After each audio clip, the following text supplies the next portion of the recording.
I mean, we can let him in. The only issue would be what civs would he pick?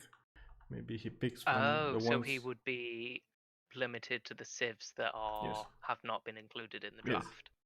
I mean, not included in the draft, like not picked. We can't like force him to. Not banned. You guys Maybe okay we with just that? ban all the civs that were banned Well, I and mean, the civs doesn't that that were give him picked. a lot more options than When we everyone give else? him a 1-9 draft.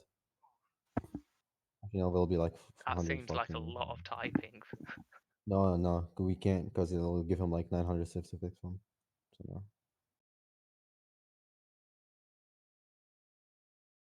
Okay, I'll do a vote.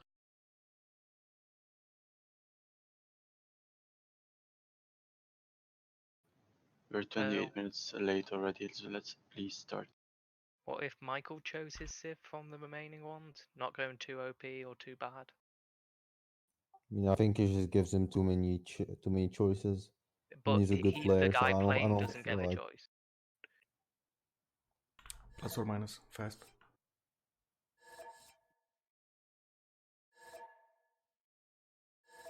Come on, 1, 2, 3, 4.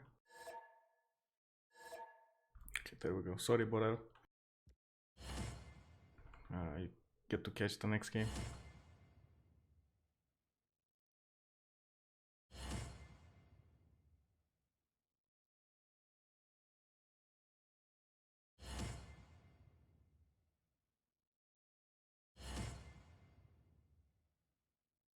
So guys, welcome to the first GSPC tournament game. We're gonna have today 9 players battling I out. feel already. And I'm here in the chat with them. I'm gonna wait. Here we go. Wait in the main channel until we actually get to see the map, and I really hope we're gonna see a nice game, a nice cage fight here. Sorry for the delay. The delay is 10 minutes right now. It was asked by the players. I hope it's not gonna be much of an inconvenience. Do we get breaks every tells like in normal games as well, if we need? Yes. Or not? Ooh, Standard. Yeah, that would be nice actually. Our standard rules apply. Okay, guys, I'm back. This is Diplo Plus, right? Like we Modified. You can only have one private friend message at a time, and you can your only go official strat trade ally. with your friend. It says Not official friend. ally, but that It means says- your friend. Is that your friend? I think that means only you're like your civil service ally. No, You can only speak to your ally. Official in-game ally. Nah, I you think can that's speak what to it anyone. says. You can only PM your ally. Michael, Michael, can you speak clarify? to your? Can you DM to your friend, your official friend? Yes. Okay. But that's one friend. You're not allowed to make two. Yes, it's Yes. just in the rules it's worded as official ally, so some people were thinking you had to be an official civil service ally. Yeah, I guess it was maybe a typo there. It's meant to be you get to friend one person, and that friend will go with you to the end of the game. Okay, you can only make one friend, and there's no backstabbing. I mean, you can backstab. I mean, there is backstabbing. Wait, so we can't backstab? You can backstab, but you can't make a second friend. Yeah. Oh, Loki can't play if he can't backstab, then. Might as well quit. Hey man, I was just talking about the wording. Like, you can backstab, you can do anything you want. And I mean, you know, only one player goes to the finals. I mean, what's gonna happen here? Wow. Wow. Trying to steal I it only up, play huh? this game No because pressure. it's one of the only games where there's no like really good players, so it's, you know, it's actually a chance. What about remaps? The special rules? Michael chooses whether to I'm gonna remap see or it, not. man. The rest of I us already don't see get a them. choice. It doesn't look like there's any kind of issue Need here. for remaps. I understand you, Eiffel, but yeah. You understand me? Yeah. I mean, if you put that to a vote, it won't get remapped anyway. That's what I'm saying. What a shit spawn. It's not.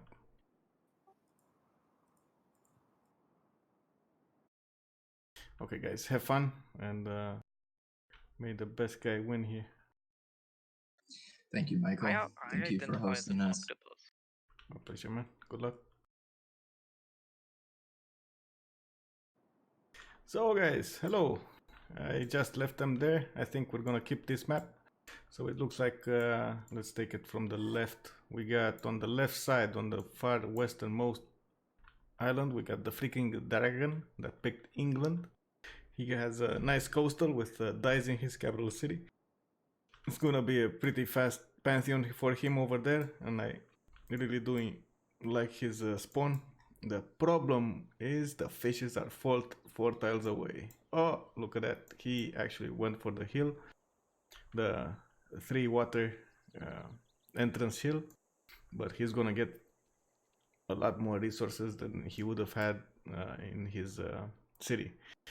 He's gonna get a later pantheon though. He's gonna wait 4 turns to actually grow to the dice. If he grows to the dice, most probably he will. Okay, let's see. Krakow, Poland Ghost playing on another coastal right across the sea from England here, but it's not gonna be easy. They do have a connection to the north between each other, but look at that. Krakow has so many reefs that cannot be actually accessible, but 3 fish in his capital that he can reach. A decent amount of land to his east side, and it looks like he has the strategic resources to do or fend off most attacks. To his south we got Khmer going for that Thai settle. He's gonna have a fast pantheon as well, starting to make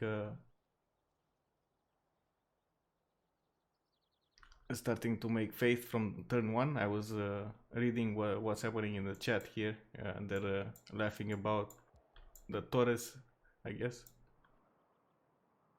Somebody's actually laughing that he got Torres, but nobody is actually near Torres, so most probably they're just memeing. Maybe somebody actually did get Torres. Nobody did. We know the truth. We can see. I spy with my little eye. So Haydn actually has a really good chance here to develop and get a great empire working between Poland and Inca.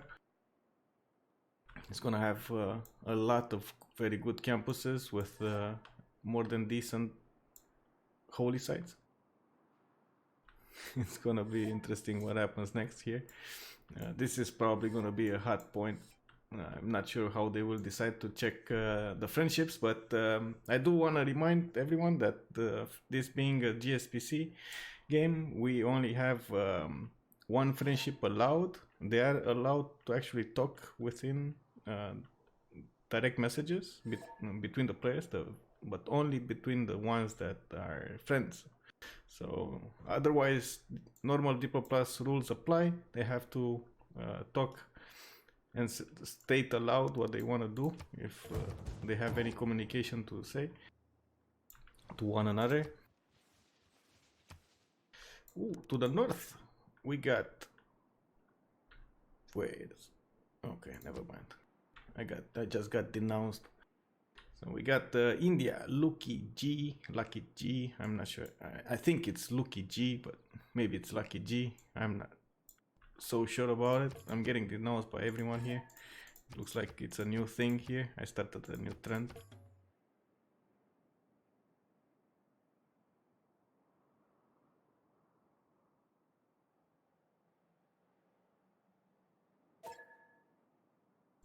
India does have a good chance to put some pressure on Poland, and we're probably gonna see Poland have to choose between making friends with Khmer or making friends with India. This is, what's this, Chandragupta, or no, this is Gandhi.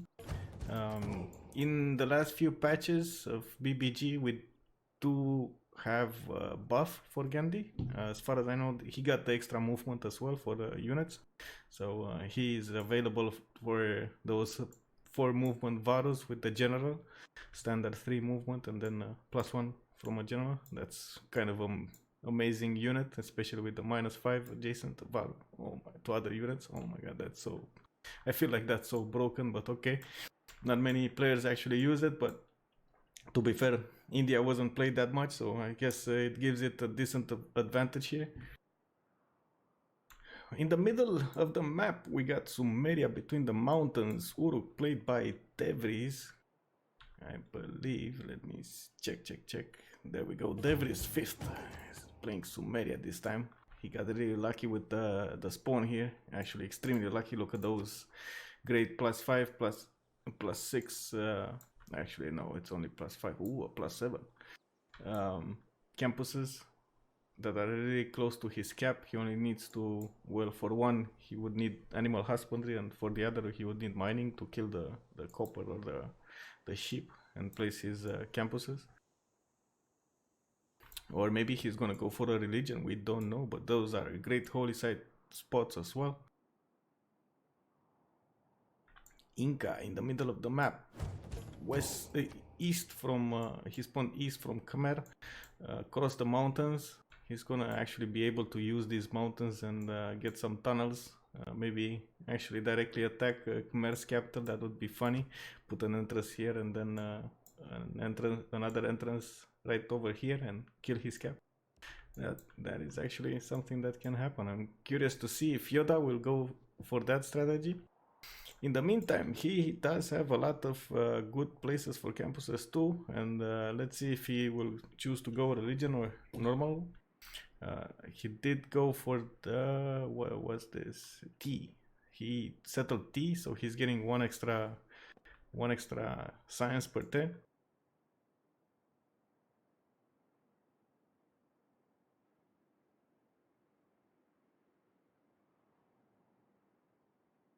On the northeast, or directly east of Sumeria, we got Cryolix playing, which Greece is this? Gorgo.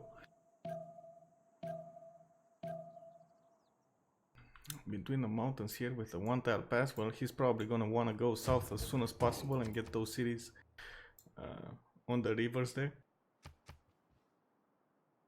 Get as much land between him and the others, as much good land, because he only has tundra to the north. He does have horses and iron, but they're not that close to his capital city. They're in the third ring. It's gonna be quite tough to actually get the resources there. They're gonna be expensive unless he chooses to settle the cotton, but he doesn't know yet. He probably suspects it because of the forests that are around his city, and I'm guessing he's right now thinking this hill might be an iron, but he's pretty much mistaken. So yeah, he will find out when he hits bronze working. Next up, we got Loki playing Ottomans here. A lot of warships, by the way. I want to mention that. He has a cotton-rich spawn here. I'm at a lack of words of what to say if this is a good spawn for him or not. But as we've seen in others, he does have a good mountain range. More than decent campuses. Not as they're not +7s, but they're still +3s. That's gonna help him.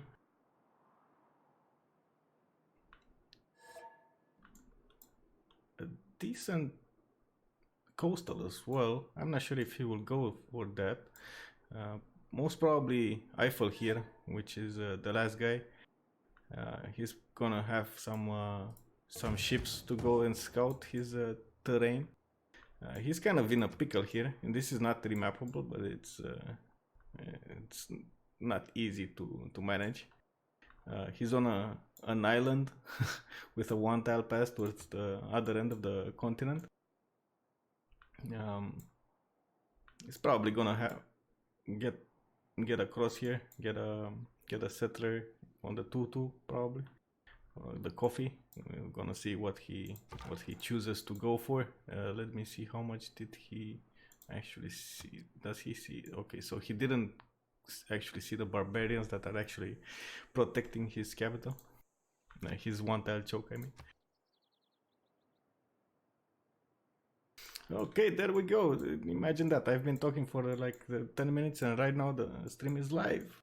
Let me give me a second, and I'm gonna put it up on the channels.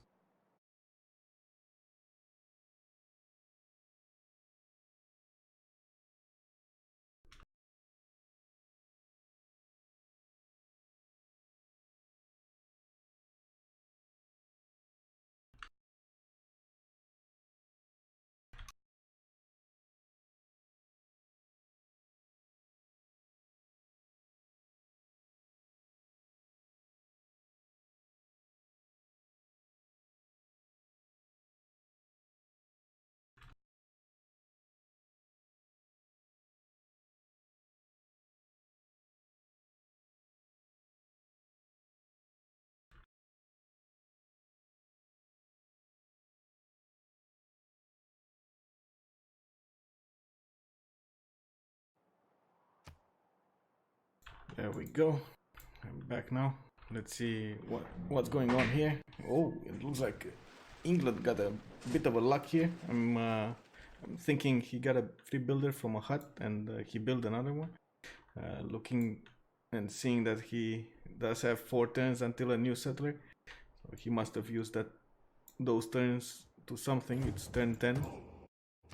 It's 3 turns for a scout, 4 turns for a builder, and the rest you can see here. Actually, did he go 2 scouts, or did he get a scout from a hut? I don't think I think he went 2 scouts. This is actually quite interesting in the game. He's gonna get to scout a lot of the land. I'm not sure if they're gonna be worth it, but they're gonna give him a lot of era score points. The wonder, the first meet on the wonder, the huts. This is this being free for all. You don't get that many points because you don't see the other team instantly when you meet one guy. So it's gonna be quite tough to get to the first golden age, and we're gonna probably see some guys going for the dark age, not exploring enough near them, just to get that heroic in the second age. It's gonna be interesting. Let's see.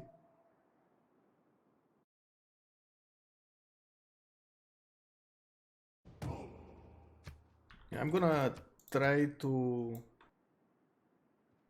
answer as many questions as I can on the chat, on the in-game chat, and I'm gonna comment with the voice in-game. So if you have something to ask, just ask, and wait for my reply in text. It's gonna be a long time until I can answer in voice, so I need to get used to this 10-minute delay.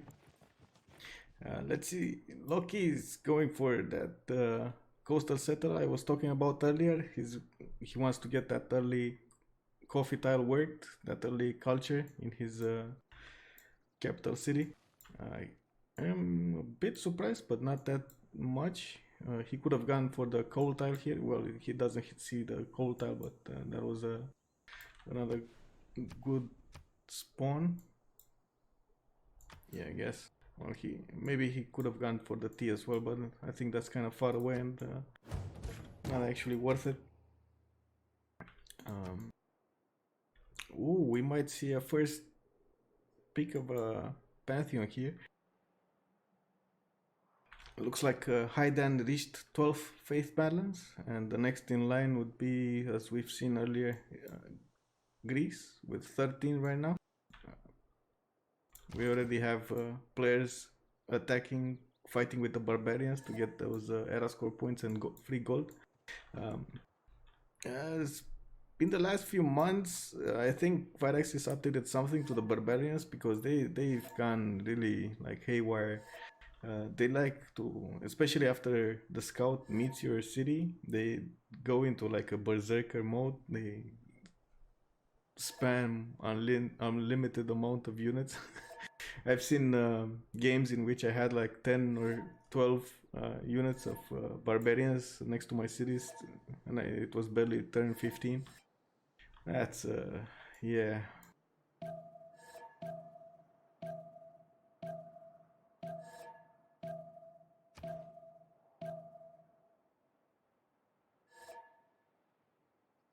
Okay, let's talk about the wonders. What wonders do we have in the game? We saw Torres to the northwest here, already being met by the freaking dragon. He's gonna be close to it, but still, it's probably gonna be his third city that he's gonna plant there. We got. I saw the lake, right? Crater Lake. Yeah, Crater Lake in the middle here between India, Krakow, Poland, I mean, and Khmer. And it doesn't look like Khmer picked his pantheon. How is this? How is this possible? I don't know how.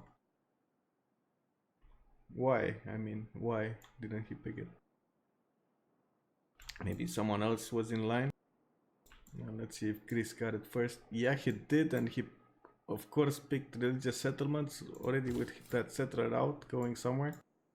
Okay, let's get back to wonders. I think I saw Mato Tipila somewhere, but let me find it first. Yeah, there we go, Mato Tipila. It's not really close to anyone, but it could be settleable by Inca here, who is the one that's gonna actually find it next turn.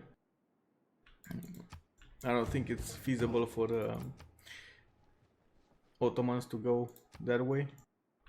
They would have to kill this camp.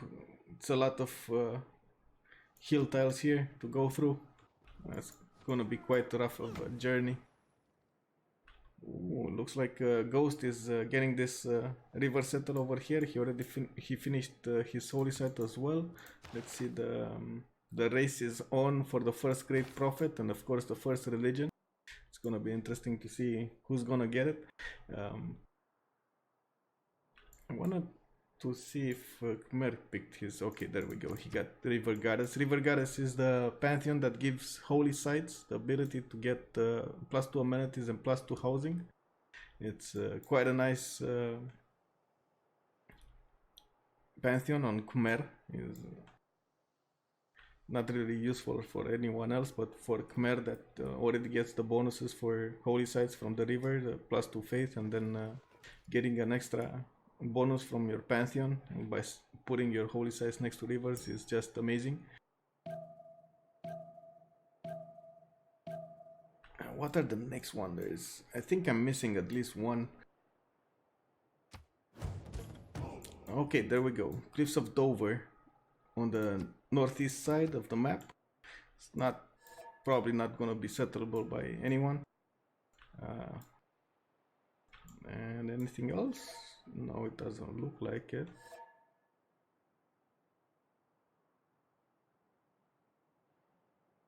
Oh, we have a friendship request there. Lucky G. Lucky G is in a pickle here. He's right next to Loki Scout. Loki Scout is waiting, I'm guessing, for the settler.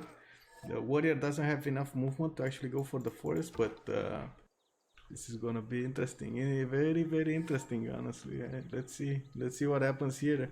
I don't think actually I think the settler sees the scout and that's why he's not moving here.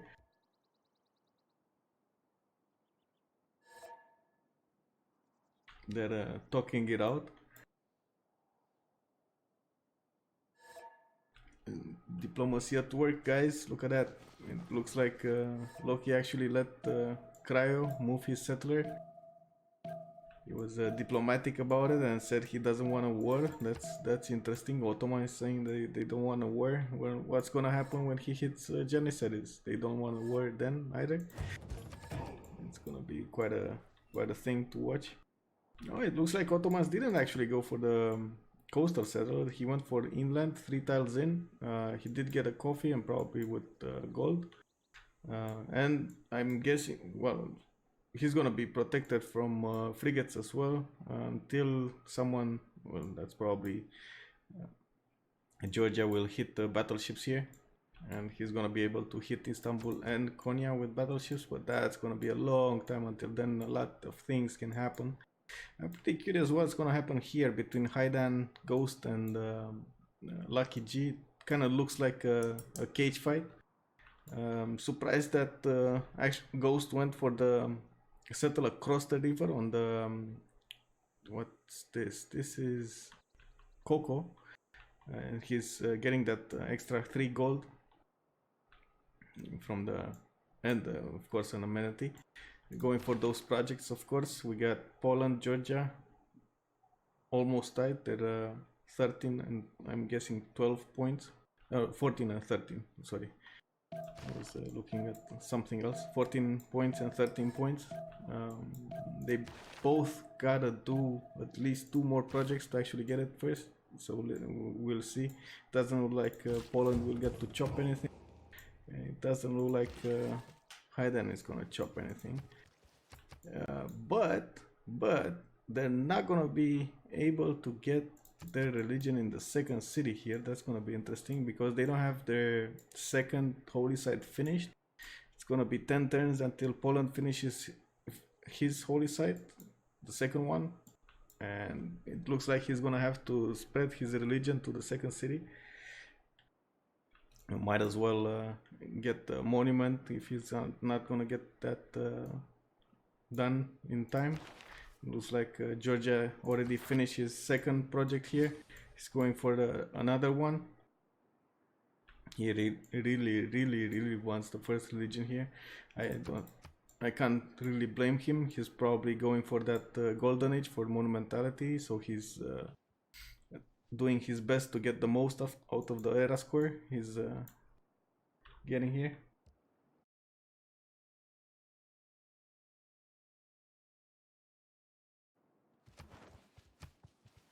Okay, I'm gonna... I just saw the messages on the chat, so these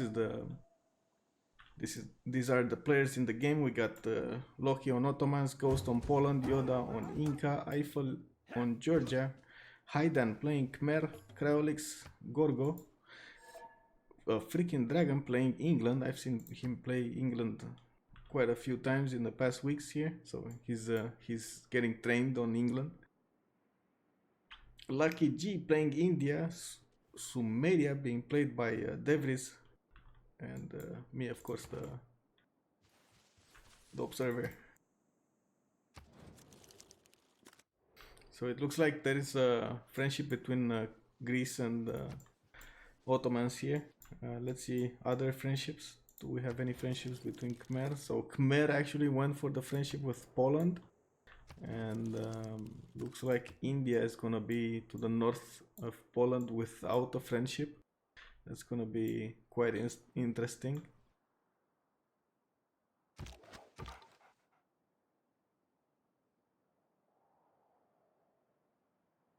What's freaking Dragon doing? His third settler is out. He actually didn't go for the fast tourist Pain settle. He's probably gonna settle the river between, or maybe somewhere near this mountain. I believe the wheat tile here would be the best choice here. We shall see what he goes for. Maybe he's going for this settle or the cattle. I think it would have been good for him to actually go both settles to the north, but it looks like he went one to the south on Manchester. He did get God of the Sea though, and look at that, the 2-2-3 crabs are here, 4-3-1 fish. It's gonna have another crabs to work. That's gonna be an amazing tile, and we're gonna see probably some naval action against Poland. That is on the other side. He doesn't know it yet, but he's gonna probably find out when he gets a galley out. He's gonna finish his harbor. I'm hoping at some point of the game get that free unit there. Ooh, an archer by... This is weird. India just directly bought an archer. I'm guessing he bought it to escort his settler, but that's an unusual buy. I usually see like scouts being bought to escort settlers, or warriors because of their higher health, but yeah.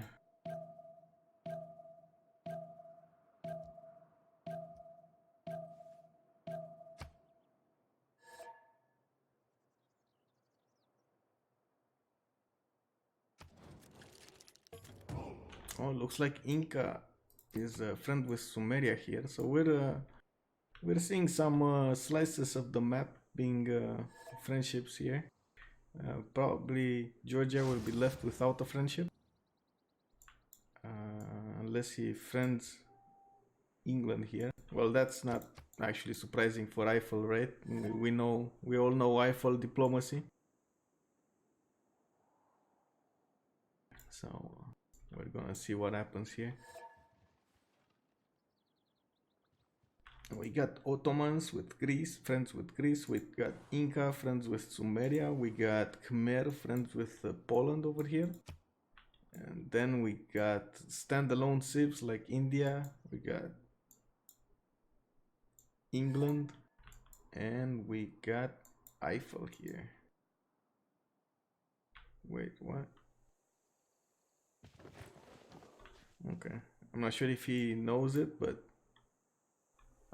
he's probably gonna find out at some point that he placed that Alcazar on an island tile. I don't think he actually researched bronze here. Yeah, he's going for celestial navigation as soon as possible, so he's not seeing iron yet. Not that he needs to, right? He's England. He doesn't have a neighbor to worry about. Yeah, so it looks like he's gonna go for that cattle saddle.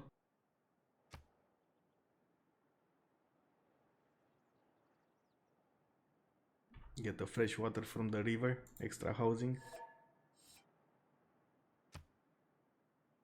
Oh, where? Look, he's memeing that volcanoes killed his settler. Oh, actually, that might have happened. Look at that. Mount Hassan exploded, and it kind of looks like it killed his settler. Oh my god.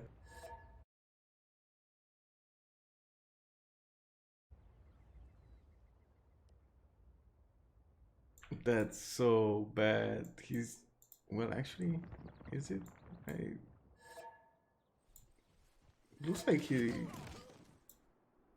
does have 5 turns until the next settler comes out, and I'm thinking he might have used the production for something else, maybe a monument. I'm not sure. Does look like he has a monument in there.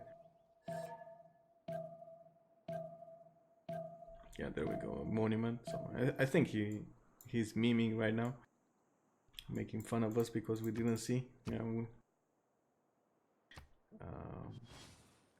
there was something. So let's check out the other pantheons. Divine Spark on Ottomans. We got God of the Forge on Eiffel here, on Georgia. That's interesting, to say the least. Inca with God of Craftsman, and extra production and faith from strategic resources. We got Lady of the Reeds and Marshes on India here. He has some beautiful floodplains here. Plains, floodplains.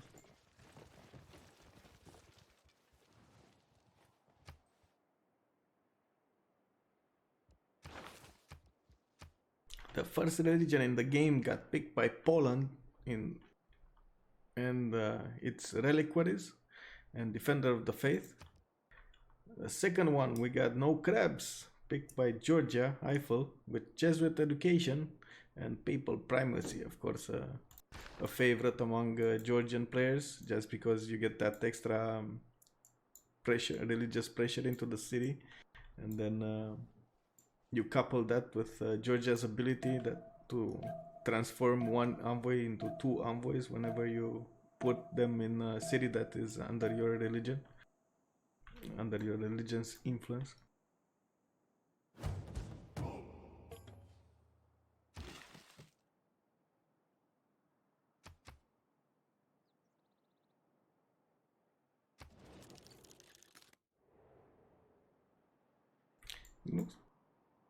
India will have a lot of chops for his Varus here. I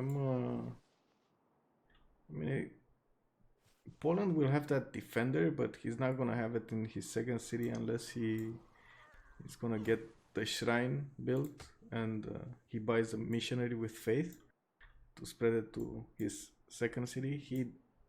He's getting a settler now, and he's gonna need a lot more military units to put up with the Varus if India actually decides to go against him.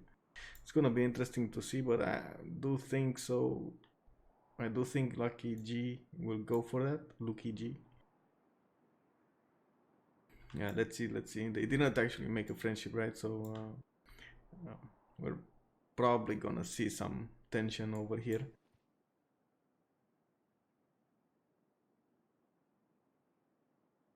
The city-states in the game. We got 3 science city-states: Bologna, Geneva, and Babylon. We got 4 military ones: Valletta, Granada, Kabul, and Ngazagamu. And then we got 1 faith, Armagh, 1 religious one, I mean. 1 gold, Lisbon. 2 culture, Mohenjo-Daro and Rapa Nui. And last but not least, we got Cardiff. That's gonna be an amazing city for England if he actually finds it.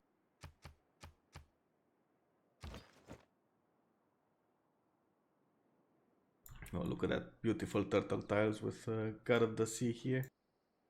4th settler coming out from England. He did place down his harbors, but didn't finish them. It looks like he's working hard in Manchester to get those finished.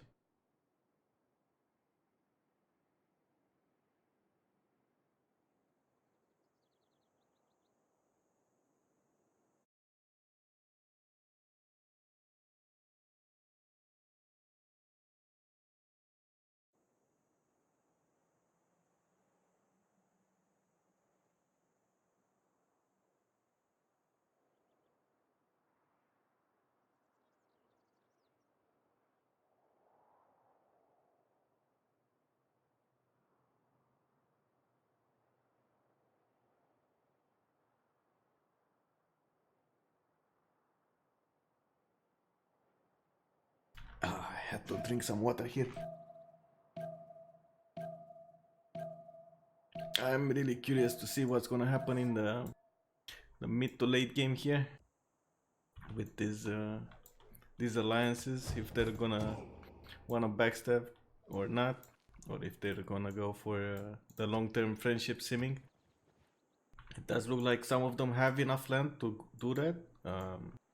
It looks like Inca does have a decent amount of land to his south, and rivers and mountains. It does look like Khmer has too, but it doesn't look very well for Poland over here, since he's between India and Khmer with only 1 river settled, and the other 2 settles got taken by Khmer and India respectively. He's going for the south, but he doesn't see, well, he does now, see this barbarian scout here near the Great Barrier Reef. Oh, I just noticed that. Sorry guys. The 3 food 2 science wonder here. He's still not opting to go for, this is quite weird, to go for military units. He's building a monument right now, trying to get that extra culture in his capital city.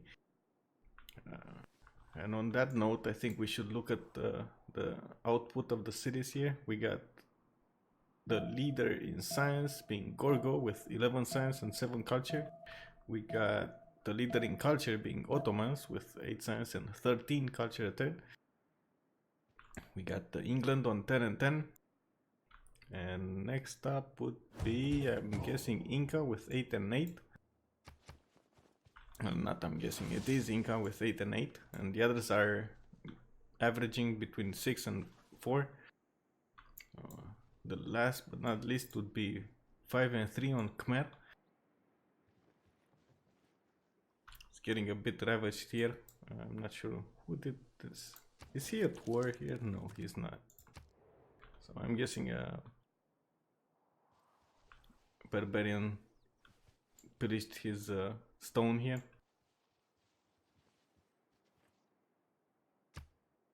It looks like this barbarian scout is making way for the Polish settler to come and settle that Coco near the Great Barrier Reef. That will be an amazing city.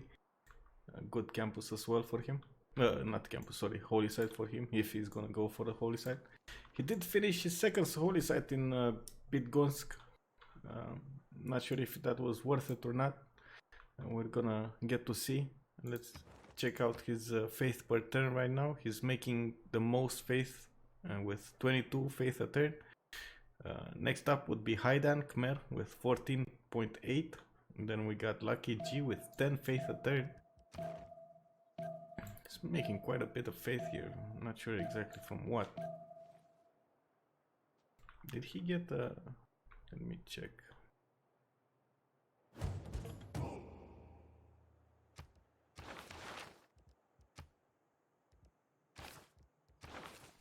No, he didn't.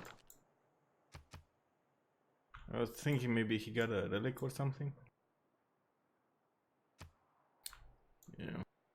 Khmer got his religion as well. The religion of waves with the choral music and lay ministry. And looks like this is a standard play for going for a culture victory. Will we see him going for culture victory here?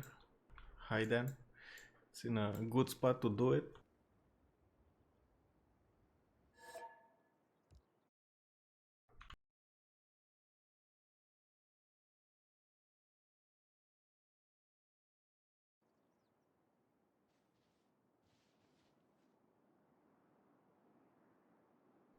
Looks like we got the work cards coming out of Gilgad City with that +5 campus finishing next turn. It's gonna give him a nice boost in his science there. Okay, let's check out the era score from everyone. We got India. Wait, let me. So there are 4 turns until the next era, and we got India on 17 era score. He's 2 points away from getting his golden age. We got Poland on 22. He already got his golden age, so it's gonna have quite a nice monumentality age there. We got Tebris on Sumeria with 17, 2 points away himself, but I think he's gonna get it. Ottomans on 32 already. That's a lot of era score. Not sure exactly from what he got it, but he did get a lot of era score here. Ooh, ooh, ooh.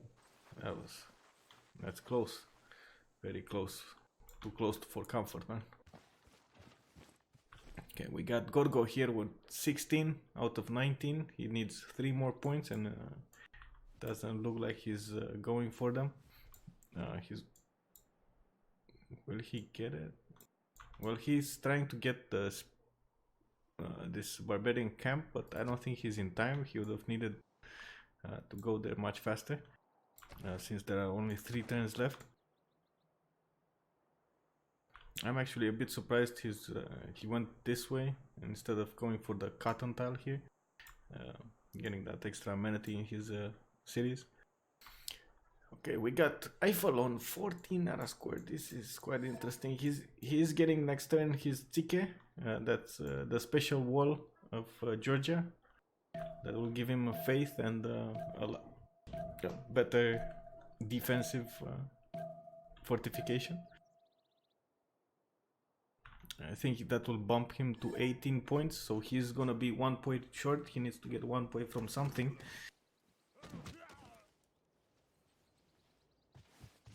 We're gonna see what he chooses to do. Maybe he's gonna kill this camp. No, that's not gonna happen.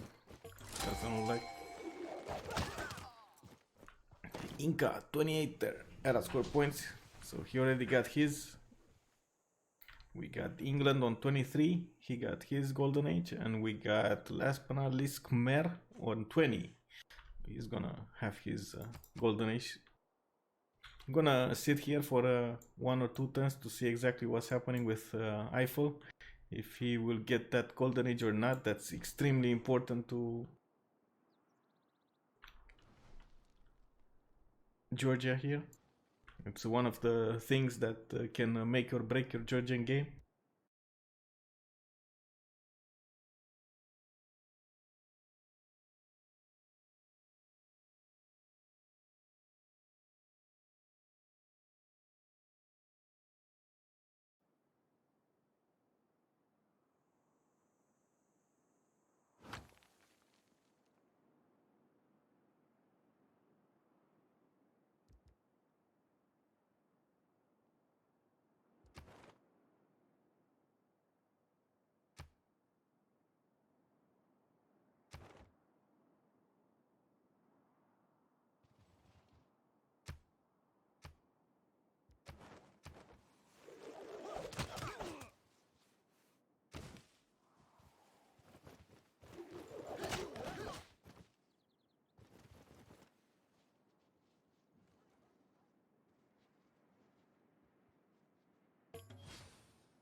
Okay, I got a request from chat. Warbringer is asking the players if they can rename their capital cities.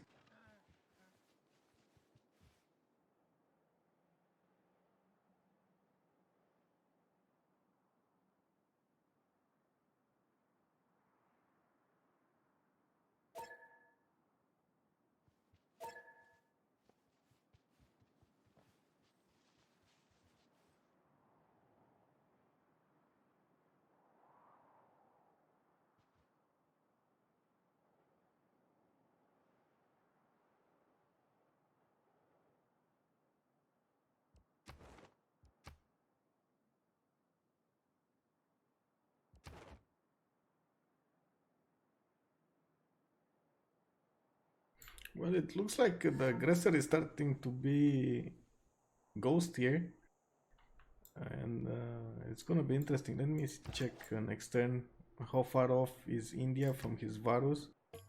It looks like Ghost will get his first horse this turn. So let me see, where is India? India, did he get a tech? Well, he got the horse tech, so yeah.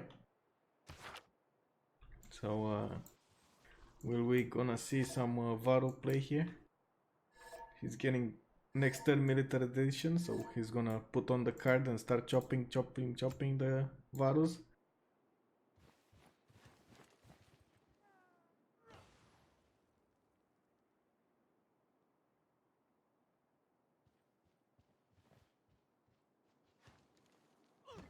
Let me go back to Georgia over here and see what's gonna happen.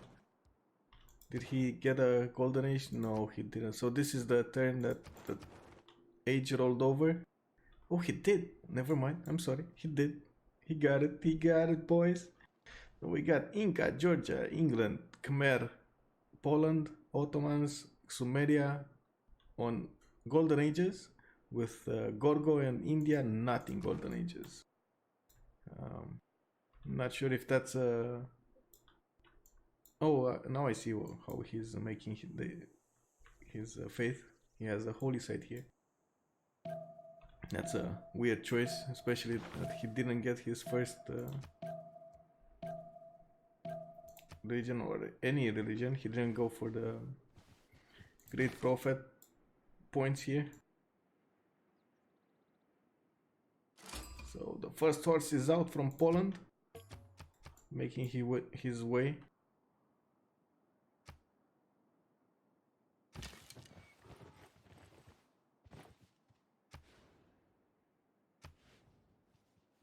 Yeah, there we go. The Varus are being put into production right now. Oh, will this... Wait a sec. Where is this trader going?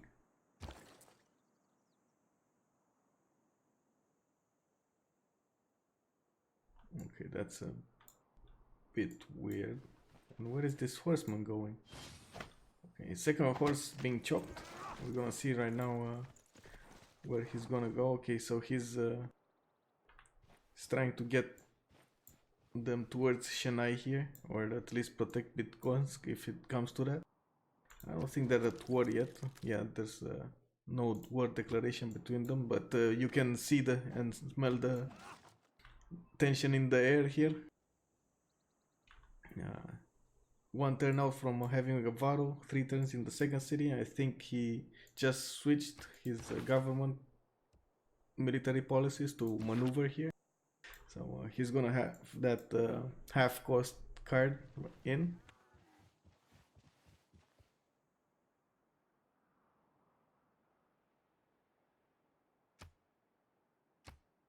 The question is here if Devries at some point will decide to move against India here. It kind of looks like he's building war cards from every city, and he needs a target since he's friends with Inca. The next logical target would be India. It's either that or Greece, but I don't think Greece...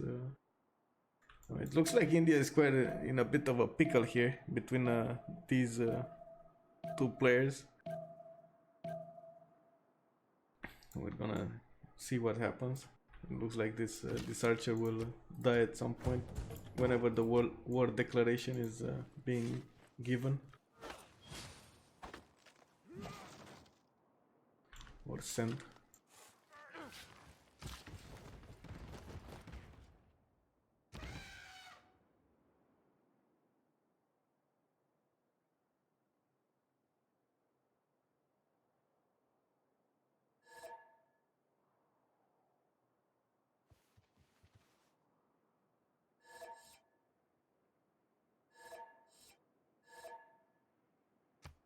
Ah, that's too bad. Another settler died from a volcano. I guess it was finishing in Rhodes. It spawned and it died. That's rest in peace there, mate. Sorry.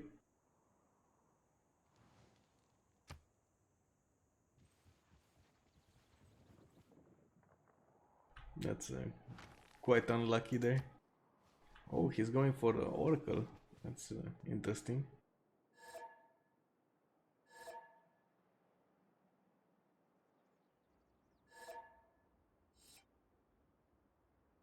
Okay, so he came and surprised us a bit. Okay, okay. And we got bamboozled again, guys. And the settler got cancelled just because of population. It's one pop instead of two pop. So yeah, sure, okay. No biggie there. Just one more turn. No biggie.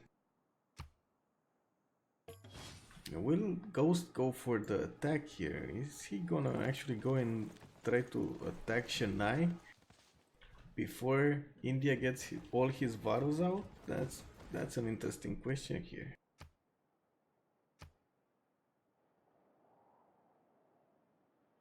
I mean, he needs to do something, or else he's gonna sit on 5 cities all game. That's not gonna be helpful to anyone.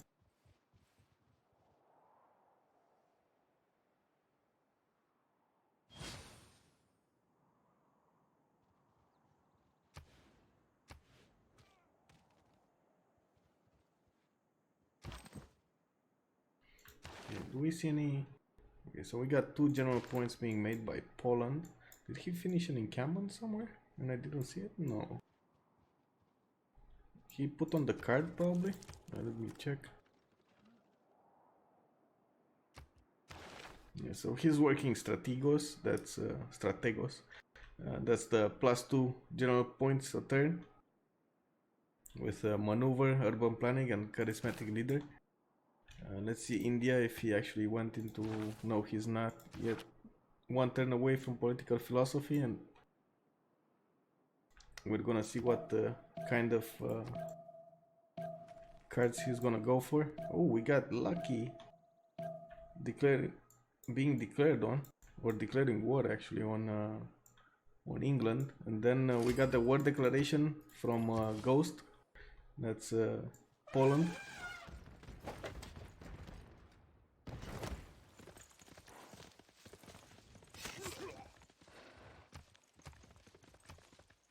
Sorry guys, I forgot to turn that on.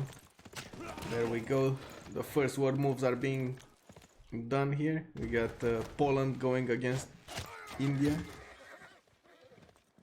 He still doesn't have this second city of his in with defender.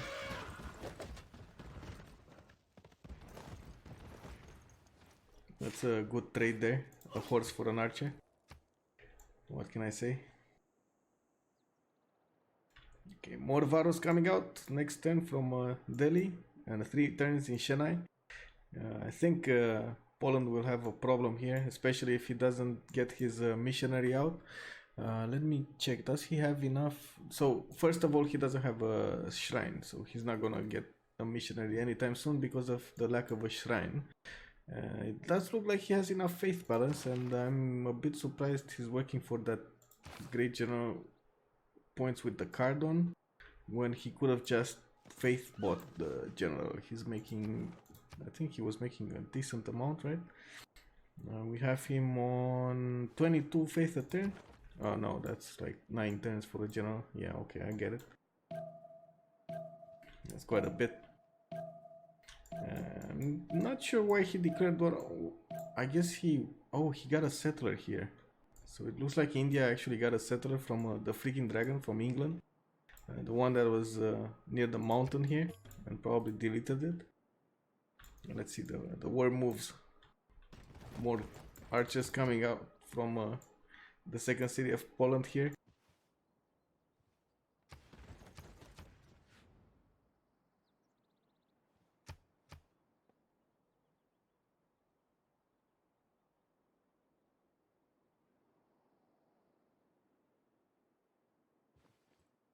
We got quite a bit of scouts in India's land.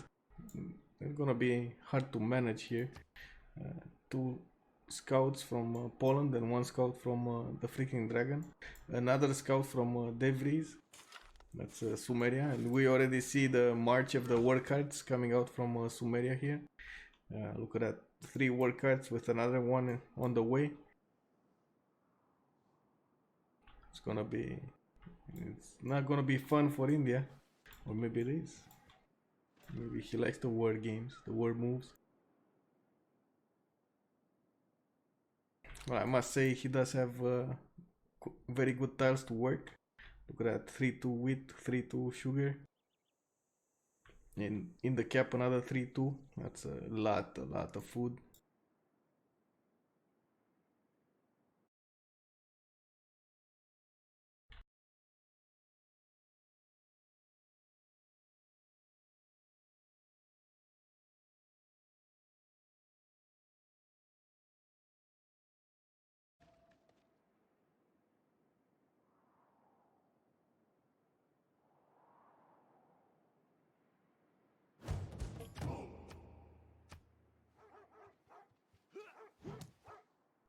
Okay, he's trying to kill those scouts, those Polish scouts, and it looks like the Varos are doing his bidding here. Managed to get 1 scout. He's probably gonna get the second one next turn if Ghost doesn't make the first move there. He may be able to pillage at least 1 tile. If he goes for the iron, I don't think he can pillage it. We're gonna see next turn. But at the same time, he didn't make any more horses. I'm in Poland, and it looks like still Defender is not spreading his second city. He's also getting a lot of pressure from Khmer's religion here.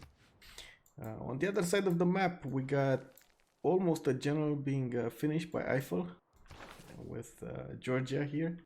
He's probably gonna go and show some Eiffel diplomacy to Ottomans, who must see the encampment here. I'm quite surprised he didn't go for more cities on the coast, especially now that he's getting monumentality. Let me check, is he in monumentality? Yes, he is in monumentality. So he's making 20 faith a turn, 19.5 to be exact. He's gonna settle another city next turn probably. So why didn't he go for the city here? You know, that would have been a good city. It would have gave him an entrance to the other part instead of going for the south one. He already had a road built. Okay, well, we shall see, we shall see. At the same time, the Kevsurs will do a lot of work there, especially with a general against Ottomans. Ottomans did opt to go for more cities and less units. So it looks like he's in full sim mode here. Government plaza down, commercial hubs and campuses being placed here and there. And not extremely good ones though. I feel like this is a waste of a campus slot with only a +2 instead of a +3.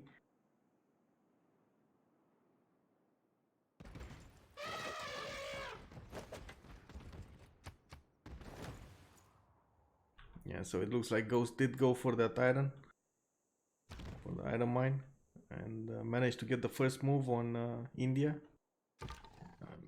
We're gonna see next turn, but I do think there's enough movement for this Pharaoh to go and attack the scout. 。 . 。 . 。 . 。 . 。 . 。 . 。 . 。 . 。 . 。 . . 。 . . 。 . . . 。 . 。 . 。 . 。 . 。 . 。 . 。 . 。 。 . 。 . 。 . 。 . . . 。 . . . . . . . . . . . . . . . . . . . . . . . . . . . . . . . . . . . . . . . . . . . . . . . . . . . . . . . . . . . . . . . 。 。 . 。 . 。 . 。 . 。 . 。 . 。 . 。 。 . 。 . . . . . . . . . . . . . . . . . . . . . . . . . . . . 。 。 。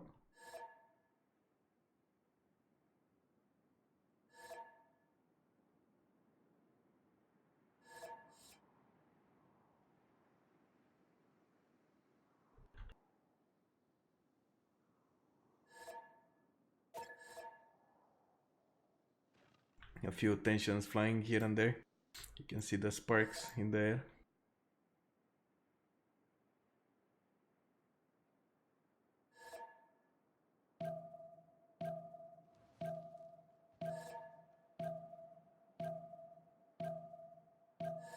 And look at this barbarian camp that's west of Hydan's capital here. 4 tiles away and spawning so many units. Doesn't look like he has a way in. Actually, India may kill it.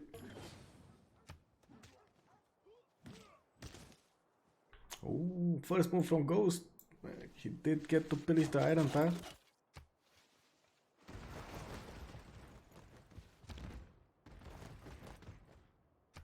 So many Varus coming out from India. He should start pushing as soon as possible. I'm not sure exactly what's holding him up. I'm guessing that in the next round he will go for them. Let's see the Eiffel diplomacy. More walls.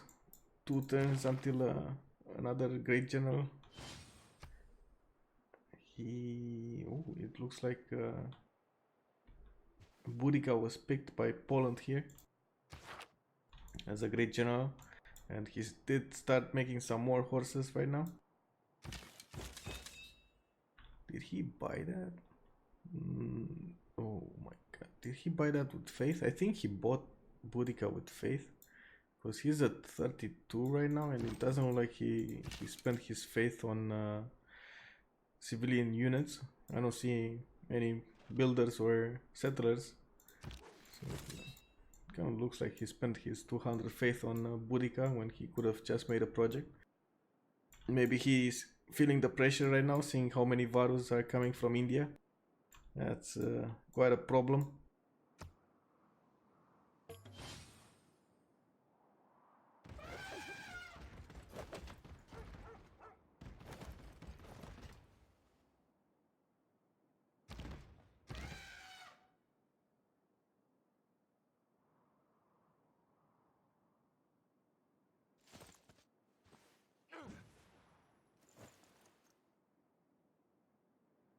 Whoa, this is surprising. We got a granary being produced by Creolix here in a Gorgo city.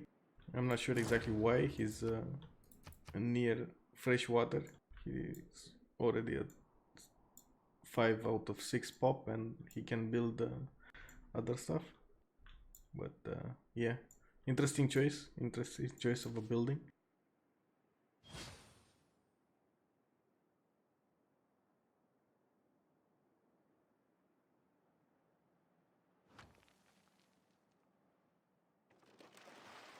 England getting that kill on his first city-state. The rules allow only for 1 city-state take, so this is his one and only that he could take. He's at 5 cities right now, finishing Oracle next turn. Ooh, he's gonna get Oracle faster than Gorgo here, because Gorgo didn't go for the chops. Imagine if he had that builder on a forester and chopping it. Yeah, that would have been nice.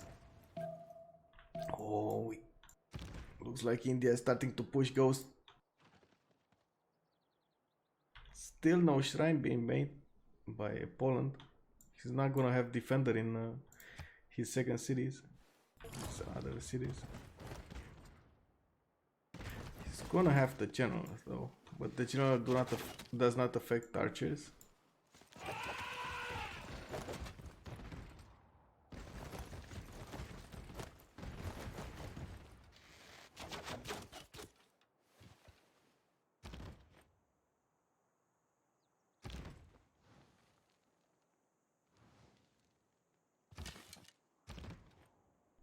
Oh.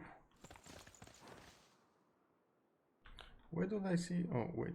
Oh, yeah, never mind. I should have scrolled.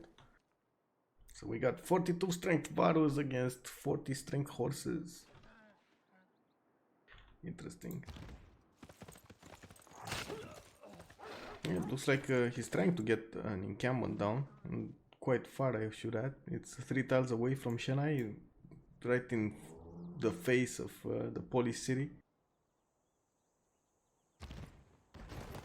I'm not so sure if that's a good idea, but we're gonna see if it stands the test of time.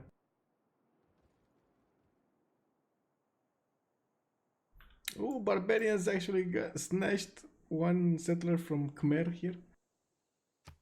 Not sure how he managed to get that, but look at that, barbarian settler.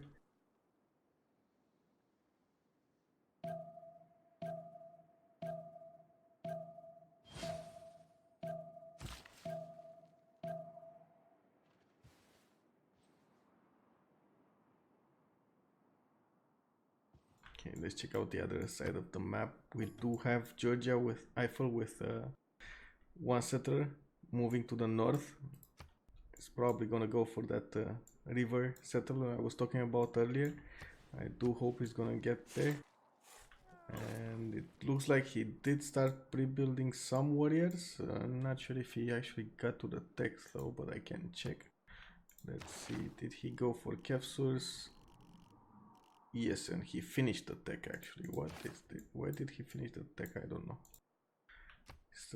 Is he making iron? That's an interesting question. Yeah, he is. So he has iron in Tbilisi. Not sure if he has enough. That's another thing in these FFAs that's gonna be tough. You really need those military resources. You have a serious lack of them. Usually you cannot trade them with other people, so you're gonna have to think your upgrades before you actually commit to a certain strategy.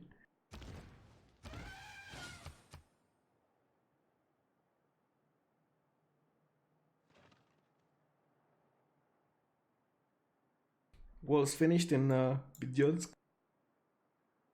Bitgonsk actually. He has that line of forces in the front with a general. It doesn't look like India can pressure that quickly. He could get the archer shot and then yeah, our last move, first move. This is what we're gonna see. Last move, first move on the horses. Ooh, actually that's a move coming from Poland here, trying to kill the Varo.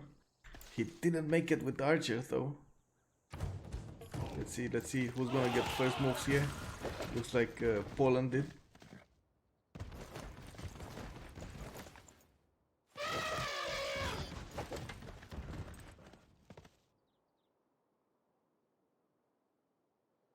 I think the first Varu just died. These horse will die as well.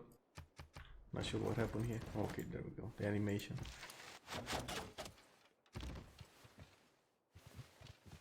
The animation got stuck there, boys.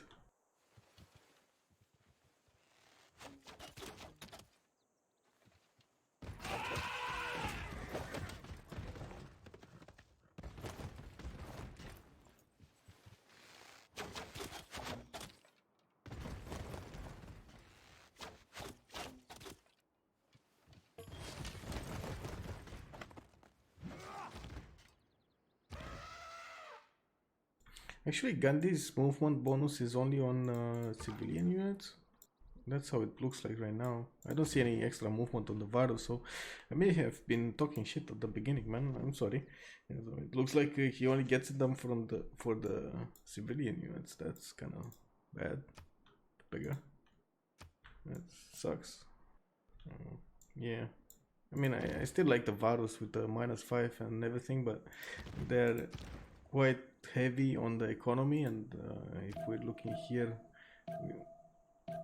he's not doing very well. He's at -3 gold a turn. He's not gonna be able to keep up his aggression and spam cities at the same time, or upgrade his units to something better.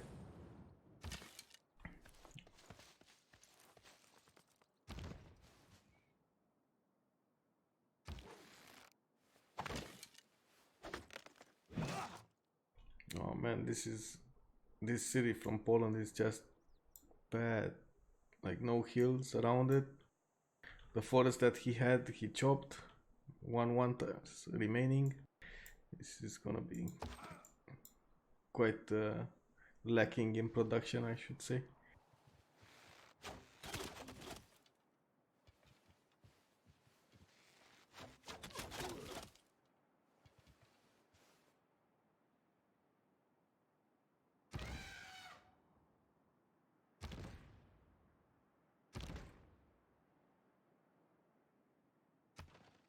Yeah, it doesn't look like there's anything happening there. De Vries is not moving with work carts into Indian territory. That's a bit surprising. He went for simming game here, picking fire goddess for that extra faith from volcanic tiles, beautiful tiles. Look at that 3-2-4 tile. He does have 23 science a turn, but looking at the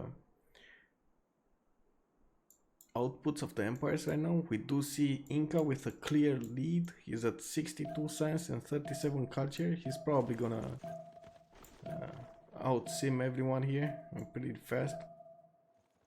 It's gonna be interesting.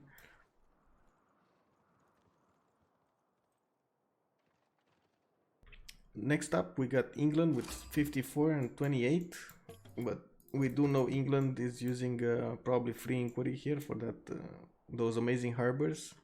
Look at that, +4 harbors, doubled with naval tradition, +8. That's a lot of science just from his harbors.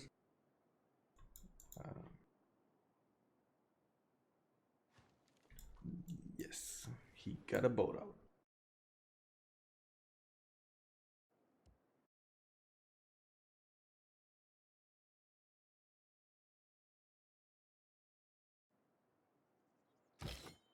There we go, the capsules are out. I'm not sure if they're gonna go, but if he wants to go, he should go right now against Ottoman City here. But still no aggression from him. I'm not sure what's the problem here. He has a general, he has the capsules. Is he lacking iron? No, he has 16 iron. The capsules only require 5, so I'm not sure what's the hold up.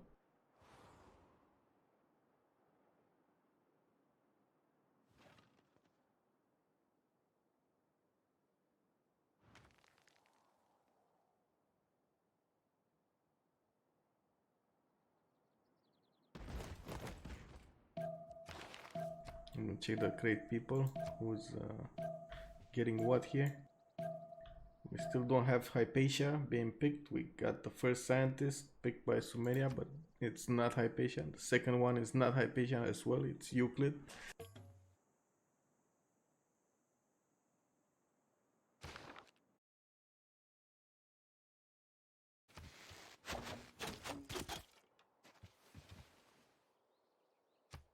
Oh, this is interesting. Encampment to shoot at with archers. Free promotions.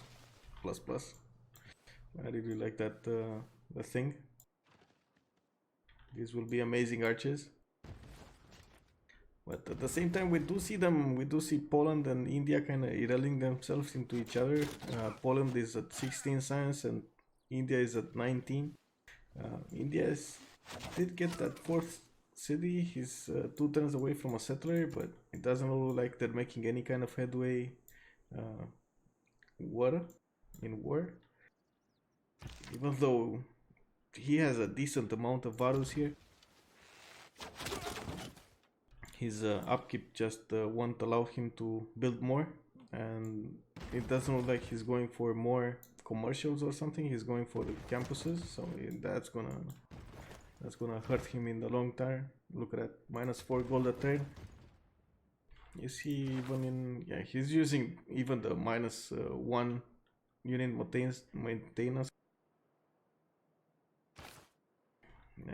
That's quite tough on his economy. On the other side, we got Poland with 13 gold a turn, 329 in the bank, using conscription, and I'm actually surprised he's not using maneuver here to pre-build his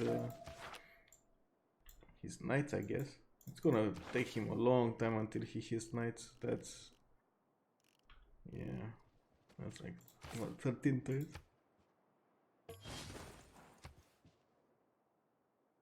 That's a very long time on 16 science, man.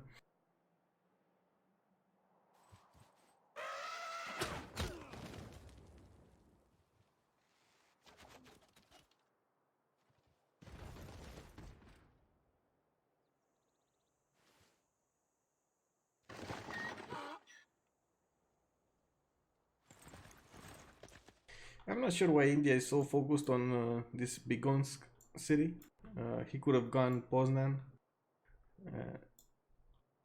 Would have been easier. At the same time, he's gonna have to hit walls there.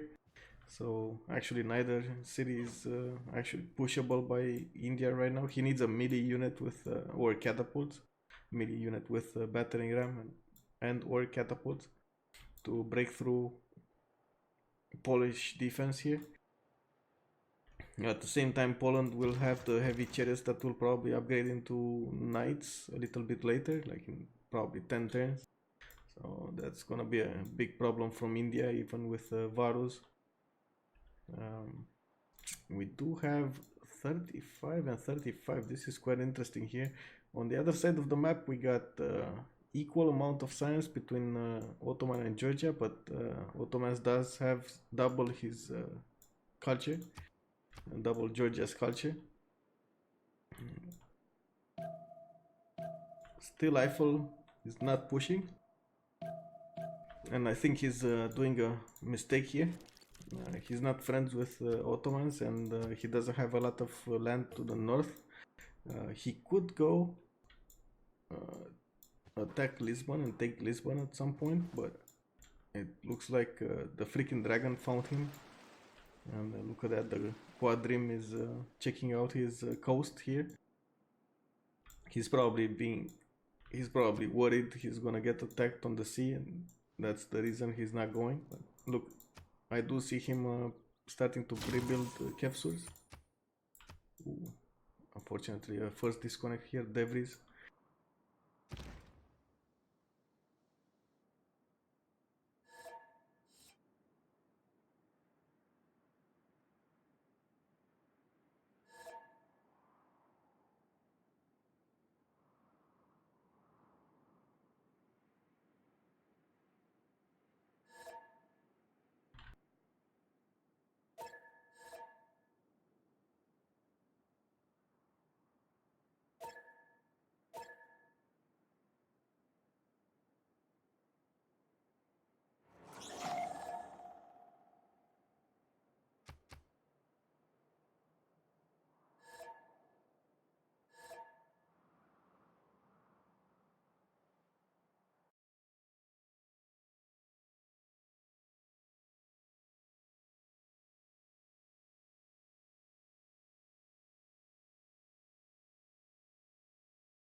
Oh, India is actually pushing in with the Varus. This is interesting why he chose to do that, but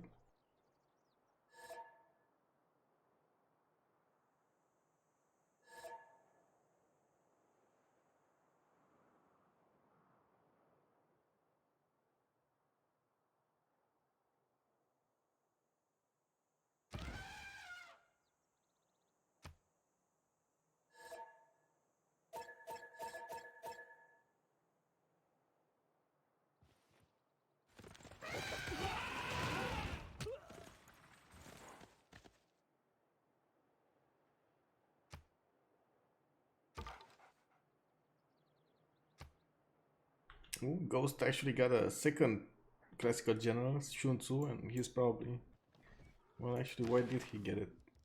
He won't have a slot to put the work in because he's using that, right, for the relic, with the relic. Yeah, there we go.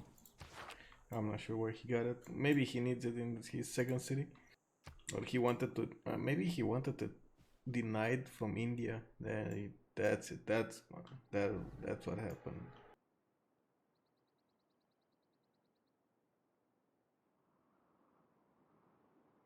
Doesn't look like freaking dragon is building that many boats on the left side.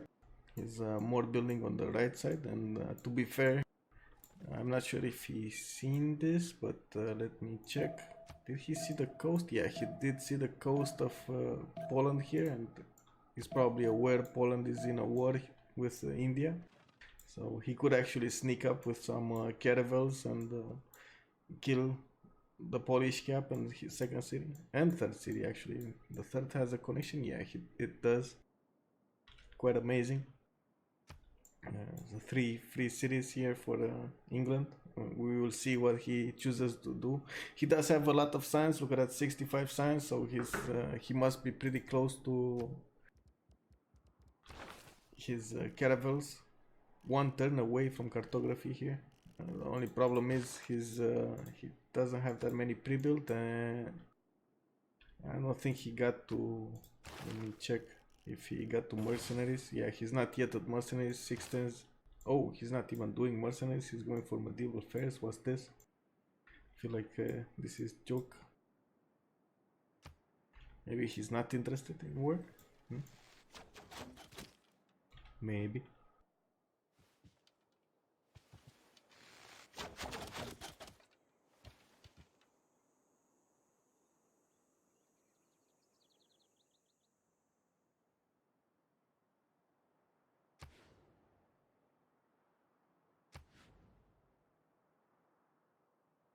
Still no Eiffel diplomacy here. I was expecting a lot more aggression from Eiffel towards Ottomans, but it looks like he's just pre-building some defensive units. Ottomans, if he will get to the Janissaries, I think can easily kill Georgia here. That's gonna be a mistake on Georgia's part if he lets him sim up to that point. Especially Georgia now has the advantage with his general and Kefsurs. The Kefsurs do get a +5 on hills. He does have a few hills to attack from. Like, I mean, in this city is one, but in the next ones, actually, that's not a very hilly terrain, right? Yeah, that must be why he's not pushing.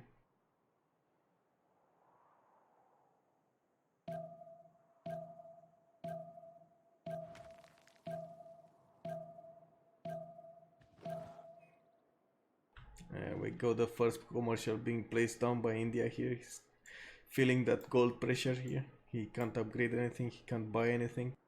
That's a bummer. Only 15 gold balance, only 0.8 gold a turn. I mean, that's really bad. That's because he lost a unit. Oof, that must be bad.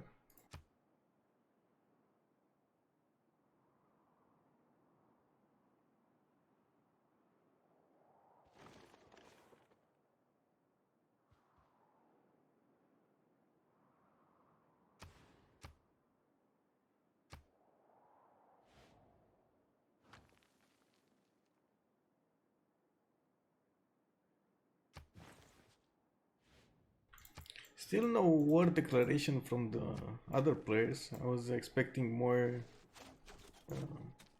aggressions, but we do see when the aggressions happen how much the players are being taxed by that in terms of the lack of sim, comparing to that to the other players who are not building an army and building districts.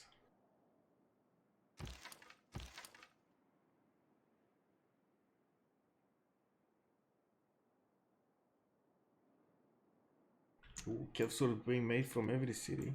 Well, 2 cities out of 4.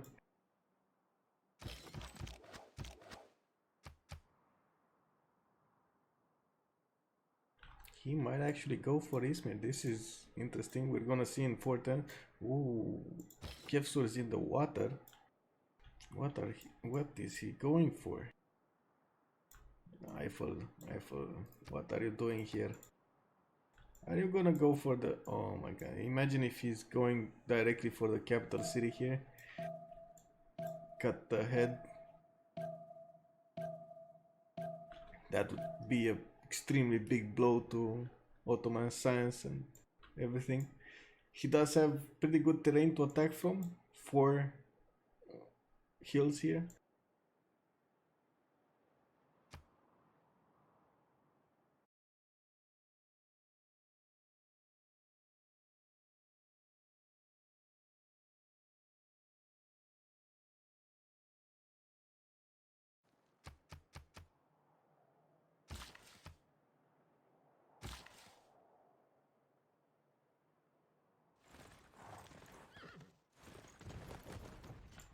Poland has a lot of knights pre-built here. He's how many times away? Still long time away from knights, barely getting apprenticeship.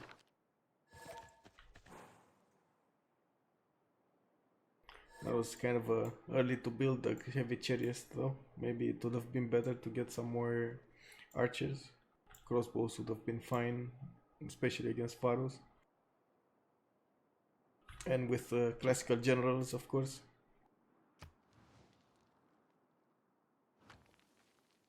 Ooh, ships, a lot of ships being built by England here. Did he finish or did he not finish? That's the question. Okay, so he's 1 turn away from cartography. He didn't actually finish it, so he can get more pre-builds done. He needs in the meantime to get military engineering if he wants to get quadrims upgraded to frigates, because he's not gonna have the niter to do so.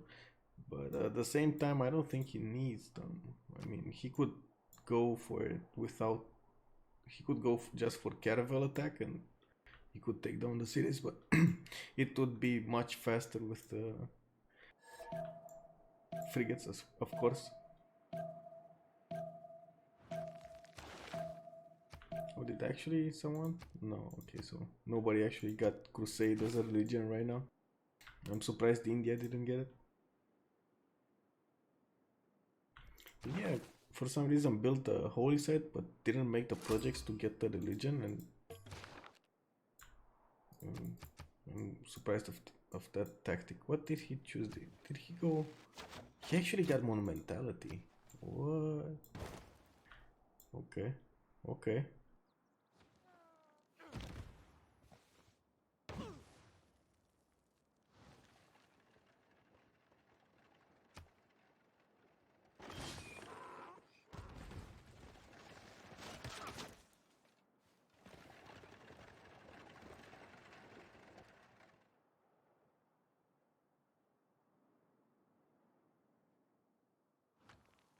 Looks like Hayden didn't manage to get his settler back. The barbarian settler is still out and about to the south of his territory here.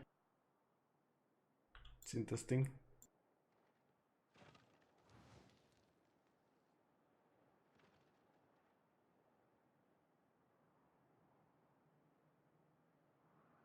Yeah, looks like Ottomans is feeling some pressure here. He's getting a lot of warriors and swords built. I think he just started pre-building. Yeah, so he's getting ready to attack Eiffel here. We're probably gonna see a Janissary push with a general.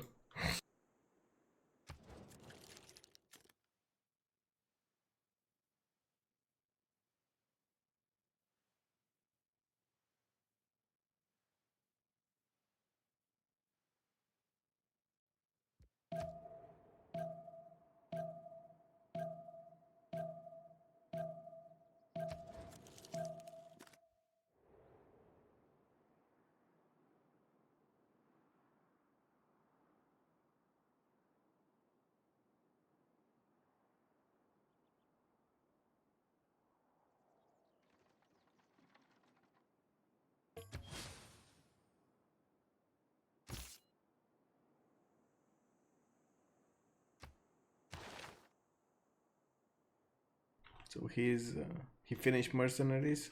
We're one turn away from mercenaries, and he's about 8 turns away from gunpowder. Yeah, there we go. Eiffel moving in the Kev source. He smelled the timing. Look at that. He might actually get Izmir here. Let's see. Next turn, he will need to move his general as well. The Kev source from the water are coming as. Oh, this is nice. This is nice. He doesn't look like Ottomans has enough units to defend himself here, and it's 4 turns until he can finish the walls. So this is gonna be interesting. Yeah, it looks like the war stopped on Poland, India side.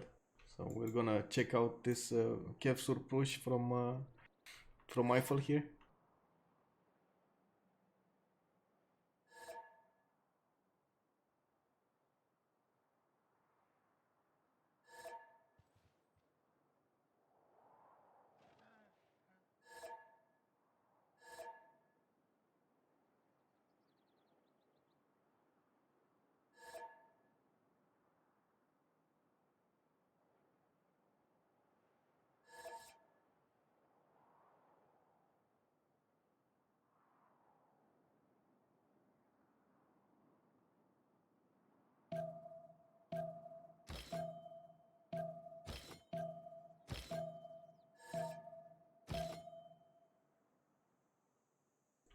.49 strength Kiev source.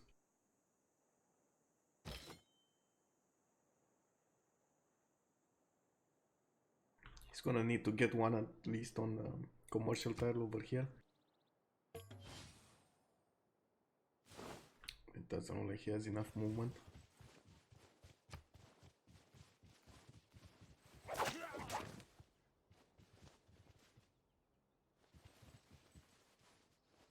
Oof, that was a fast kill on the city.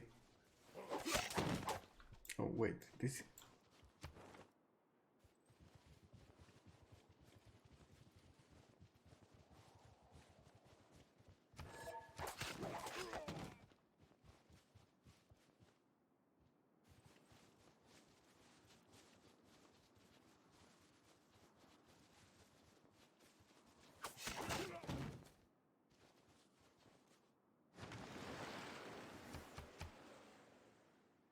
There we go, the city of Izmir is in Georgian control right now.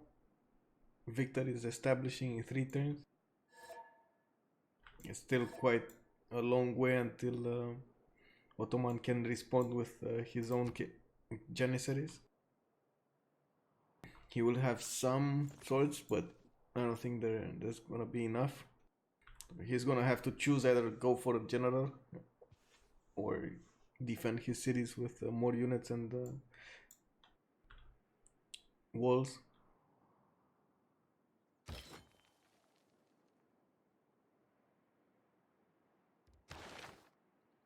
We also have India here going for that general as well, getting the projects done. He really wants a Renaissance general. I'm not sure exactly why, but he does.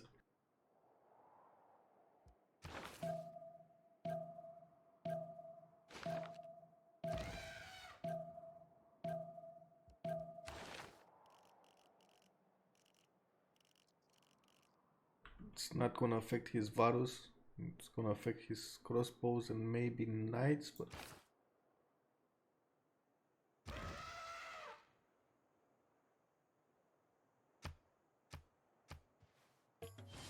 I guess he's building crossbows. I see him pre-building some archers, or building some archers, however you wanna say it. At the same time, Kevsur push going on.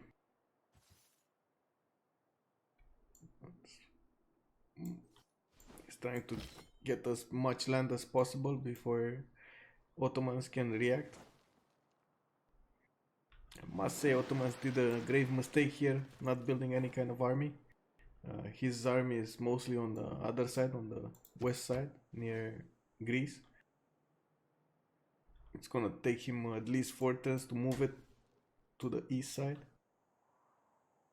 There we go. We got Hayden declaring war on India as well. He's joined the war. Looks like India here is rallying himself, I guess. That's the word.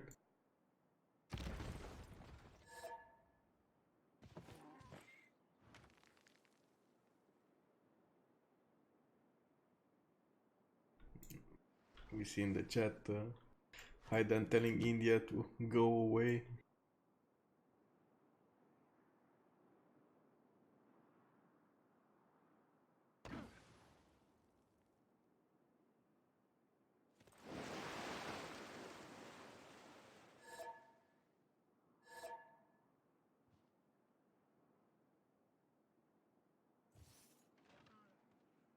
The question is, will Georgia get a battering ram to take down the walls or not?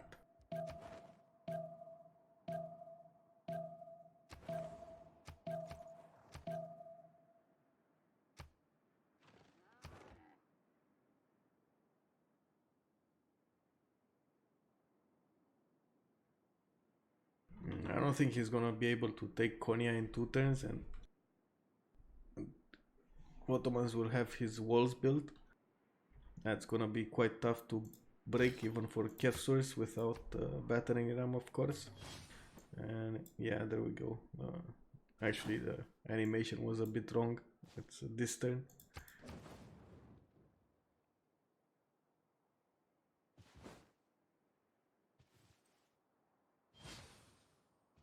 Well, I must say he did build a lot of Kefsurs here. But still no battering ram. It doesn't look like he's building any. Maybe he's gonna chop one with the builder he got.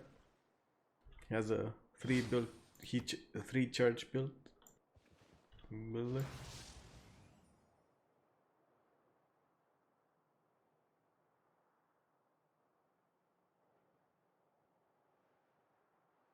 I still don't know why Loki is not moving his army from here.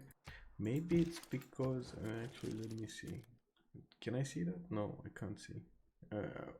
Wanted to see how long their relationship will last between Greece and Ottomans.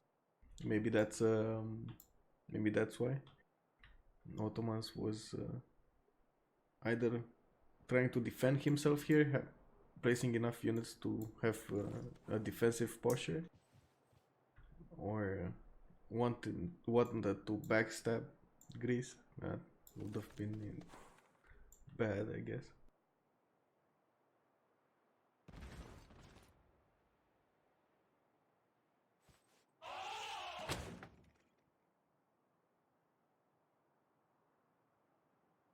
$0.92 on England here. They're 2 turns away from their next era, and let's check out the era score. We got India going into another golden age, 47 out of 42 necessary for a golden age. We got Poland with 48 out of 55, so he's gonna go in a normal one. We got Sumeria with 49 out of 48. That's a golden age. Loki 53 out of 64 necessary. He's barely missing his dark age. That's gonna be bad actually. He could have used the +5. We got Gorgo on 52 out of 41 necessary. He's definitely getting one. Wait a second. He just pillaged. Oh my god, everything. Look at that, Georgia. The Kefsurs pillaged everything. Georgia just got enough gold in the bank to buy 1 battering ram. Is he gonna go for it? Oh, wait. Please buy a battering ram. It's 125 gold, man. It's the best gold you've ever spent in your life. Come on, do it, Eiffel, do it. Buy a battering ram, please. For me, please, please.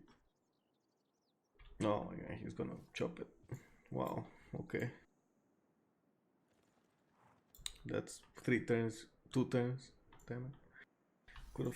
You could have bought it this turn, moved it next. Oh my god. Okay, whatever. Actually, it might be the same thing there. Whatever. Okay, let's go over. Eiffel is getting Golden Age with 51 out of 47 needed. We got Inca Yoda 62 out of 57. That's another Golden Age.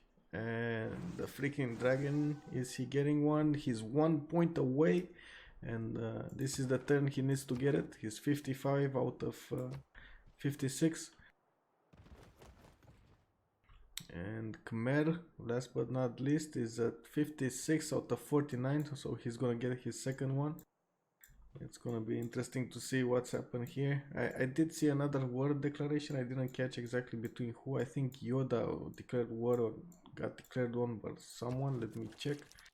India declared war on Yoda as well. This is a big Y. I'm guessing India just wants to get out of the game right now, so that's why he's doing it. That would be kind of bad. I don't see any reason to declare war on Yoda. Yoda has been seeming here in the... Oh, never mind. That's Sumeria. Yeah, I don't see any reason here. Okay, whatever.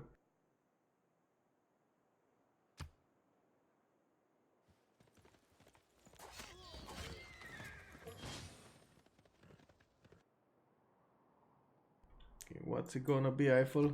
Chop it this turn.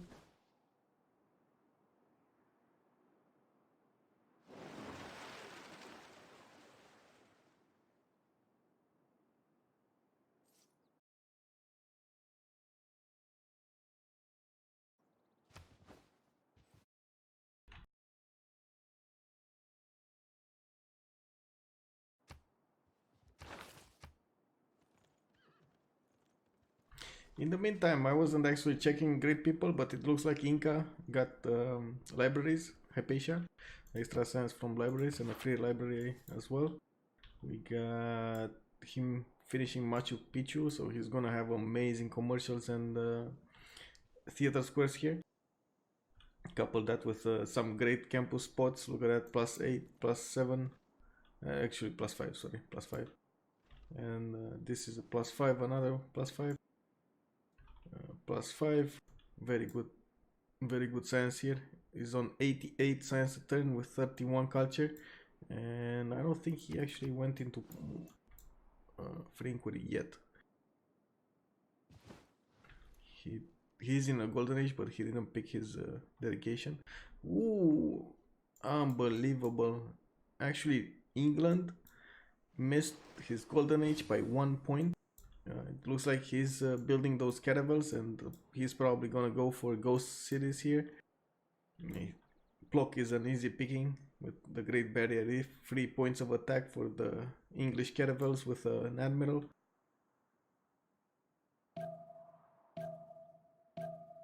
Let's see what's happening here. The battering ram is moving.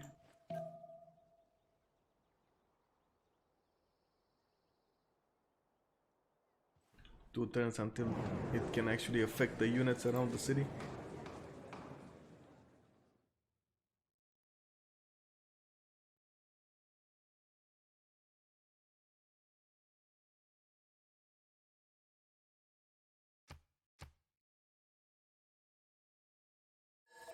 Can I vote for myself?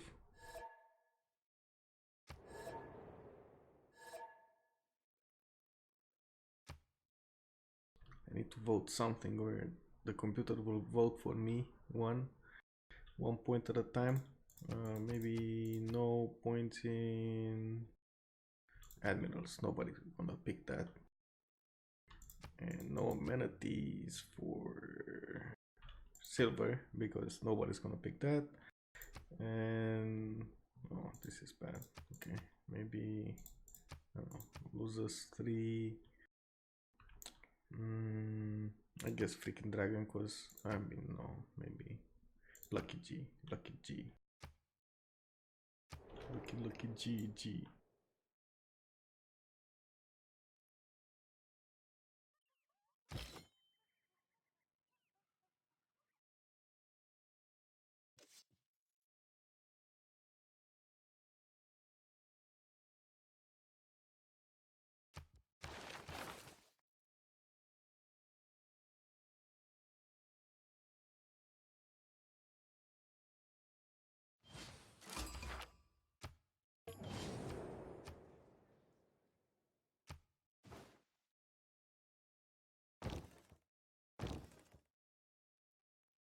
Go, Eiffel, go!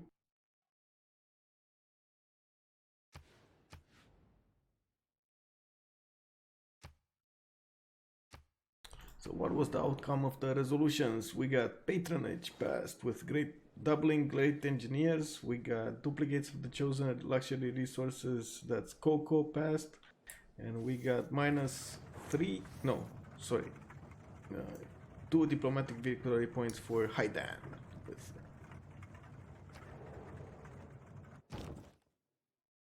On this front we got one more turn until those capsules can actually hit the wall pretty good. He's trying to move and be a nuisance with the other units he has around there. It does look like Ottomans did manage to get a line behind the river here, a defensive line. But it's behind Konya, and he let the Kevsurs get around it. They have 4 tiles of attack, and that's gonna be pretty painful once those Kevsurs start attacking the walls with the battering ram. Eiffel is getting a second settler here, and is probably gonna settle on the river. That's gonna be quite nice. He's getting more cities out. On the other side, England is getting ready to attack Poland, and I don't think Poland is expecting this. It's gonna be... I don't think India is seeing this either, so it's gonna be quite hard on Poland. It's gonna get double teamed here. I'm a bit surprised. Did he get... No. So he's 1 turn away from military engineering. He's gonna see Niter. He has 1 Niter. He's not working any though. So he's gonna be making 1 Niter a turn, and he has the possibility of improving another one, but no builder ready for him. At least he had some campuses ready, so the impact on his science output is not that bad, because he lost a golden age, right? He has 1 +2 here, another +2 here, another +3 actually here. Okay, let's see the attack. Oh, there we go. The Kevsurs brought down the walls in Konya, brought down the city to almost half HP. It's gonna heal a bit next turn, but there's actually no way Ottomans can stop Georgia from taking his city right now. And let's see how far away is he from getting gunpowder. Next turn, Janissaries are coming out, and that's gonna turn the tides of war here. It's gonna be really bad, and it's probably gonna be about first moves. If Eiffel can get the first moves on Konya, that's gonna be quite good for him. If not, then Loki gets to upgrade, promote 1 Janissary. That's gonna be extremely bad. Most of these Kevsurs will probably go into very low HP. He might be able to take the city, but it's gonna be extremely tough. The Kevsurs will... Like right now, the Kevsurs are not doing enough damage. Imagine with Janissary strength defense here. And it's almost not feasible.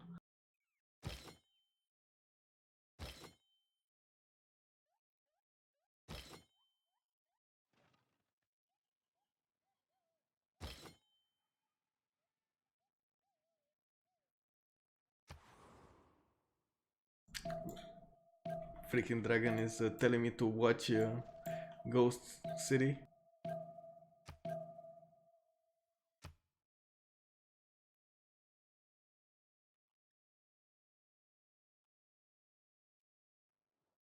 He's gonna try to get all the cities on the coast here, it looks like, with his 4 caravels.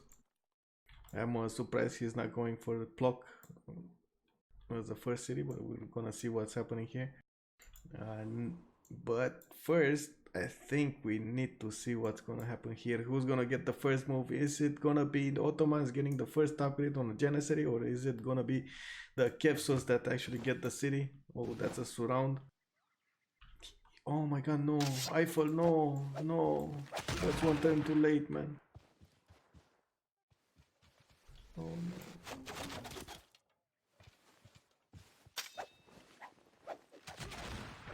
I'm not sure why Loki. Like it looks like Loki is getting moves. Okay, now he upgraded his. And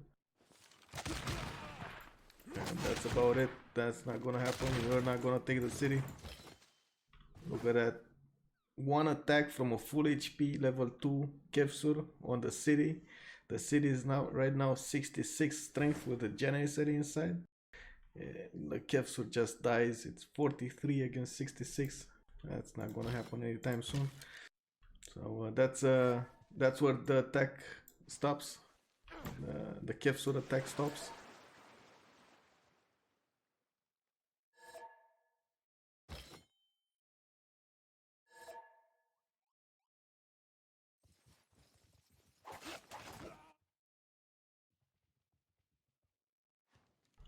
On the other side of the world, we got Poland getting smashed. His city is being attacked by caravels here from the water. It's been a bad day for Poland. First with the aggression from India, and then with this aggressive England next to him across the water.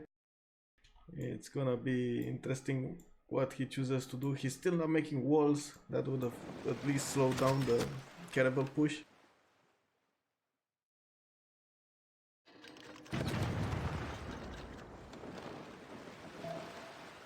There we go, the cannons are firing. This city will probably go down next turn.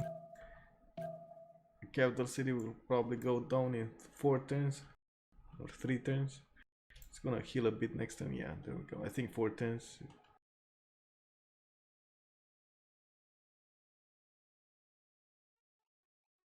The question right now is, will Loki manage to get the most out of his Janissaries, upgrade enough of them so he can actually get the kill on Eiffel, or will Eiffel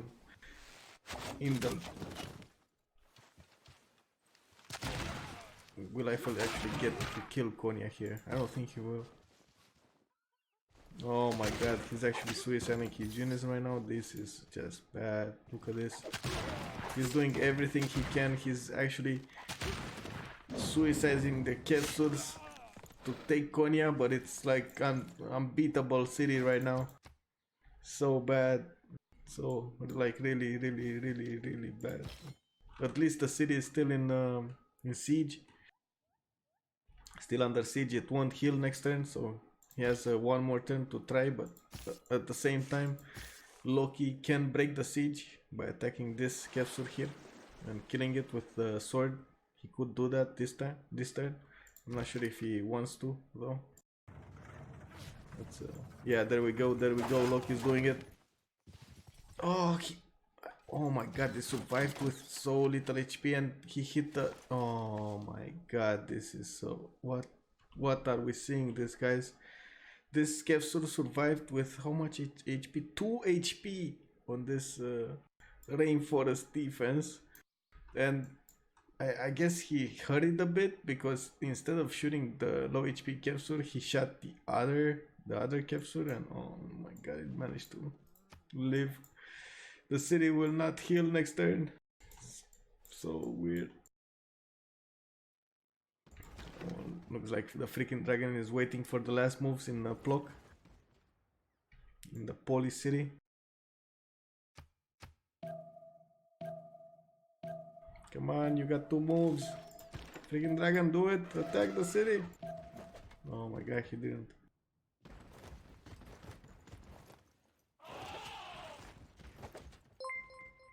This is so weird.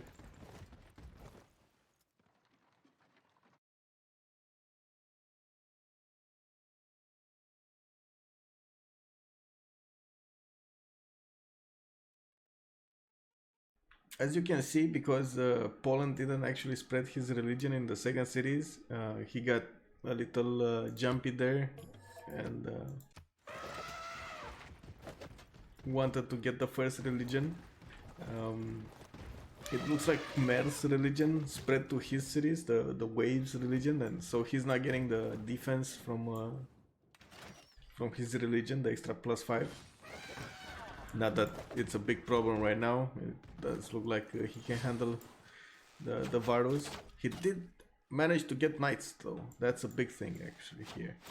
And we're gonna see if India will get crossbows in time. It does look like, yes, he does have the tech, he does have stirrups as well. And it looks like he's working on printing for that extra diplomatic visibility that's gonna give him an extra +3. It looks like Block City will go down this turn. Freaking Dragon is saying that he's gonna backstab from so hard. I'm not sure who is he gonna backstab, because does he have a friend? What? I don't know.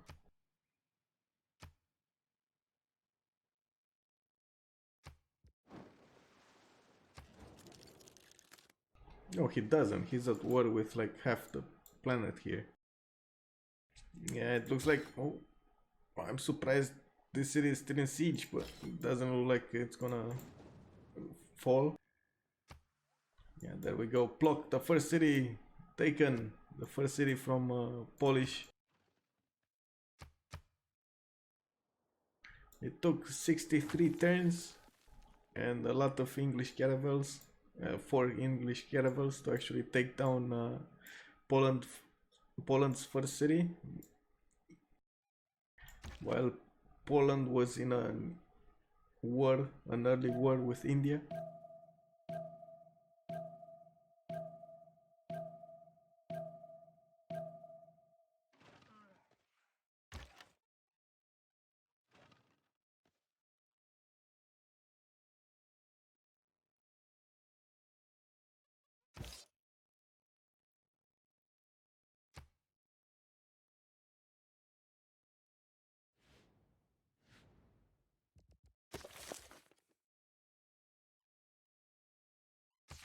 Yeah, I'm curious to see how much niter do they need. Yeah, so it's base resource cost 10 niter.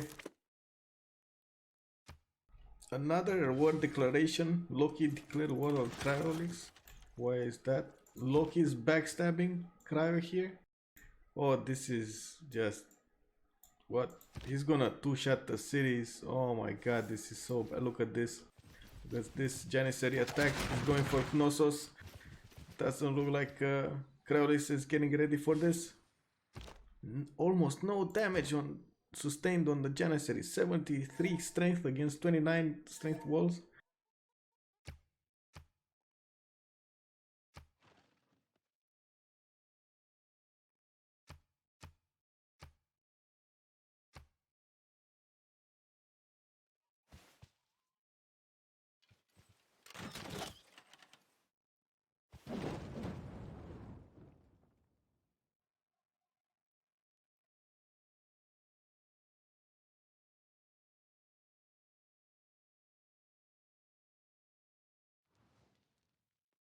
Actually, I'm not gonna respond to that. He's gonna have to fight it out. Players don't actually know his position there. They don't know Loki is attacking him with Janissaries here. Debris might get a sniff of that because he has this city next to the Knossos city, and he must see the attack here. It looks like Inca just hit 100 science a turn, 101 to be more specific, with 57 culture. We got second runner up on science, Khmer, 89 science and 61 culture. They're side by side as well. They're not friends though, so it's gonna be interesting what's happening next after Poland will be no more here. Khmer will lose a friendship, and I'm guessing Inca will still have his with Sumeria. I'm interested to see if Khmer will go for a friendship with India, since India is still in the game with 5 cities, even though he's not in the best positions, especially science and culture wise. He's 36 with 24. It looks like Ghost got his cities out in time in his capital city. He's gonna live to fight another day. Davis just declared war on Cryolix as well. They're trying to split his city up. Look at this. But Knossos is just one hit from a Janissary away.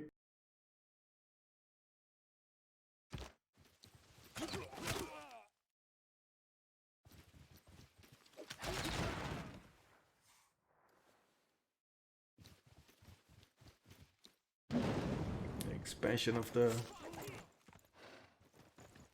Oh, even Yoda declared war on Krylix. I'm guessing that's for the military. Where's Yoda?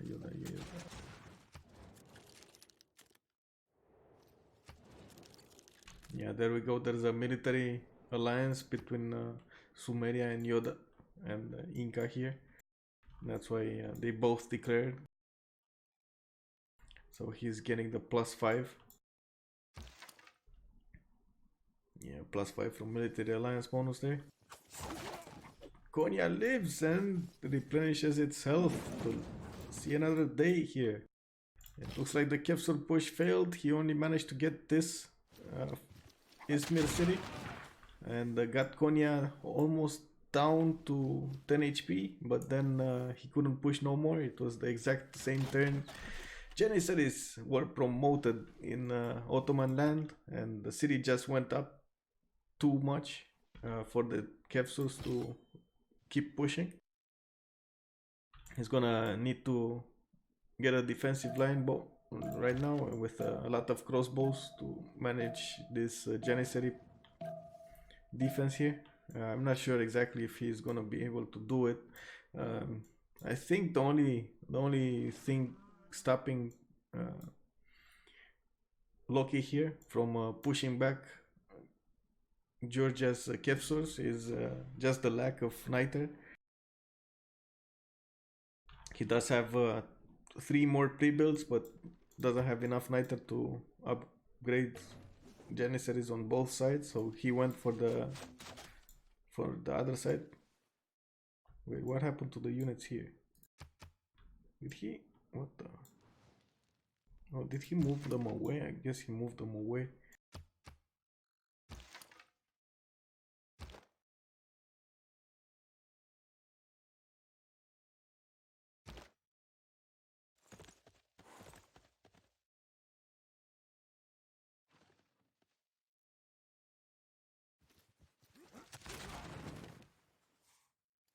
Second city of Greece going down. Oh, it looks like England didn't get to keep block with not enough pressure. There was too much pressure coming out from the Polish capital city, and it looks like Poland will get his first winged hussar in 4 turns. That's gonna change the tide of war here.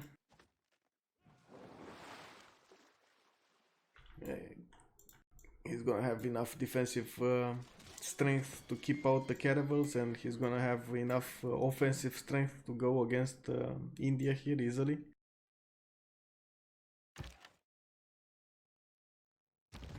India doesn't seem to be building too many units now. He's more focused on getting his economy up. He did build 2 more commercials, and he's building the markets in them right now. He's trying to get more science, and I guess trying to get relevant here. It's kind of hard after that amount of production lost on early war.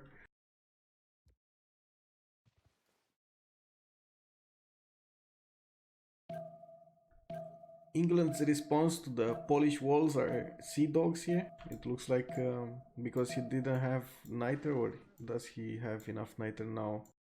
I don't see him having enough niter. He might actually go for Georgia, as I said earlier, but let me check. Where is England here? Click 13 niter turn. With, does he have mercs? He does have mercs. I'm surprised he didn't build any. What are his ships anyway? He had more than 2 or 3 quadrims on this side. What are they?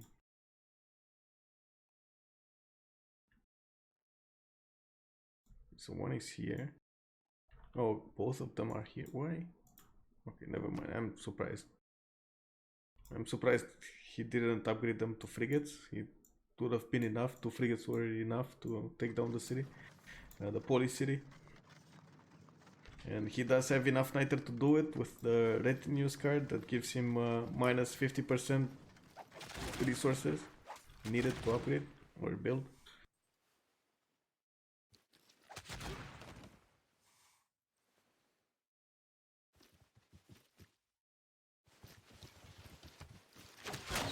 Janissaries are starting to push now. Look at that, they're one-shotting the units. Especially that archer unit over there. Doesn't look like the crossbows have enough damage or promotions on them to get a handle on this Janissary. Look at that, they're barely making 5 to 7 HP damage. So few. So little damage, so little damage.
Yeah, look at that Haidan is trying to get the attention here.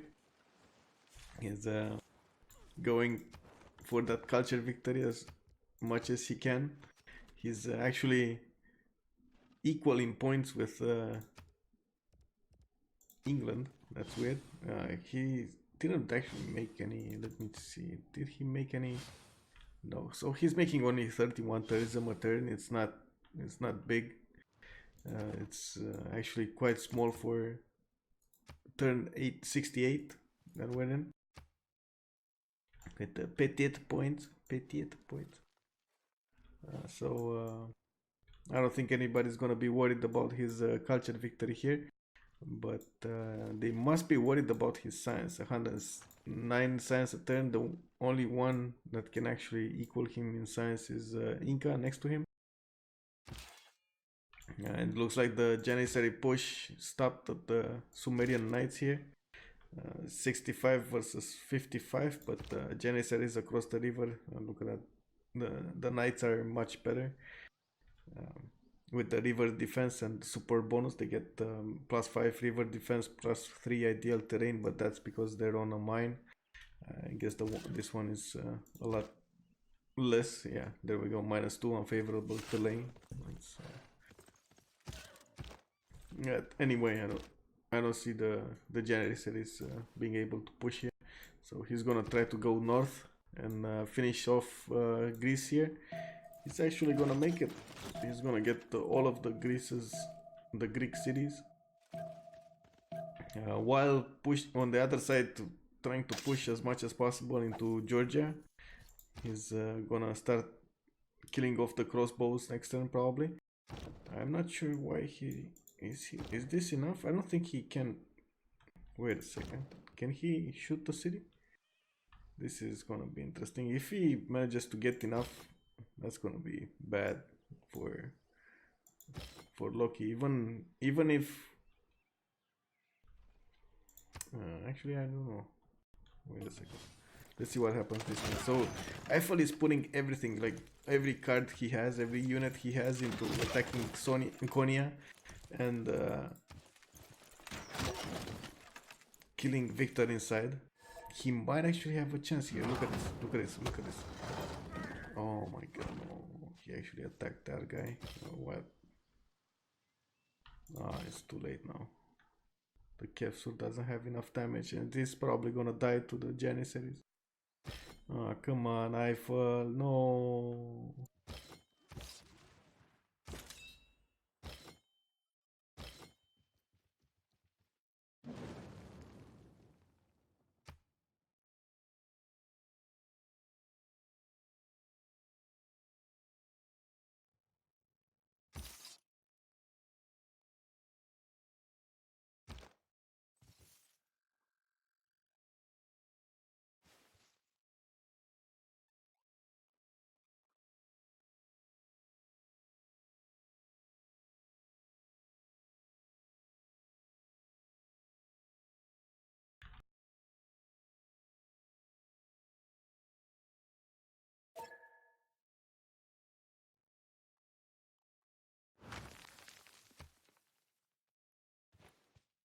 I'm a bit surprised of this pikeman build here by Sumeria. Why is he going for pikeman?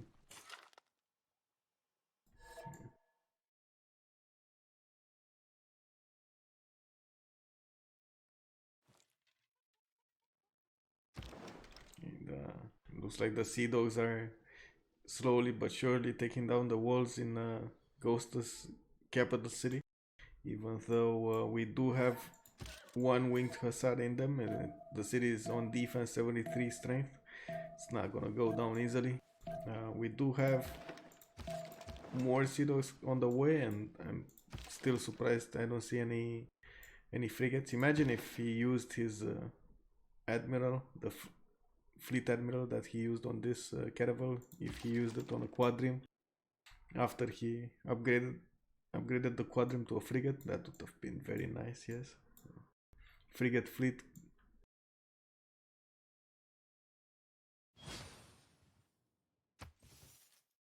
Oh, what is this? Field cannon coming out from the police city. Oh my god, that how is this possible? I mean, the city has swordsmen taken, for some reason just got to field cannons. Wow.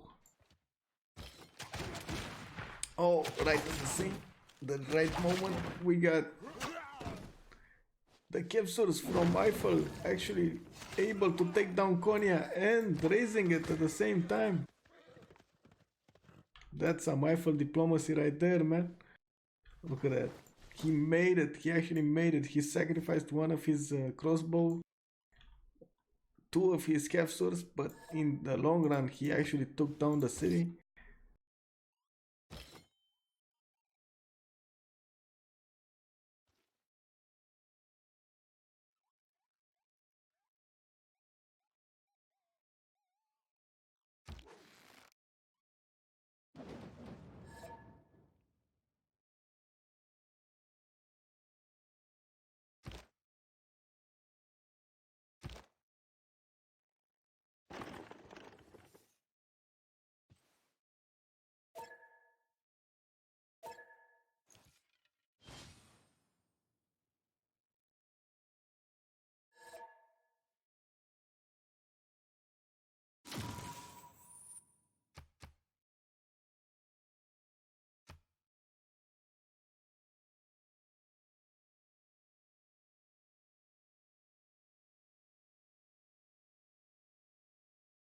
The first player is out of the game. We got Crowley's coming in the last place here with Gorgo. He unfortunately had too much faith in a friendship with Loki. Loki, after one round or two rounds of friendships, actually backstabbed him right at the second he got Janissaries, and managed to overtake his empire here. He killed 3 of his cities, including his capital city. The Janissaries were just unstoppable here.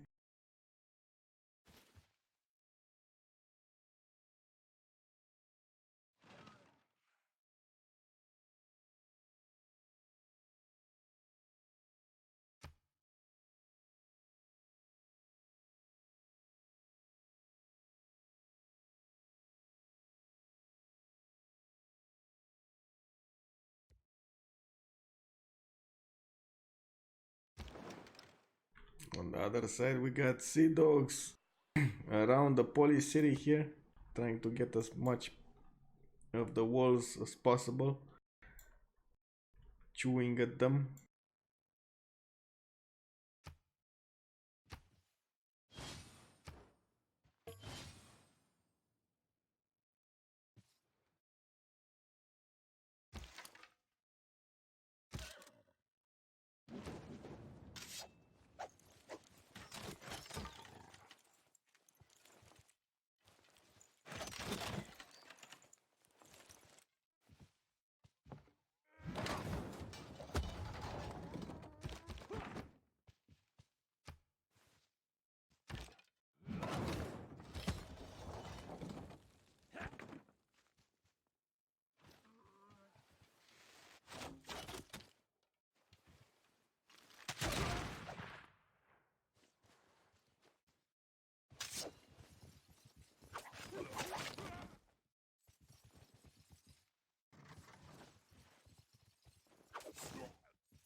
These Janissaries are just an amazing unit. They get so much experience, so much strength at their, and of course their free promotion. It's amazing unit, and so early as well. That's why he managed to get the upper hand against Greece here and Eiffel. Eiffel did manage to settle quite a few cities here. 2, 4, 6, 7 cities. Managed to get his way out of that one tile peninsula he was in.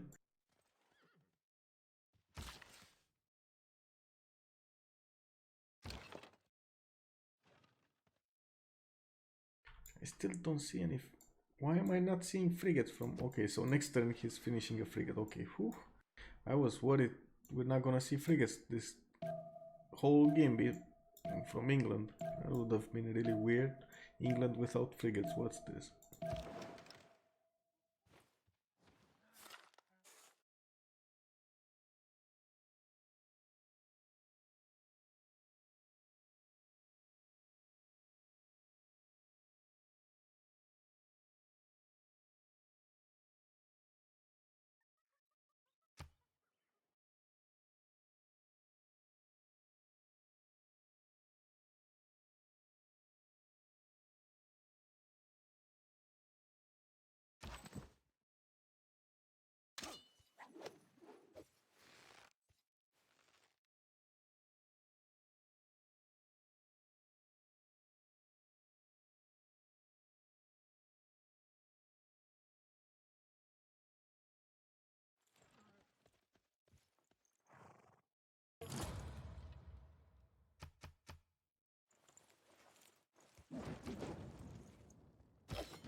Looks like Loki's in a bit of a pickle here. If he attacks the city, it's gonna be taken over by Devries.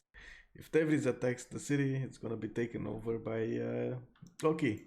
So it looks like there's a standstill between Sumeria and Ottomans fighting over one Greek city. neither of them can actually do the first move here, and because Loki cannot get 2 attacks from his Janissaries, he's just gonna sit there for quite a while. I'm surprised he didn't actually move a Janissary towards Pharsalos here, so he could take it in the meantime.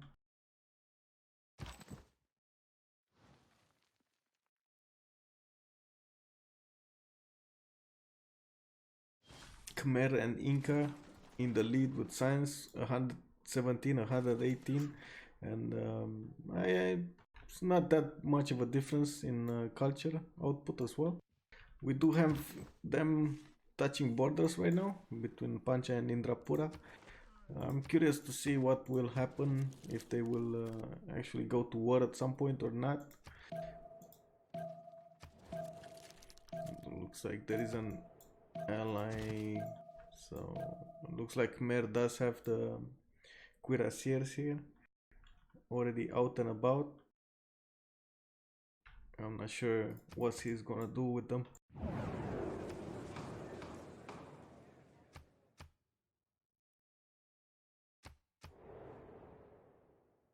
Let me see. I wanna see if he has the building to buy his units or not. Yes, he does. He already finished Grandmaster Chapel. And how much faith is he making as Khmer? Khmer is one of the civs that is extremely faith dependent. He's making 157, 58 faith a turn, so he can buy one field cannon or one cuirassier in almost 2 turns. It's 330 if he's in normal government. If he's in theocracy, I believe it's 200 something, 280 or something, so that's actually 2 turns of faith generation. Oh, Ghost's city is almost going down here. Let's see how low did he get it. Half health right now, and I'm guessing the next turn the Sea Dogs will take it down, so the cannibals can overtake it, take it over.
I'm a bit curious why Eiffel is going so catapult heavy here. Is he making enough niter? I was a bit, I guess, let me see. Is he, so he's making 3 niter a turn. Maybe he wants to go full on bombards here. I'm thinking that's a big mistake.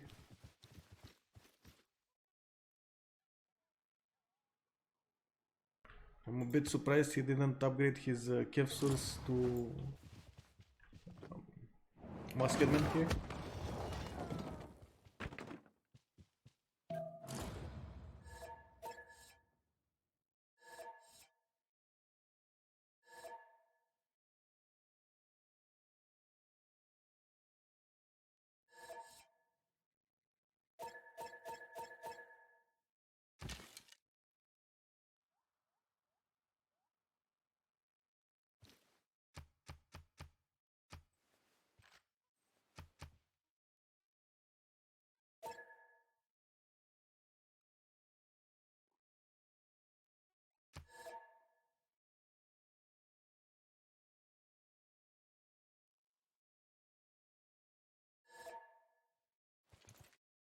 Yeah, let me see what's happening there.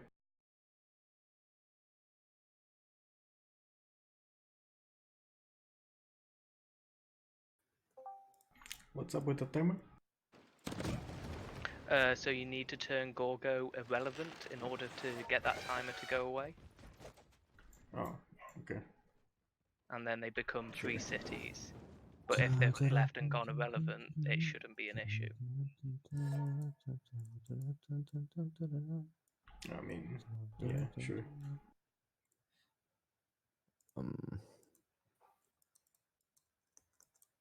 I need to get used to this CPL mod, yeah. Yeah, it looks like Ghost is asking to be relevant here.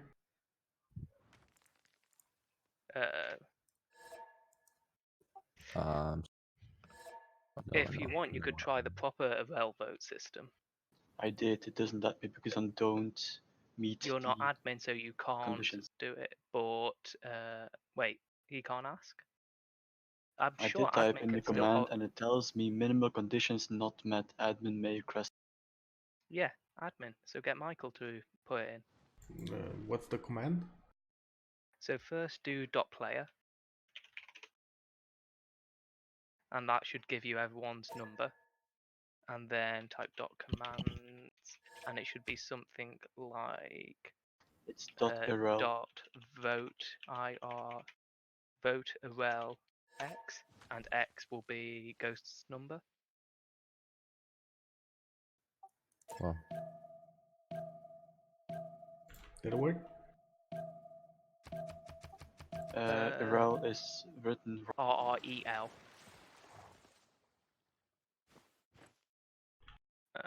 I think I've just paused it just so we can get this out of the way, because I can't explain. There we go. Guys, maybe CC. I call to play now. I mean, there's a close game here. Why do you want to CC? No, CC. CC, No, boys, C. CC. No? CC to... Dragon. CC to Michael. Free score, 2 good. We could actually CC to Michael.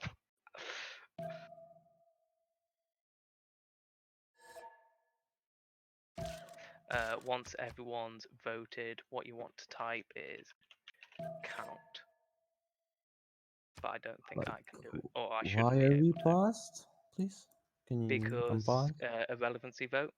And Michael can force me to unpause with .unpause. You have to plus in the chat. Equals Boys, doesn't please. do anything. 5 in favor, 1 against, it passes. Wow. Unpause? Okay. And just for the sake of helping you learn the commands, can you do .unpause?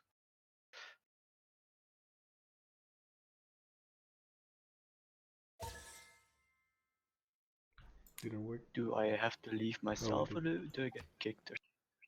Or your city should turn to 3 cities, so it's up to you. Lucky, are you here? It says he resynced. What's up? Okay, so I'm gonna kill Poland's cities, so don't intervene. Or I come for you. I'm irrelevant. You can have his cities, sure. Amazing. Alright. Oh, it didn't work. That should have worked. Maybe Ghost needs to leave the game. Maybe it'll be at the end of this turn. The I'm command you just going can to do to fix it is dot. Guys, please. Too many pauses.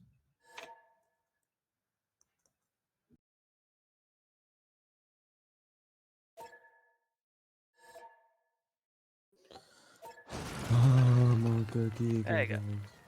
There you go. Amazing. Okay, have fun, guys. GG. GG Ghost. Wait, oh shit, a 3 city is about to flip back.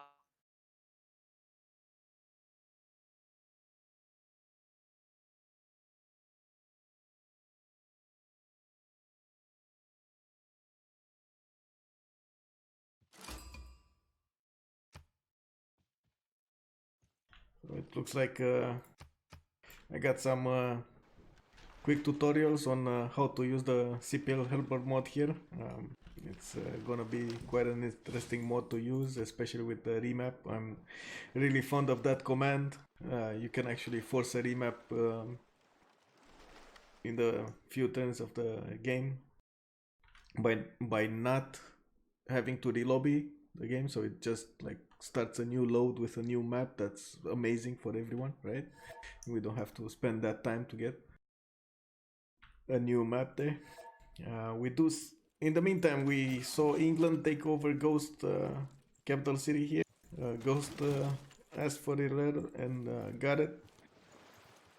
The two free cities with walls, that's gonna be quite painful to push. But I think Khmer can do it here with the cuirassiers and the bombard. Let's check out and see what's Loki doing here. Yeah, there we go. The muskets have been upgraded here from the capsules, and they're starting to grind down these janissaries. I think they can actually withstand them, right? We got 57 against 69. Not well. It's not that good, but behind rivers, behind in range of Victor, yeah, that may be possible. Maybe a general as well. I'm not sure exactly who's got the generals, but yeah, I guess India had one, right? He was making the projects for one. General. So Inca actually has one. How did Inca get one? That's weird.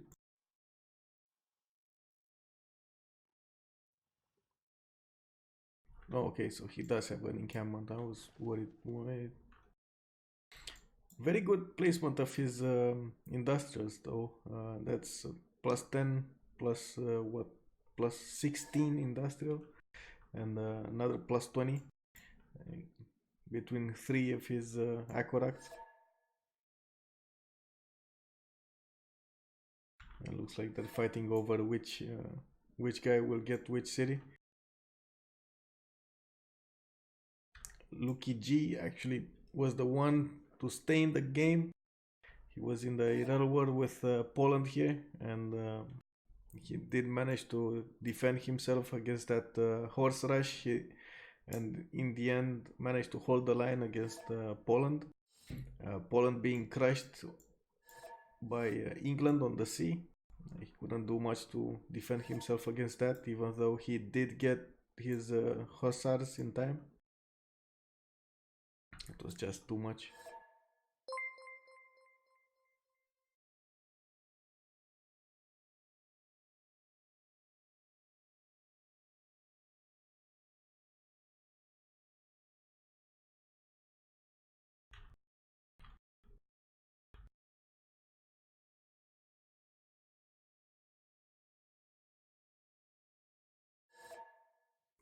Thank you for the follow, Akorchev. It will take some time until I can actually you can actually hear me. It's still 10 minutes delay, but welcome to the stream, man. I really hope you enjoyed this game, and I really hope we're gonna see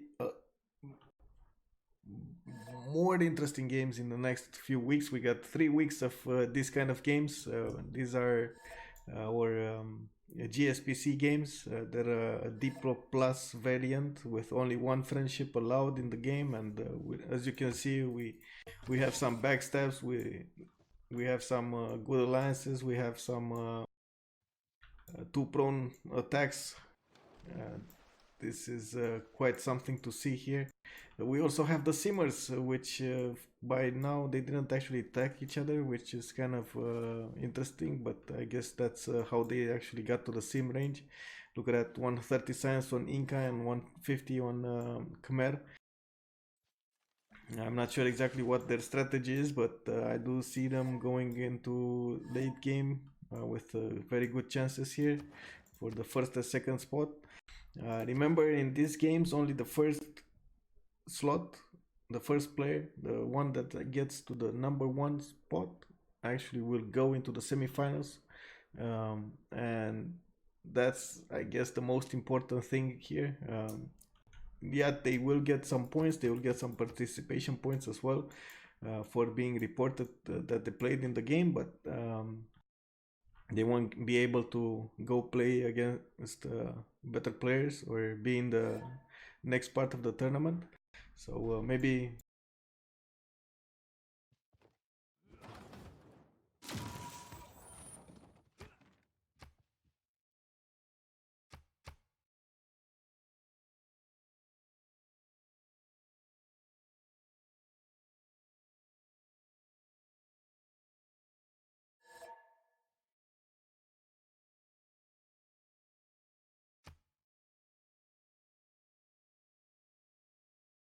I'm not sure exactly what's happening. It looks like Devris has some connection issues here.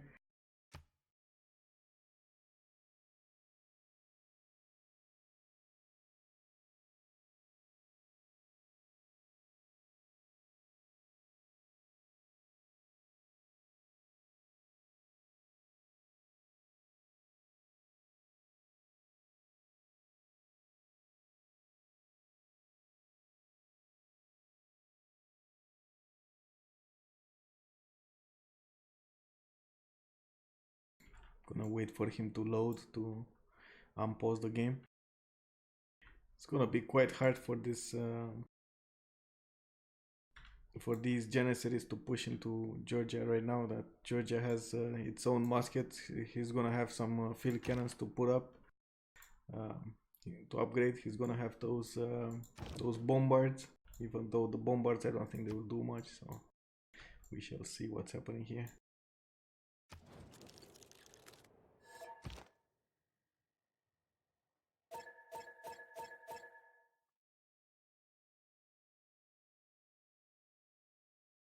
I do see a timer. It's 50 seconds until the next round. Not sure exactly what the freaking dragon was talking about there with force ending the turn. I'm guessing he wanted me to end this turn, but I don't think that's okay. Let's only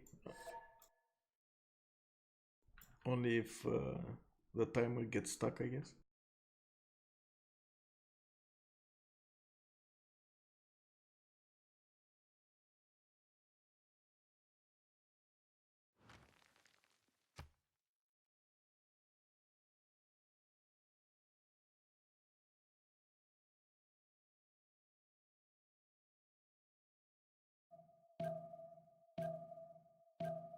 I'm interested to see how this mechanic with the free cities will change the defense here.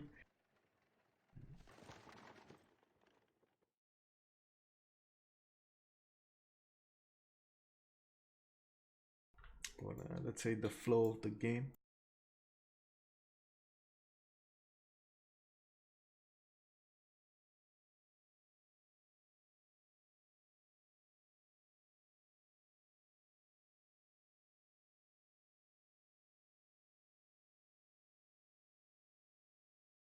There we go, the next turn is coming.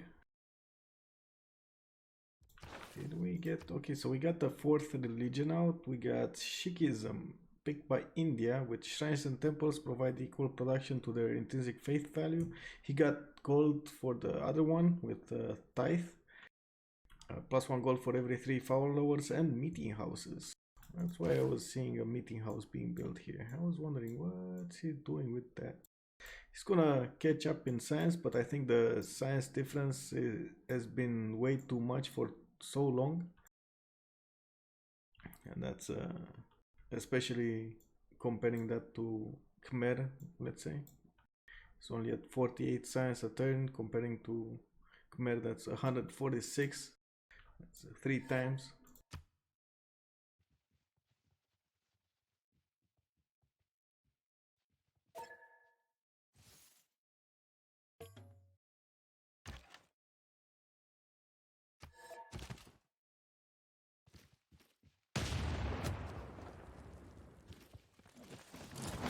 Bombard starting to work on the polycities, the walls there.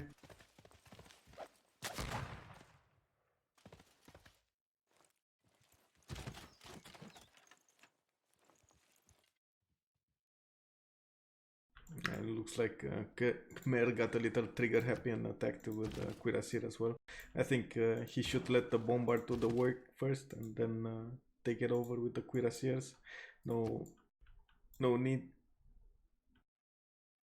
to get those cities and to get those Cuirassiers hurt, right? It looks like Sumeria Devris is actually pushing back Ottomans here. He got Knossos, which is not really defended. It's not building walls into a siege. It's under siege here with units that he levied from Ngazagamu. The problem is the units will actually will disappear in 2 turns because they were levied by a city state, right? And the levy ends in 2 turns. I think they should still stay in the same spot, right? But they won't be able to be controlled by Devries. So, and I don't think he has enough strength between the horse, the archer, and the archers, and the swords and the warriors to push. So yeah, we shall see. At the same time, on the other side, we got Sumeria Devries declaring war on Haidan here. Not sure exactly why, but yeah, there we go. The war declaration is on. It might be that he wants to help Yoda. It doesn't look like Yoda actually has enough units here to make a push, or but he does have enough to defend himself if it comes to that. Yeah, looks like Loki stopped trying to push Georgia here. But as we know, Eiffel, he's not gonna stop until he gets the last hit here. Oh no, another disconnect.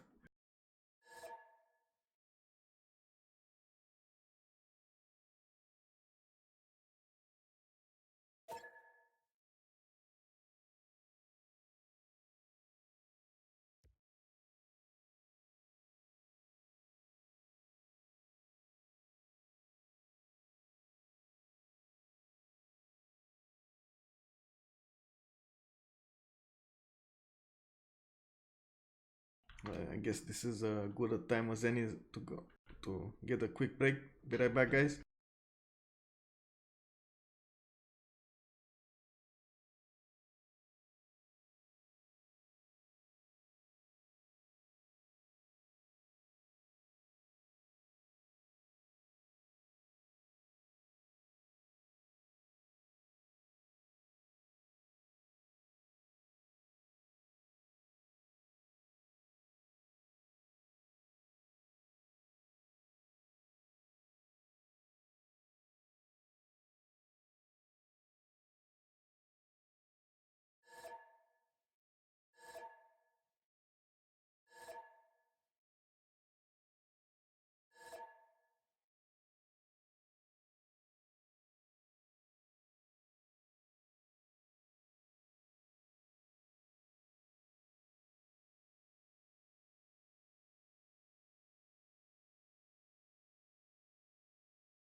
Low key.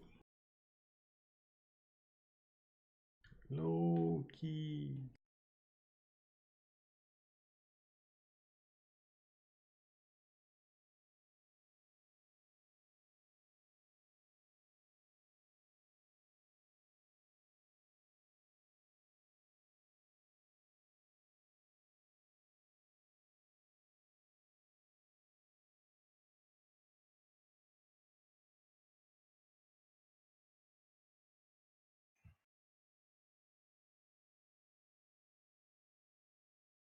Okay, there we go. I got an answer from Loki. He's restart. He had to restart his game, and he's joining now.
What is Loki doing? I don't know, but you're still not using push to talk, man.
Everyone here, put a plus. It's been quite some time.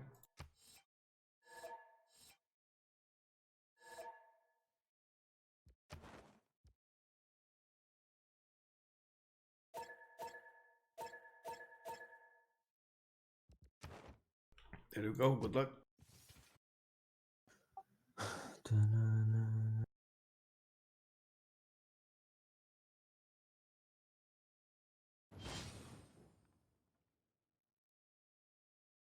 So it looks like Khmer ally will be India from now on, and he's probably gonna need a military ally against Sumeria and Inca here.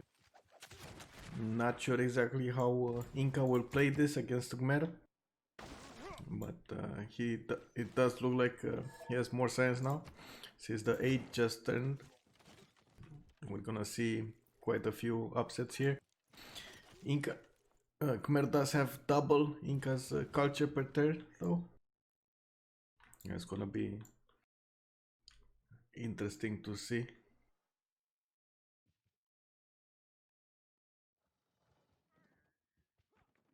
Not even one theater square from Inca.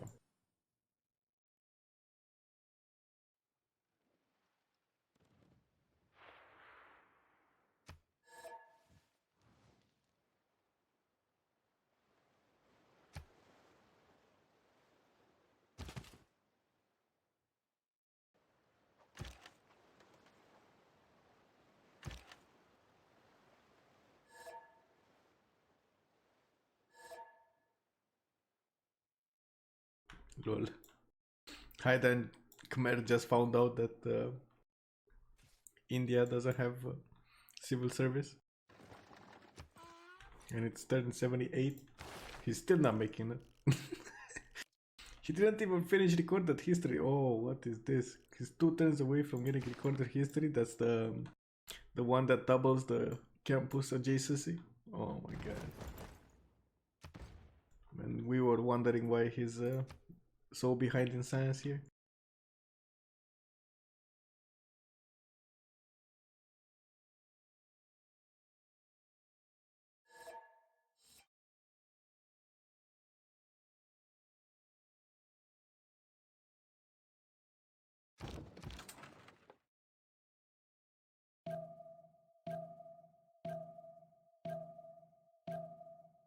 Bombards with a general do look scary here. And he has a Georgia has a lot of pre-builds. 1, 2, 3, 4, 5, 6, 7 bombards, and he's hard building one as well. Oh, 8, 9, 10. What is this? Georgia just went crazy. Eiffel went crazy with the bombards here. He might actually get to push Ottoman and take over his cities. That's so many bombards.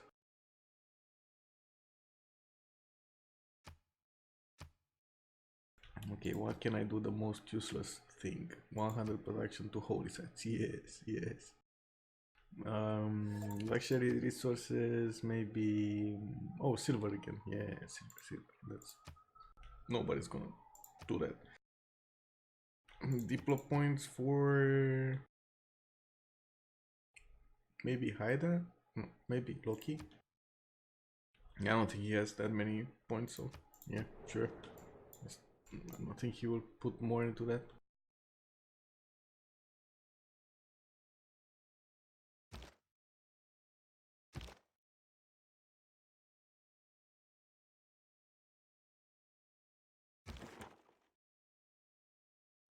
There's a lot of military, a lot of pre-builds here from Sumeria next to India's territory.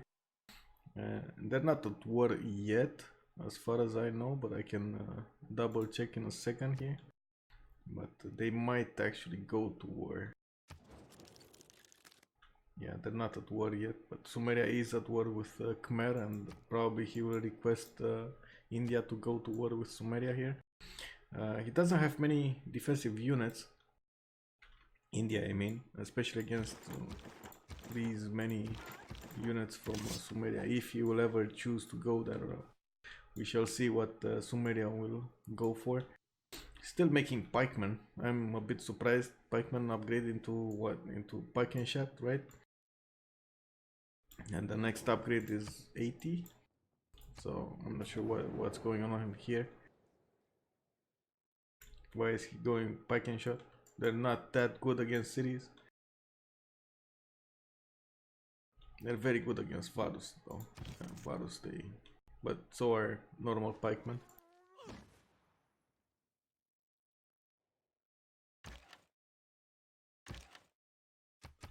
How far away is Eiffel from getting field cannons? That's a question. And what's the difference? So we got 71 science on Ottomans here and 114 on Georgia on Eiffel. I think Eiffel did pretty good here, considering his start, considering his war with the Ottomans and his his decisions, I guess. I think he did very good here. He's in score, he's 5th right now, but he has a very high chance of getting at least 2nd or 3rd. It's gonna be interesting to see the next 10 turns what will happen here against Ottomans. I believe he just finished. Yes, he just finished ballistics, so he can upgrade his crossbows to field cannon and start pushing the Ottoman cities. He's also getting cartography right now and getting a defense up against England. England does have a fleet. It's not upgraded, but it is on his side here.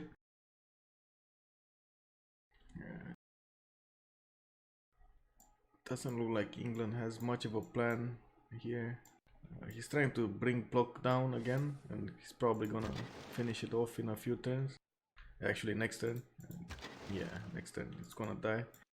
Then he's probably gonna try to work on the Khmer city, but I don't think he's gonna have any chance on that. The bombards will handle the coast, right? Hey, where did the damage notification get? No, I don't see the damage yet. Okay, that's bad.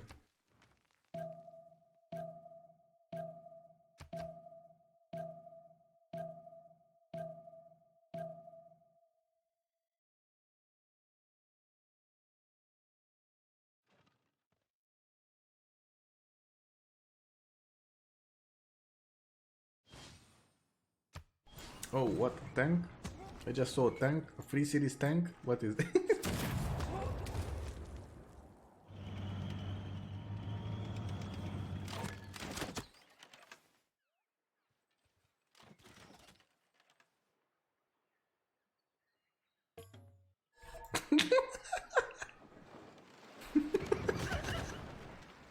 Oh my god, I think this is the last time I'm gonna we need to talk to Jack the narrator and see what's happening here. With the tanks, how can a free... Oh my god, this is so bad.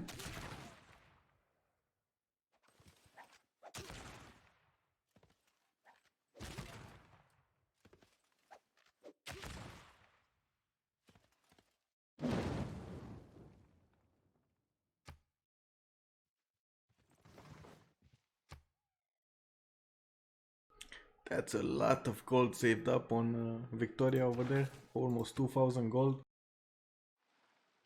Yeah, let's see who picked up. So we got Newton picked up by Ottomans here. That's gonna put him back in the race to defend himself against Georgia here. 130 versus 73. Did he activate Newton? I think he did.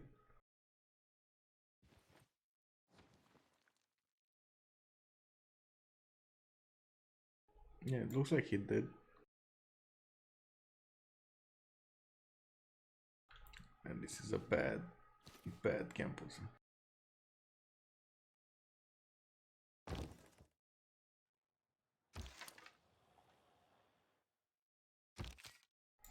I'm surprised Eiffel didn't choose to upgrade his units and start moving right now against the Ottoman cities.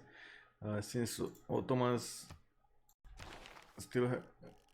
Well, I mean, he can get some field cannons, but he doesn't have any pre-builds, so he's gonna have to hard build them. He only has the Janissaries, and it will take him a few turns. Maybe, let's see. So he has one for that. Oh, that's a lot. That's long term. That's a long time to get steel here. That's like 15 to 20 turns to get steel on Ottomans with this size.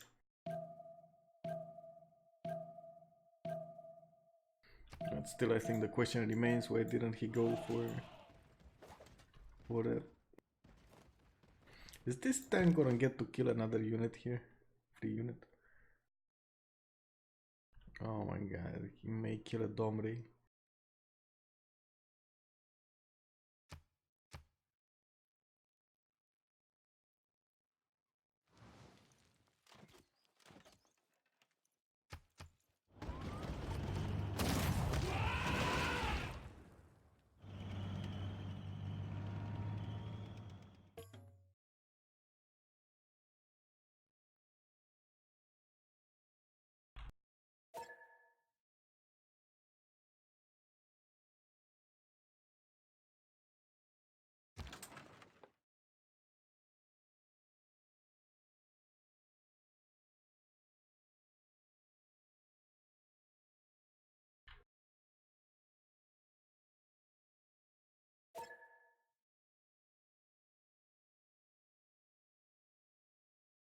Looks like the city of Plok flipped to Khmer here. And for some reason this tank didn't go away. This is weird. This is a barbarian now. 80 strength tank moving around Khmer's land, killing off everyone. and everything. This is kind of bad. I'm surprised he didn't get killed. He's a rebel.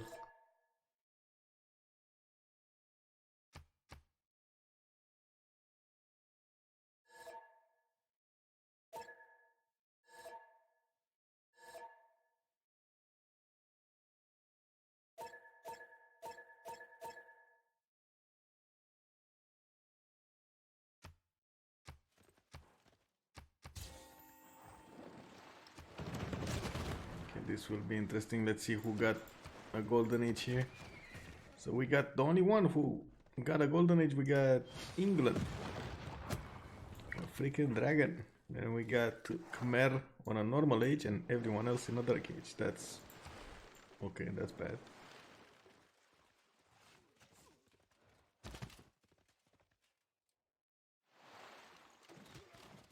Wait, what happened to this city? Where did it go?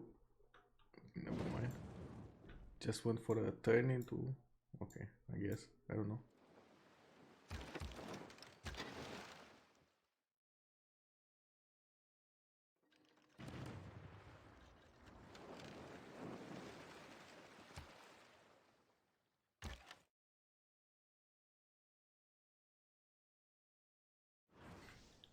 Okay, Devries upgraded his parking shot here and he might go for the kill in a few moments.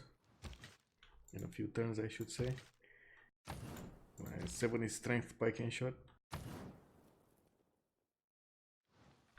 Against India that's trying to sim over here. He's not building any more army and I think that's a mistake. He does have 2 archer units, but that's not enough to handle the pike shots.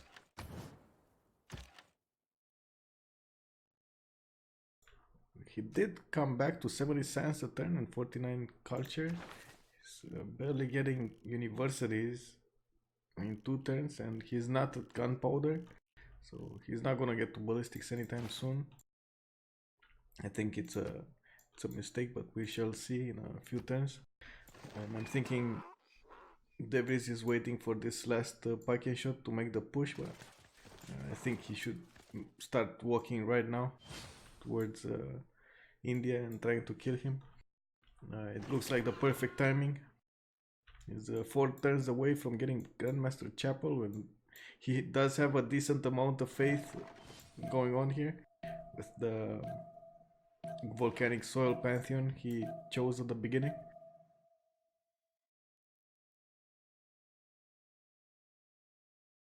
Yeah, let's see what the tank does. Oh my god, there's a tornado now in Haydan's land as well. Khmer is getting smashed here.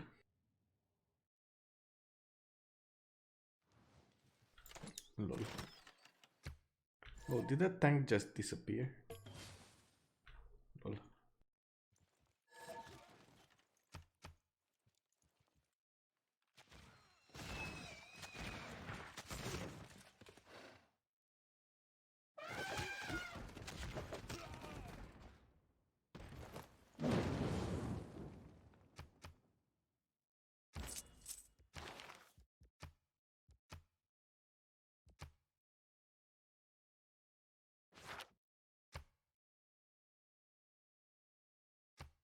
Looks like Yoda just declared war on Haidan. This is starting to be a world war.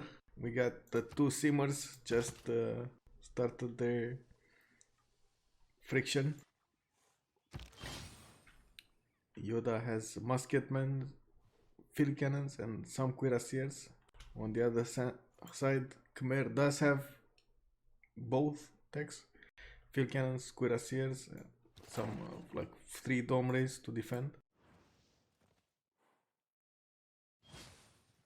He also has the possibility of faith buying his units. I'm not sure how much. Let's see how much faith does he have in the bank. Oh, only 31. Okay, that's not that much. But he's getting there with. Oh, there we go. Sumeria just declared war, and that opened up the doorway to Devries to actually go into his territory. That might not have been a very good idea, but it was bound to happen anyway. looks like there's a high chance India will die to Sumeria, and Inca will probably have a stalemate here against Khmer. And it doesn't look to me that he's gonna push him anytime soon, but he is at 225 cents a turn, so he's probably gonna hit tanks pretty soon here. Let me check that out actually. So he's hitting refining in 2 turns. That's gonna give him oil, and he can get combustion in another 7 after that. So that's 10 turns until tanks, and on the other side we got Khmer. That's barely finishing rifling, and he's gonna get steel in 6 turns. Not that close, not that close. Looks like there is clearly a lead from Inca here. He has the better chance to win this game. Point wise though, looks like Haidan is 100 points ahead of Yoda here, 80 points actually, 78 for the 71, whatever.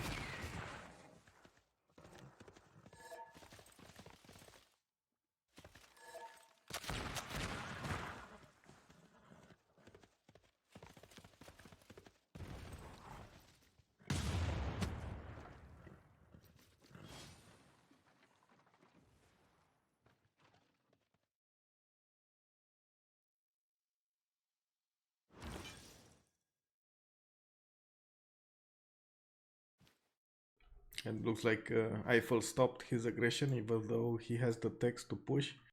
It doesn't look like he has enough gold in the bank. And is he making enough?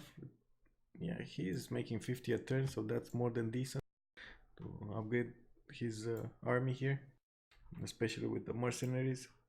I guess he just doesn't want to go for it and keep simming. It doesn't look like he's gonna get anything out of it. But maybe. I mean, if he keeps pushing on, if he gets more cities from Ottomans, he's gonna squish Ottomans between him and Sumeria here. Even though Sumeria is gonna be occupied in the next few turns with India, I think in the long run they could split Ottoman in half here. And looks like Eiffel stopped. We will see if he will come back into the game.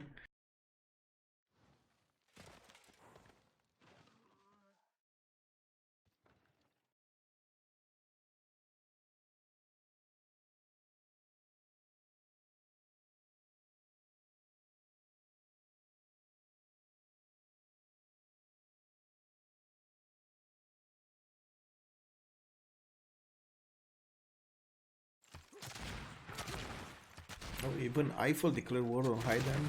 They really don't want him to get the culture victory, and they're trying to do as much to put a dent as much as they can into the tourism upgrades. Tourism spread, I mean.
I'm wondering how Khmer got still so fast.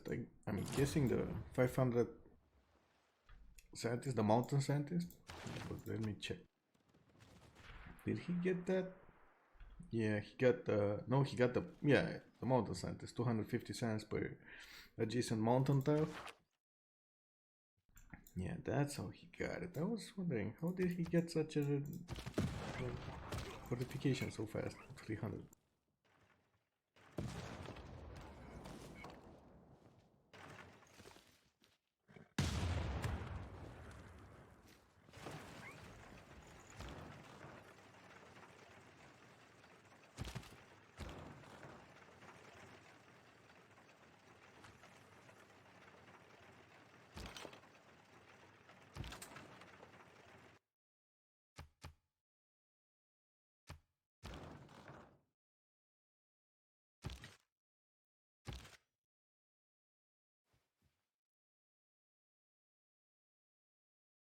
India's trying to get his units back, moving everything from his west front to the east front, trying to stop Sumeria in his tracks. I'm not sure it will be enough. It looks like in 2 turns Jabalpur might die here. The bombards will make quick work of the walls, and field cannons will probably do the work against the units here. How far away is he from field cannons? Is he? Yeah, he's going that route. He's probably 8 turns, 9 turns. Okay. So he's not that far away. He might actually stop him at his capital or Madurai. We will see. He does have a decent amount of crossbows that are coming here, and especially one of them is +5 here. That's gonna be a very powerful field cannon.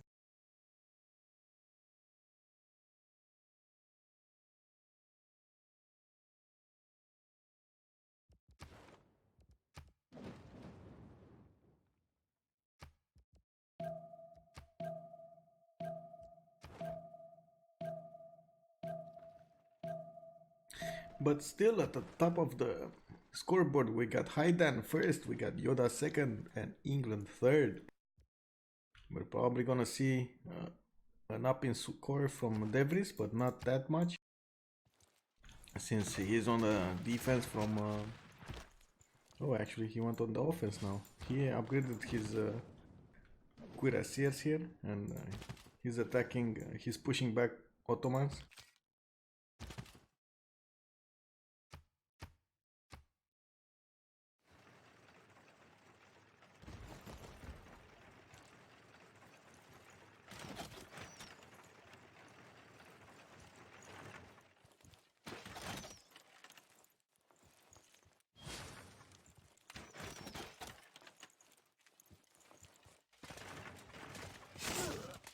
Oh no, he killed it. He managed to get the field cannon. Nice moves from Lucky G here.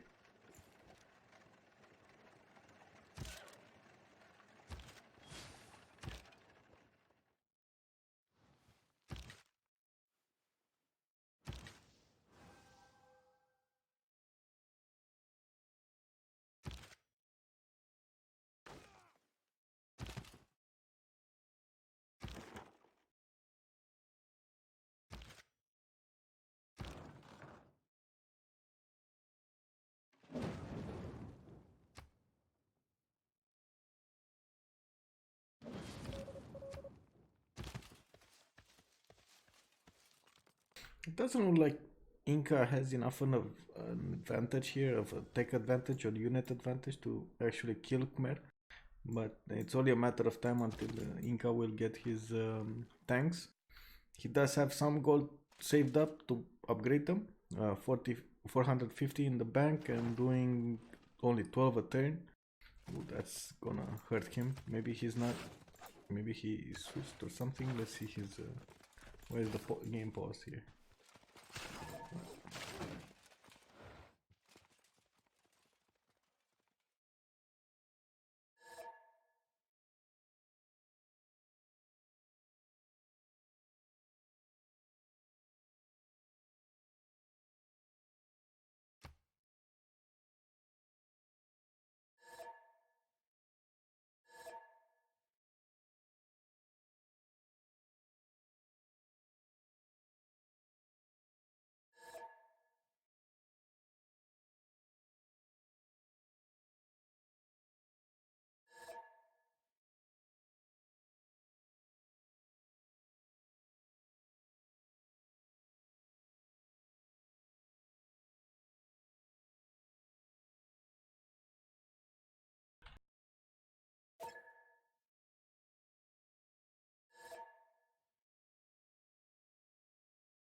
Some rule violation here from England.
Doesn't look like Sumeria is making any kind of headway here. He did manage to save his bombard from getting killed from Jabalpur, but I'm not sure if it's gonna be enough here to kill the city. He does have these pike and shots that we're gonna have to face field cannons in a few turns. It's not gonna be easy.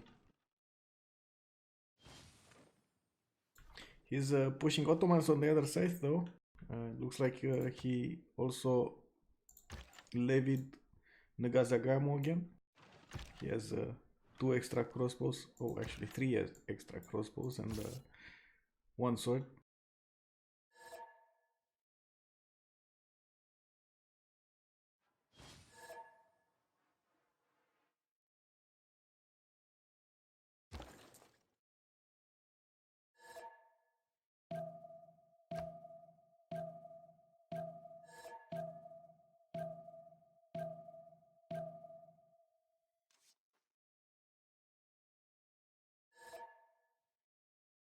What is Eiffel doing here?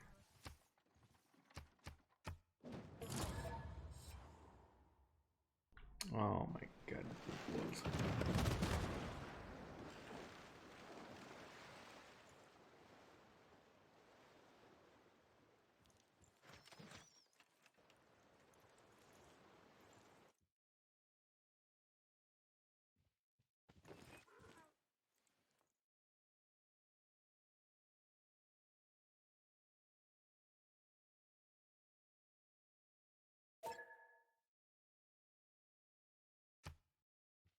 There we go, the first tank is out from Yoda. The tank cores are here, boys. 94 strength against 75 strength cuirassiers. And that is with military alliance bonuses, so this is actually the moment Yoda is getting that advantage he was waiting for against the Khmer.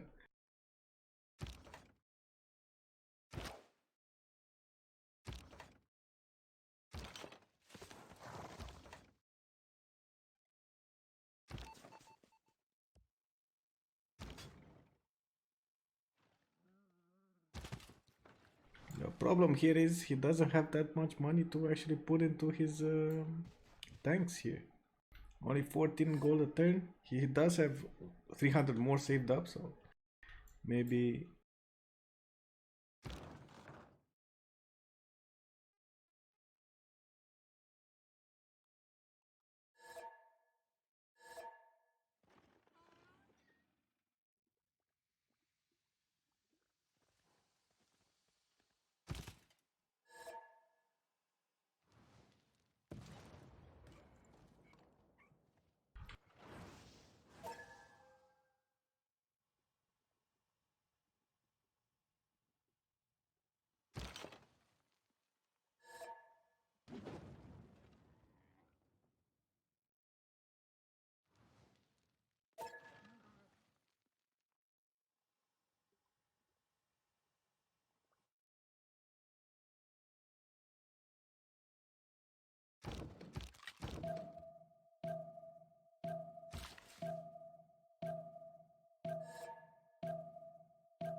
A lot of Janissaries here from Loki. He upgraded all of his builds here, and he has on the west side 2, 4, 6, 8, 10, 12. 12 Janissaries with 2 more being built in the next 2 turns. 14 Janissaries going against Sumeria here. He's trying to get as many cities as he can. At the same time, Sumeria does have a problem against India. India is getting the upper hand here. Once he got the crossbows back in the defensive line, India started to push back the Sumerian units. And it looks like Sumeria does need to retreat from the front here. Yeah, let's see the tanks, the Incan tanks going against the Khmer here.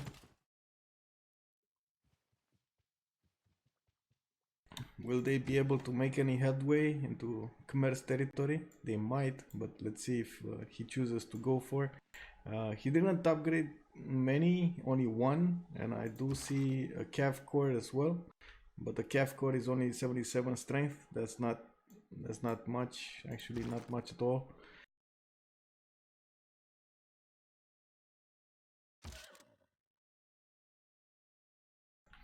Does he have oil? Maybe oil is the problem actually here. Oh, wait a second. He has tanks to the south. Never mind. I just saw here. How much oil is Inca making? He has RTs, tanks, 2 tanks, more RTs. Is he making decent amount of oil? Because that would be a problem. No, he's only got 1 oil and that's already being consumed. He has oil to the south, but he didn't settle it yet.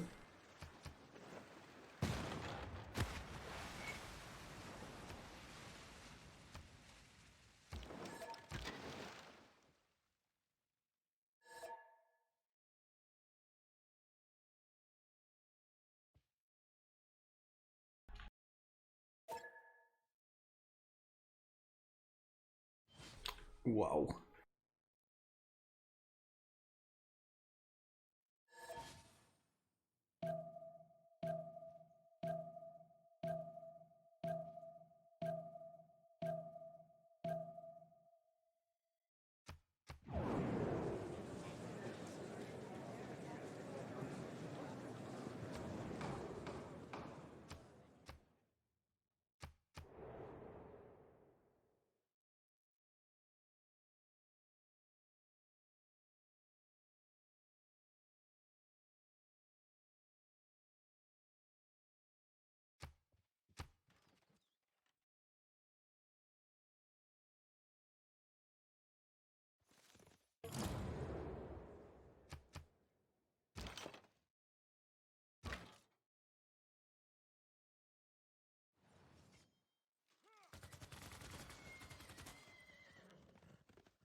Oh, it looks like Ottomans actually settled another city on the place Konya was here, was taken. It's now called Sivas. And it's I'm still not sure why Georgia is not pushing him.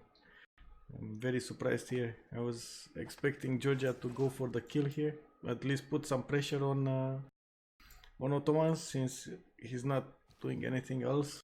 Well, he's going up in Sim, 156 cents a turn, comparing that to 85 cents a turn from Ottomans. And he actually went over Khmer here in science. I'm still not seeing. Well, this is a problem if Inca doesn't settle oil in the next few turns, he's gonna have a big problem with his tanks. They're gonna be what, minus 20 because of lack of oil. That's gonna be quite bad. I do see a lot of oil to the south here, south of Rosaspata, south of Wanaku. He can settle one city and get both actually. Yeah, there we go, the settler is going there.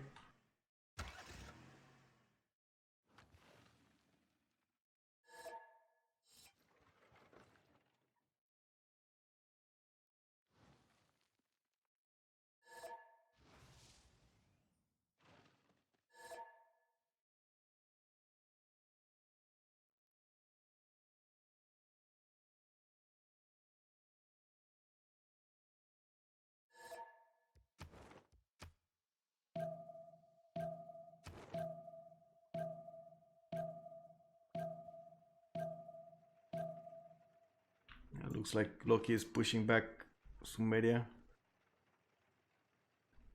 I'm not sure if he will manage to stay alive here, at least in Isin and Shurupak, because of this Janissary push. They're gonna do a great deal of damage. Just doesn't have the number of units here. We will see.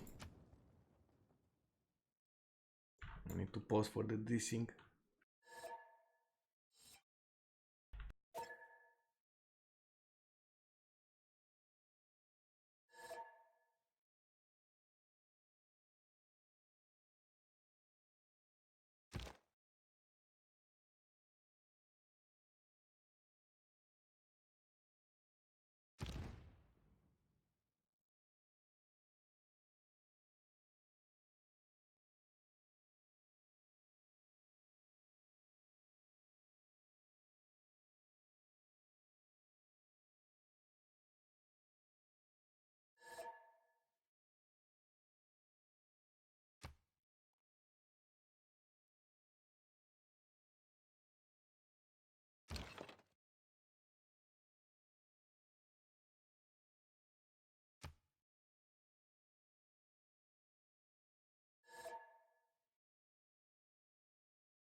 Oh, this Volcan just died.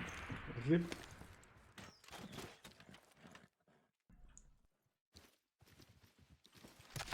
Being pushed on two sides is never easy. And right now, Devries is getting pushed by, well, is getting first moved on both fronts, on the Indian and on the Ottoman front.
Looks like Eiffel is doing everything he can to get back in points.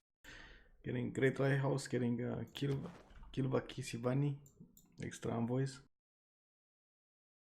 We do see him Suz of two city-states. He has Bologna and Geneva here. And let me see, did he I don't think he even found Babylon. That's why he doesn't have any there.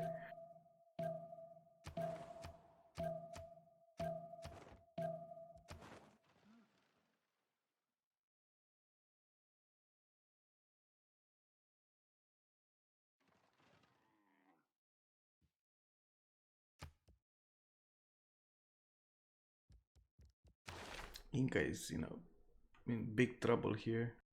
Even with Merchant Confederation card, conscription, he's still not positive in his gold per turn. It's just too many units here.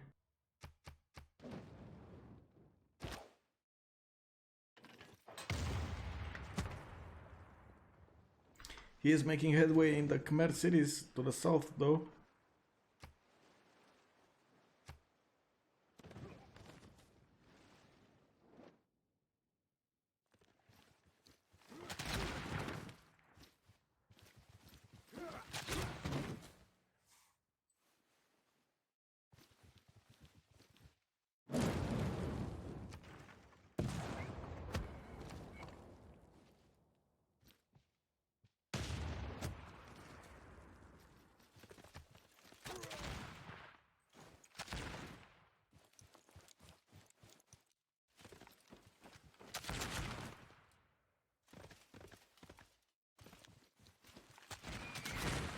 Ooh, that siege tower just died for nothing. It's painful to watch. A nice back and forth here between Devries and Loki. Loki does have a big defensive line of Janissaries here, but he did manage to kill Nagazagarmu. That was giving him so much pain in the last few turns. The lack of ranged units on Loki is starting to hurt him here. I think he would have been able to get a lot more done here with maybe 1 or 2 field cannons. On the other side, it looks like Devries retreated, made a line here of defensive line of bombards and pike and shots against India. India is 1 turn away from ballistics, and kind of looks like he has the goal to upgrade them as well, to upgrade those crossbowmen into field cannons. The field cannons will probably make quick work of the bombards. They're really powerful, especially the, look at that, level 6, level 2's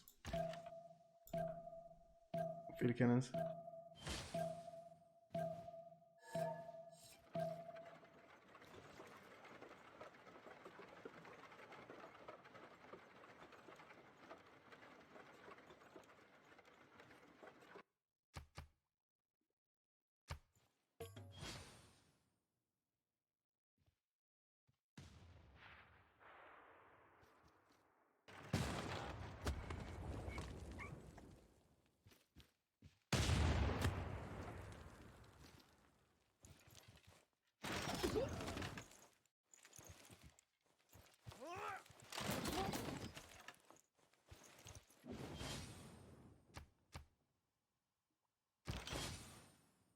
There we go, the field cannons are coming out, boys.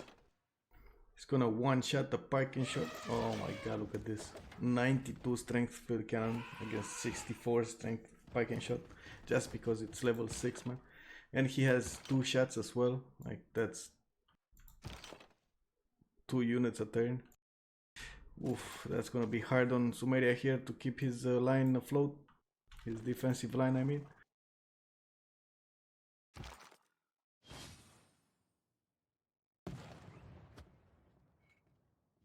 First city of Khmer is going down. Lingapura got taken over by Inca.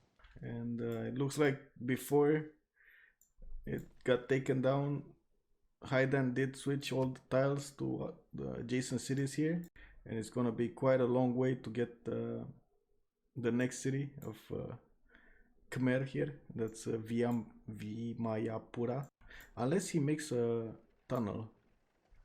That's gonna be interesting, but I think he can only make a tunnel in his territory, so oof, yeah, not gonna happen.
There we go, the field cannons doing work here.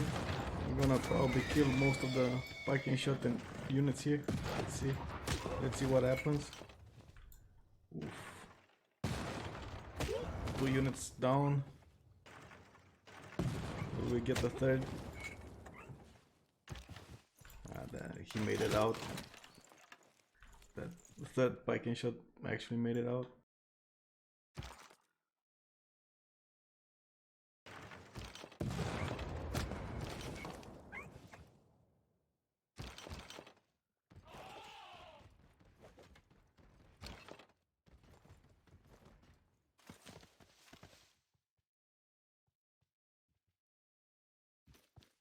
That looks like. Oh no, it retreated. Never mind. I thought he managed to kill a tank here, but it looks like he retreated to replenish its health there in the back line.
What was the command?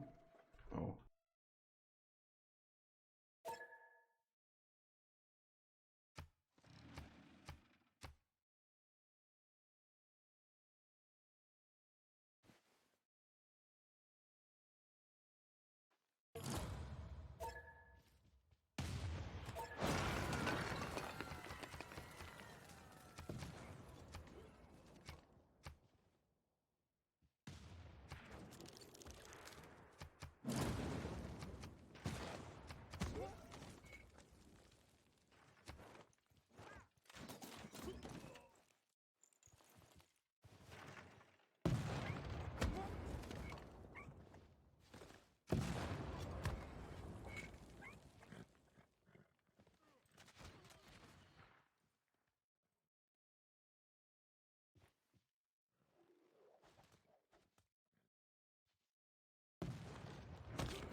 There we go, the first Khmerian tank is out.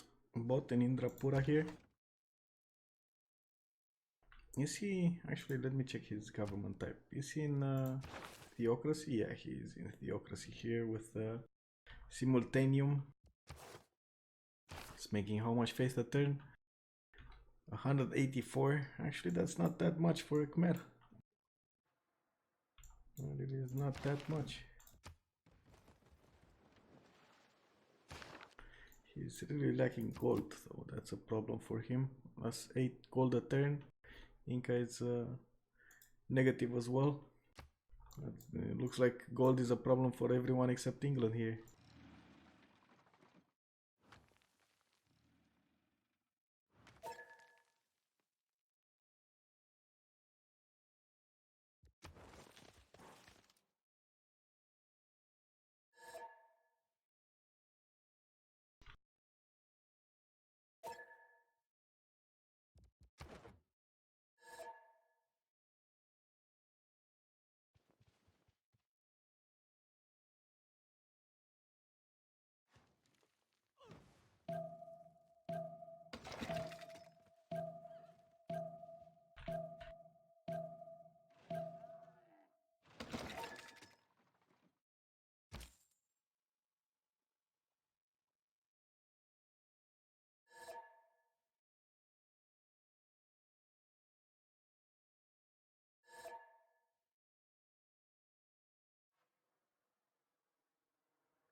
277 cents a turn for our Yoda player, Inca.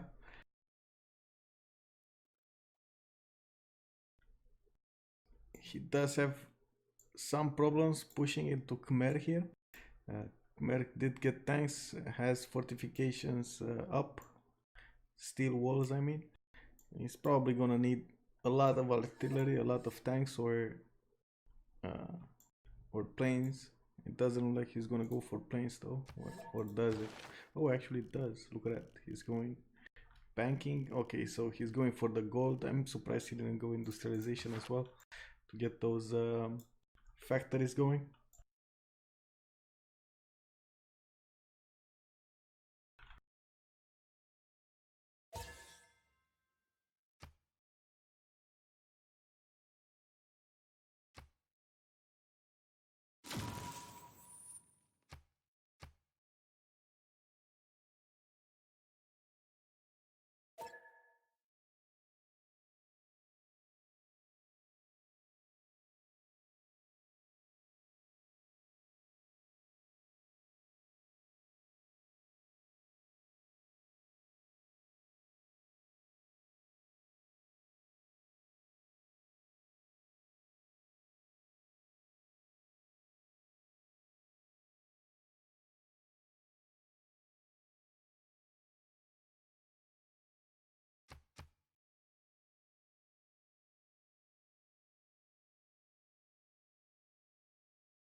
Modern armor core just upgraded from Inca, and we got one shot on cuirassiers here.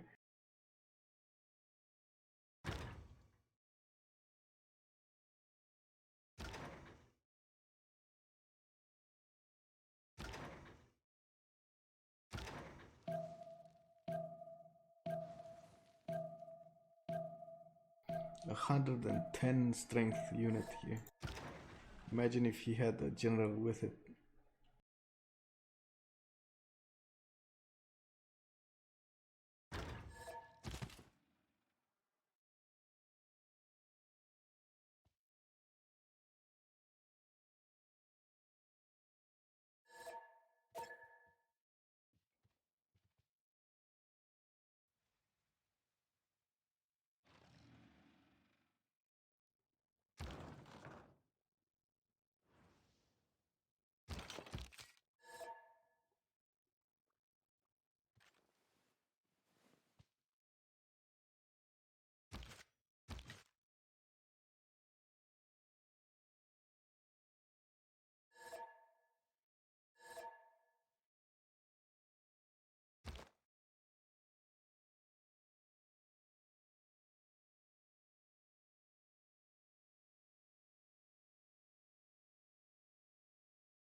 They're not that far apart from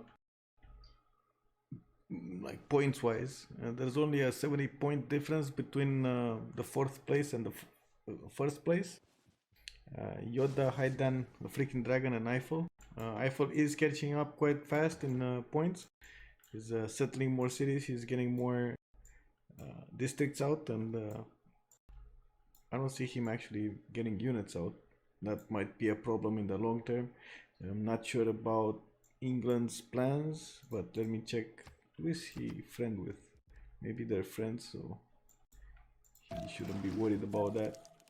Yeah, there we go. They are actually allied. Maybe that's the source of their science there. Their science comeback. Not sure exactly what type of religion they have between them, but I don't think it's a military one. Let me check though.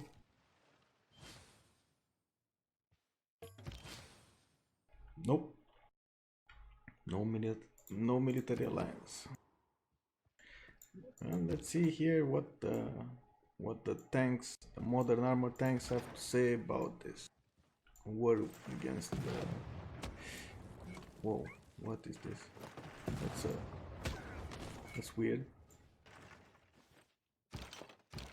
Did the field cannons just shoot 5 tiles? What is this? What the?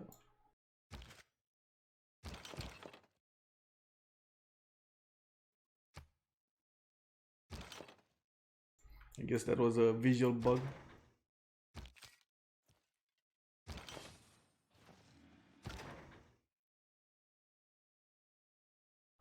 Still not enough gold being made by Yoda to actually field his army and attack. He's actually gonna lose some units next turn because he's at minus 15 gold a turn.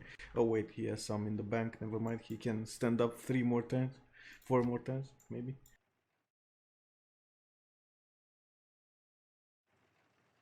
Does he have enough iron? Oil? Yeah, so he's making 7 a turn, and he's using 5 right now. He's finishing the banks though, that will give him some gold back, and getting more markets for extra trade routes as well. Is there anything interesting here? Merchant, the general being taken by England. That's weird. Oh, actually England made headway into Haidan City here and managed to take it over. Nice.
Oh, that's so bad.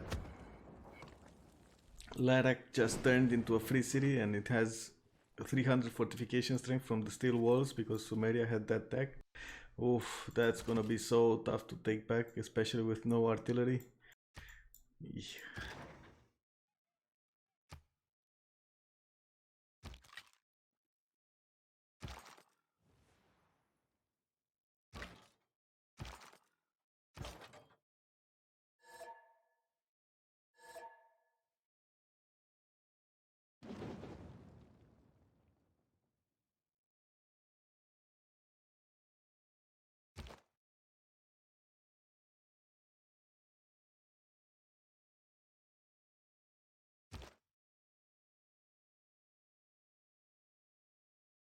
These Janissary core are not that strong as I imagined. I don't know why. I thought they should be like 80 strength. What's happening here? Why are they only 70? That's kind of weak. And the normal Janissary 70? Yeah, they're 66. So really that not much of an improvement there.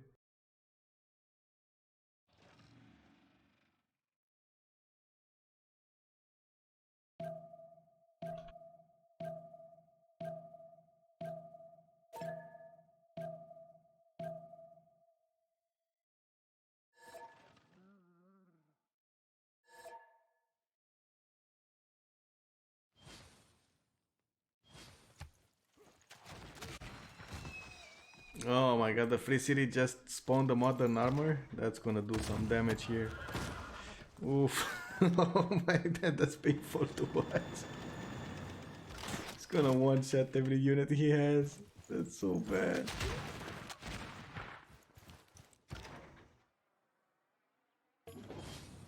Whoa, this free city is making a name for himself. Lol.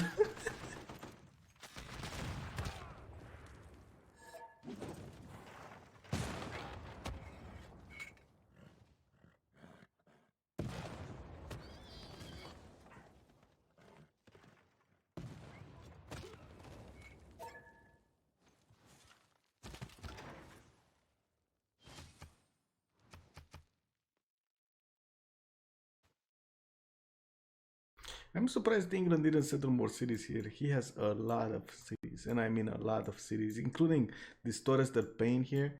I mean, 1, 2, 3, 4, 5, 6 cities that he could actually place. Not to mention to the south, like look at that, another 2 cities to the 3, maybe 4 cities to the south. What's he doing, man? He could have been first place. Nobody would have caught him. He has those nice shipyards, good production. just needs to get some industrials up and go to space, and that's it. He wins the game. I'm not sure exactly what's happening here. Maybe he was thinking that he has enough lead just from his points because he was England. But it doesn't look like he's gonna be able to keep those. Eiffel is coming really fast behind him. He just got 30 points, well, 24 points in the last 3 or 4 turns. And he's only 16 points away from getting to 3rd place. And remember, he was really behind, like really behind. He has had this weird spawn over here with Georgia. Made it work. Got 2 cities from Ottomans and kept growing to the north. It's a pretty good game.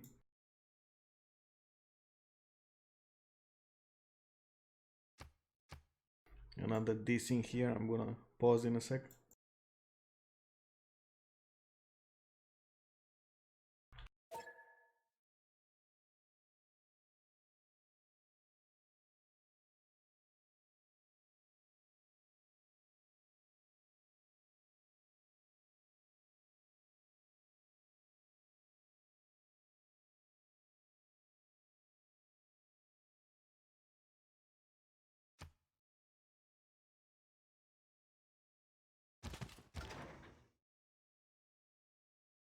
Man, this modern armor core looks unbeatable here. It's just getting shot by everything and doesn't even care. Look at that. Even a cuirassier, if it attacks it, it dies. Like it instantly dies. What the fuck? What is this?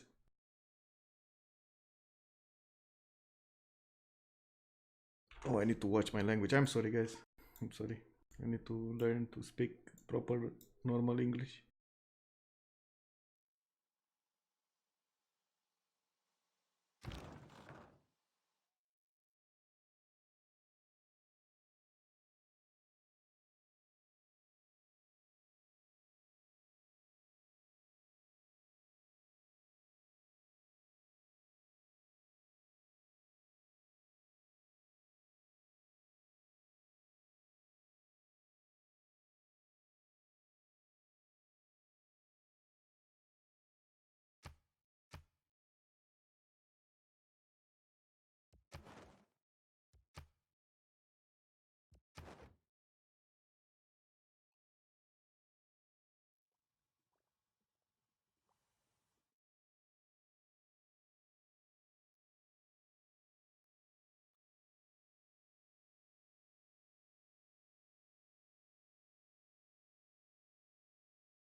Oh, free cities are pushing again. Look at that.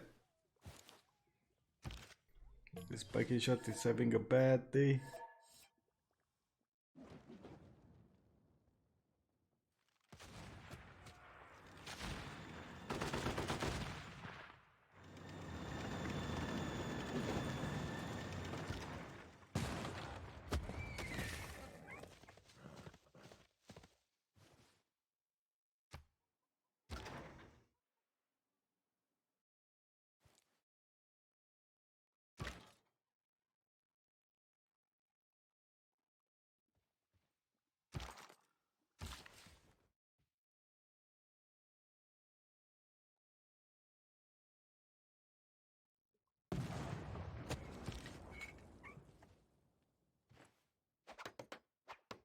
Level 7 field cannon, guys.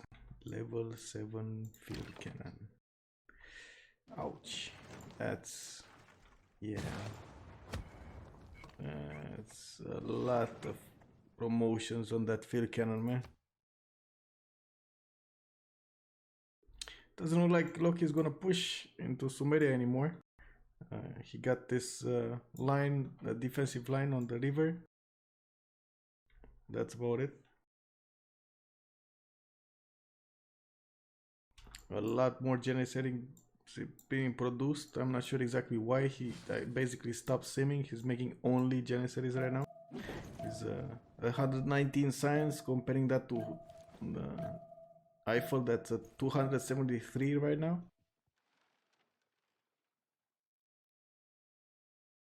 Ooh, this is quite an upset here. Looks like Sumeria levied Lisbon's units and started attacking Rustavi.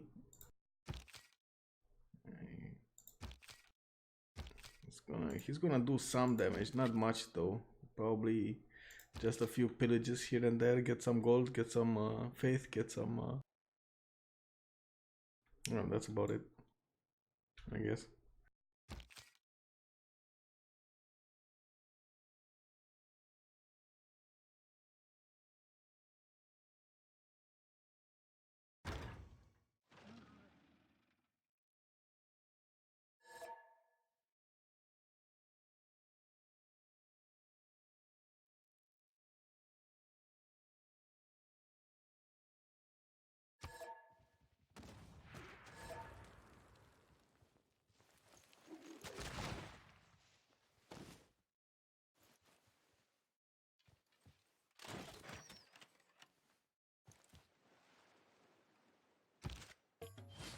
Yeah, looks like nukes will probably come from Inca. Let me check his science here. In the meantime, we're gonna see the great levied units from Sumeria, from Lisbon, the Lisbonians.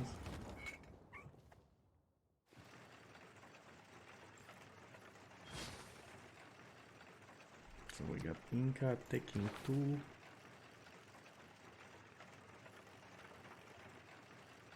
Okay, so he got composites. But where is he? Where is he? He didn't select anything for this time? I guess not. I don't see anything selected. Oh no, okay, so he's going planes. He's going radio. That's where he is. Radio, advanced flight. Does he have space for an aerodrome though? That's gonna be interesting. Did he place any? I don't think so.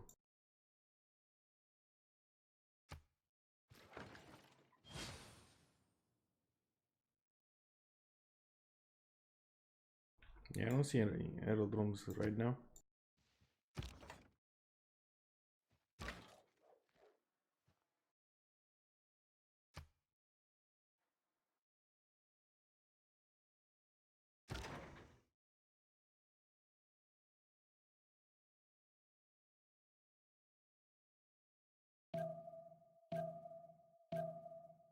Imagine if Yoda just decided to kill this field cannon, level 7 promoted field cannon. It would be such a waste. Why is he not keeping this field cannon inside the city? I mean, it's so exposed to this modern armor. It's 3 tiles away, man. On a road. Oh my god, this is... I feel so bad for that field cannon. Oh wait, disappeared? Where did the modern armor go? Oh, there we go. He's trying to pillage, but he can't. He's only at 0.5 movement. Yeah, he needs a lot more gold, I guess. 900 gold in the bank. He's doing 27 on a turn. Well, at least he's positive right now. He was doing like minus a few turns ago. Still doesn't have a... Oh, there we go. Aerodrome just being placed down. He's a few turns away from getting aluminium. He's gonna see aluminium. Does he have? I see one. Let me see any other aluminium here. Oh, I guess one is enough, right? He's gonna get 3 bombers and just attack. Oh, there we go. Second aluminium.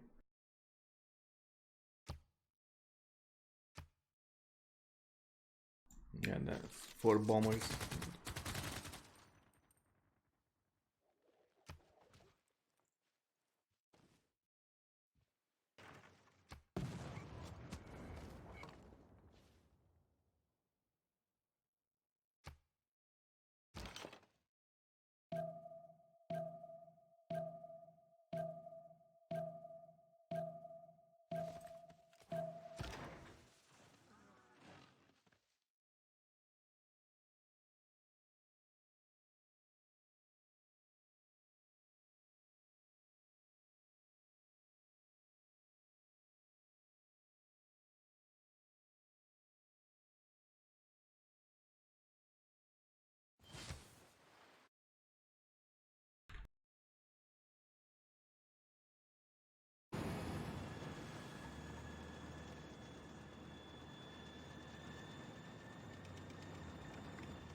Ooh, planes from Georgia as well. There we go. 2 aerodromes being placed down.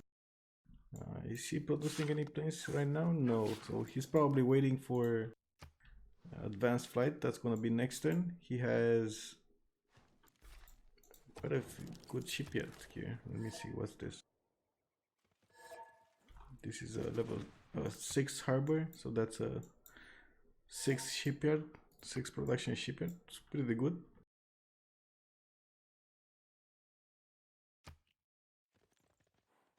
Once he gets at least 1 bomber, the cities from Ottomans will just fall one by one. Doesn't look like he's getting refining, but he doesn't have steel. Steel is barely 6 turns away. Does look like England can actually fund a few planes here to Eiffel.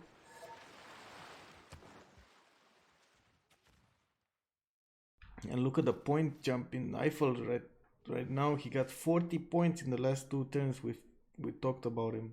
He's almost at first place. And on the other side of the world, it doesn't look like Inca is making fast headway.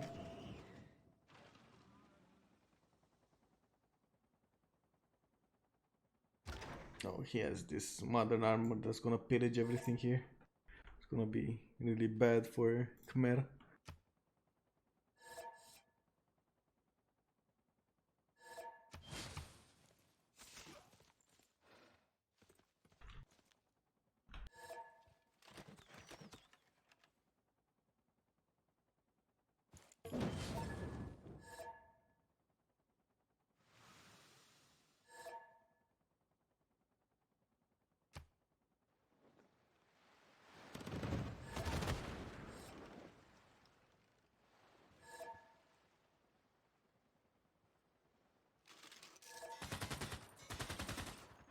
Yeah, he did backstab.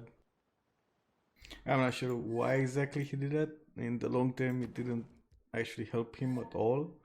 Like, he's in the same spot he was, but without a military alliance right now because he killed his ally. That's kind of bad, right?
I feel kind of bad for him. How can you experience pizza without cheese? Ooh, that cheesy crust, man. But yeah, I guess if you do have a problem with your stomach and you cannot digest it, yeah, that's kind of bad. You'd think they would have invented some sort of treatment for this, but yeah, we'll probably see it in the next 100 years with DNA treatments and everything. This is some new science fiction shit here.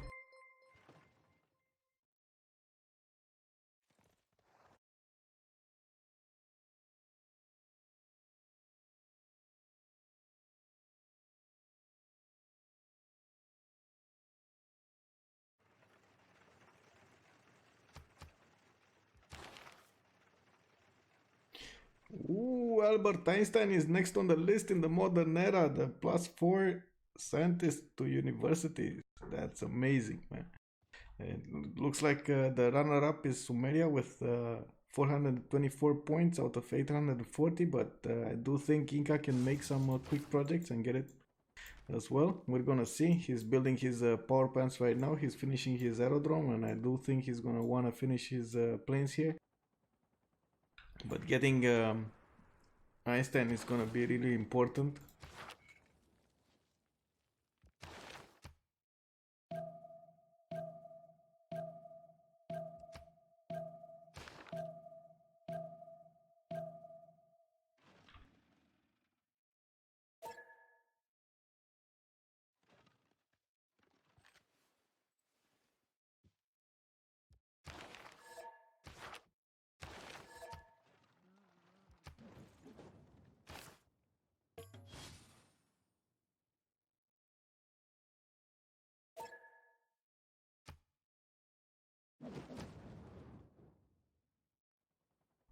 I don't think Aidan actually saw what's the name of the engineer he picked.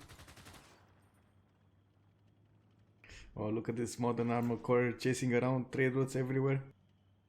Not taking a beating from everything around him and still going. Not enough damage from anything to actually stop him there.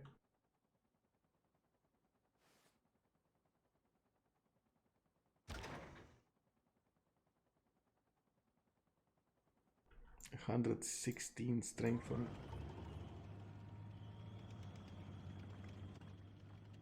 Okay, first bomber in 3 turns from Yoda, and it kinda looks like that's gonna be the end of it.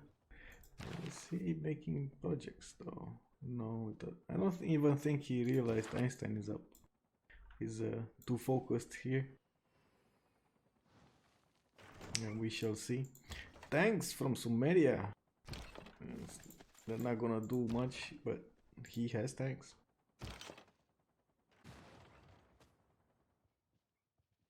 Sumeria does have a lot of gold, and I mean a lot of gold. 2,225 gold. That's a lot of gold.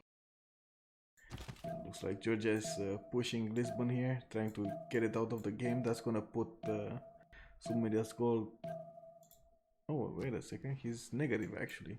Why does he have a lot of gold if he's negative? I guess from the pillaging he's done here.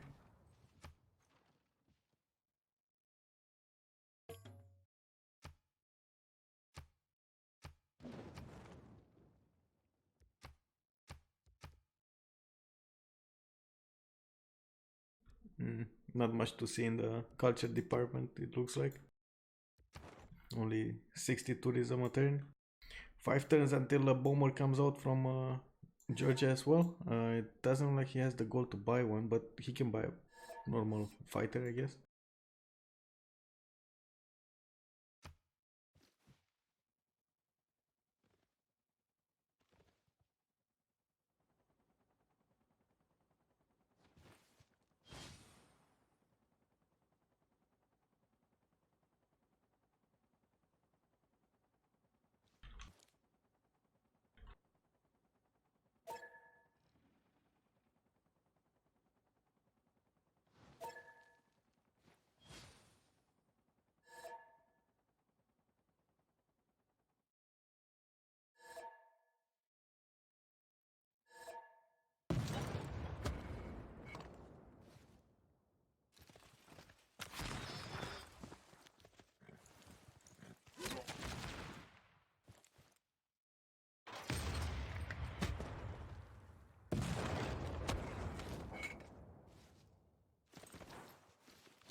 Oh, this Janissary core got out with what? How much HP? 5 HP, and he's 1 point away from getting a promotion. That was so lucky and so bad at the same time, just because he won't get to heal as fast.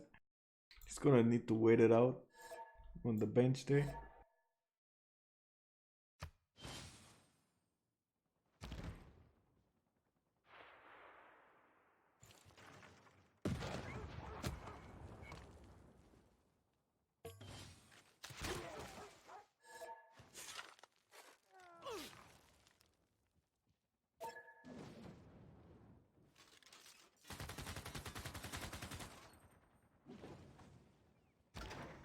Man, this modern armor core. What is this? It's just moving around, pillaging everywhere, everything. Come on, let's see the bomber buy. I want to see the bomber buy. Inca has almost 3,000 gold balance just from pillaging. Imagine that. And he can buy himself 2 bombers right now, and he's not. He's building. Why? Why? Come on, just buy the bombers.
Okay, there we go. First bomber out and about in Pancha.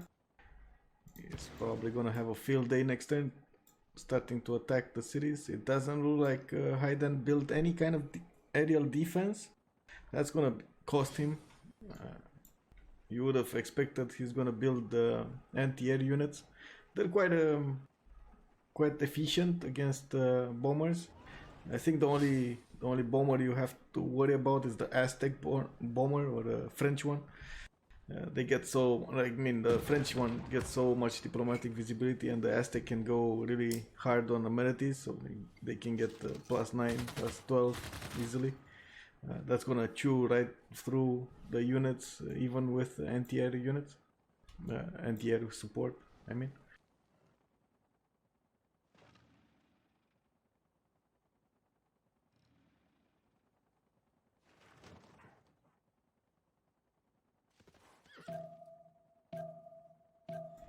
Three more bombers in production from Inca here. Once he is done finishing them, he's gonna start taking one city at a turn, I think. That's how it looks like right now. Very fast mobile units, helicopters, modern armor with heavy attack units like bombers. It's not really defensible here.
Ooh, India actually got a free city here. Ladakh just switch sides to his cities, Indian cities, and maybe he kept the fortification strength. Wait, did India get?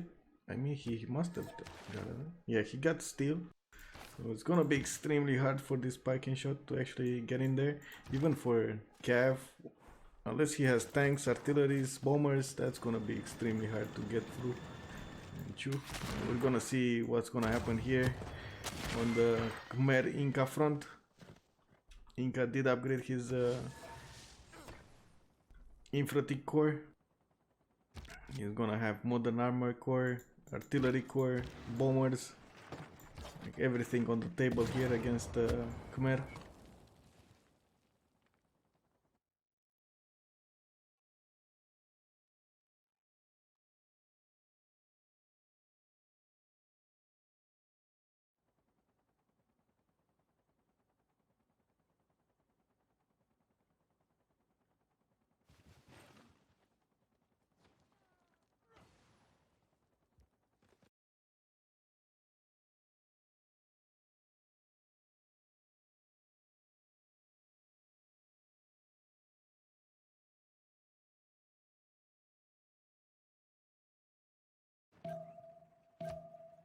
Oh, that was rough on the modern armor. It does have a promotion, but it's only he has only 5 HP left, being attacked by all the units here. But I think that was worth it.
First moving that modern armor out of the way. So I get the promotion there. And let's see the bombers. The bombers will start to kill the units. Let's see them kill the units or kill the city. What's it gonna be? The city or the units? City. There we go. First bombs are out.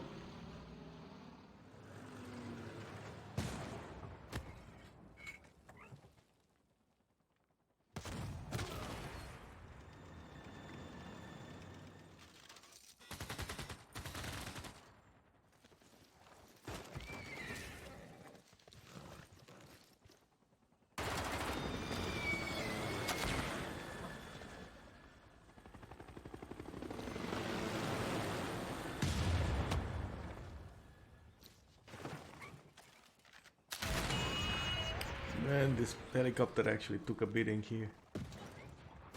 4 units, 5 units with the city attacked it. Just after that, managed to kill it. He just lost his line. Khmer just lost his line. And, doesn't look like Inca used his other 2 bombers here. Maybe he wants to move them closer. But I think they're in range. They should be in range, right? 2, 4. Yeah, they're in range, at least of the units, so why isn't he using them? I'm not sure. He's gonna have another one in Pancha next turn.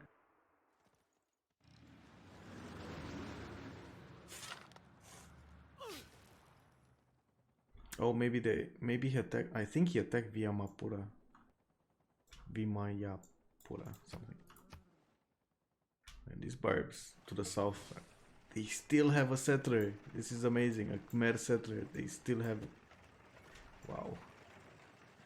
Okay, let's see. Will this be enough to take the city? 3 bombers, 4 bombers? How many are in rage here?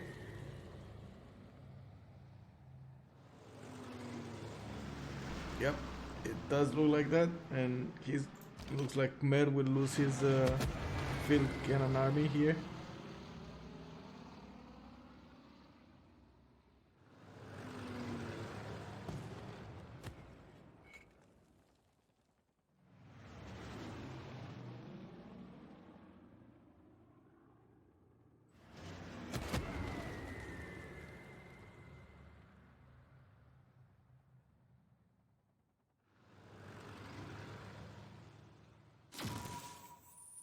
Whoa.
Oh, now Loki realizes his mistake after he killed his ally. Wow. Hey man, it's better late than never, right?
We're gonna see a fast takeover here of Khmer Empire, of the Khmerian Empire.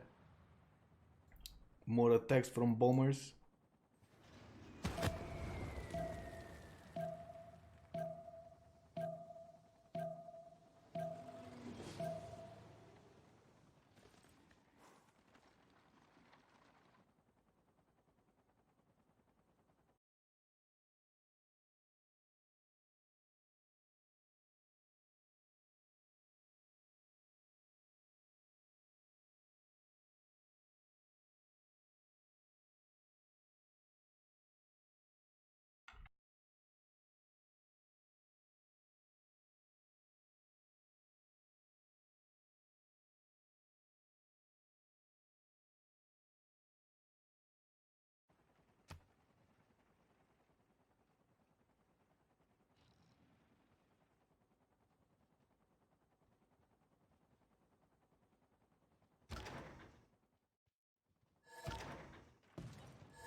Yeah, it does look like India started making anti-air guns.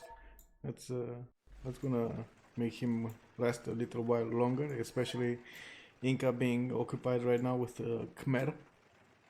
It will give time for the Indian cities to get the anti-air guns ready. He's not actually building many of them, only 3 that I can see. He needs a lot more, like at least 4, 5 more.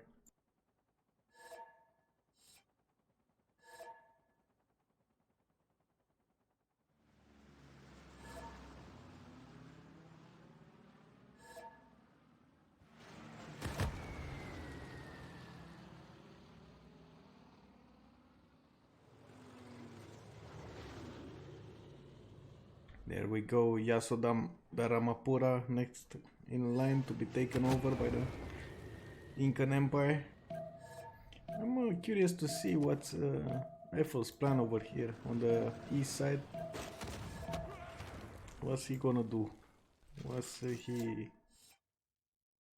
Is he gonna kill Ottomans here? Is he gonna take more cities to get the points up? He just finished killing Lisbon. And I'm guessing he's waiting for his bombers to actually do something against the Ottomans. I think he will one. Oh, he has one bomber. There we go. Is he one-shotting Janissaries? No, he's two-shotting them with the bombers. It's not much.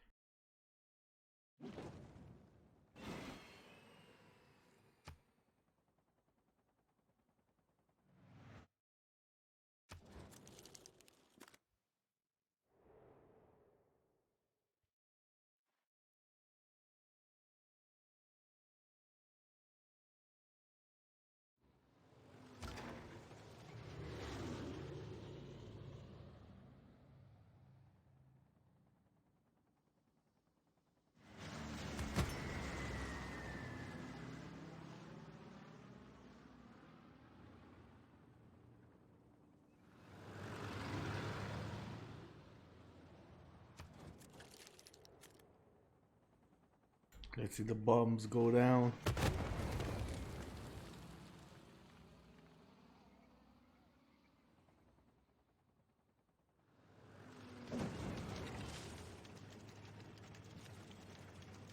He needs to move up those bombers so they can be in range of the inner cities of Kemet here. Is this gonna be in range? I don't think so. Yeah. Let's move it up, man. Move it. Oh, Yoda actually got Einstein in the long run. I just saw the notification. He's gonna catch up to Eiffel in science with that. He does have a more than decent amount of campuses with universities there.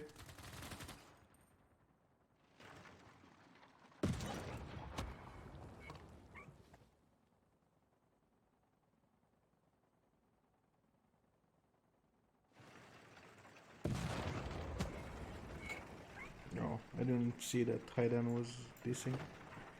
Oops. But I mean, to be fair, there's not much he can do right now than just delay the inevitable. Maybe by 1 turn. Not even that.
This is so funny.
Why did he even set up this in the snow here?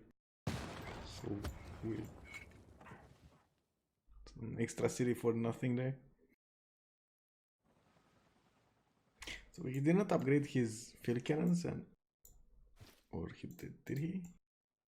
Or he just upgraded some unit. to get a city so far.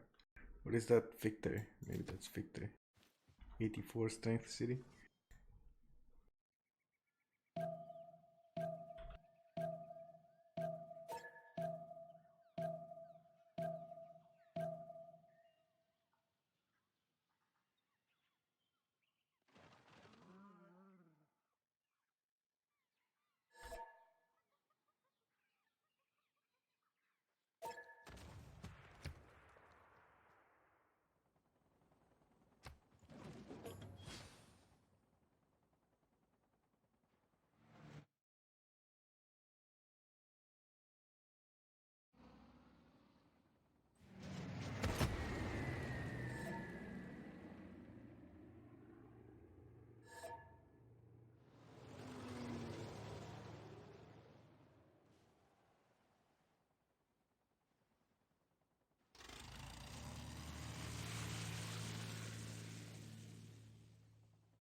What's Sumeri been doing? It doesn't look like he has much of a way into this, back into this game. He kind of got into that war between him and Ottomans. He didn't get out much. Then he got into a war with India. He didn't get to push through that. He was just a few turns behind or a few turns away from doing anything good there on both fronts. Then he got pushed back, and it doesn't look like he's gonna be able to push anywhere soon. Doesn't have the science anymore to catch up to the other guys. Look at that, even India went over him in science, 177 science a turn. And really India doesn't have that very good cities, but mountains, I mean. It's kind of weird.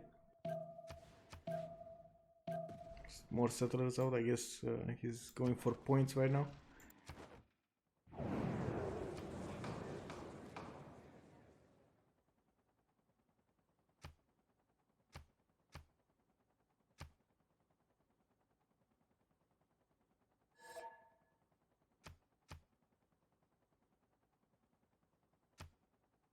I don't think anyone will want nuclear power plants.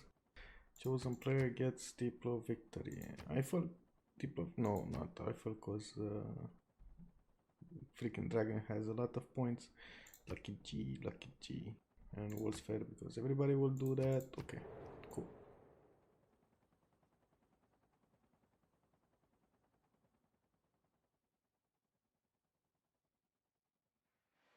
Khmer capital is gonna down next turn.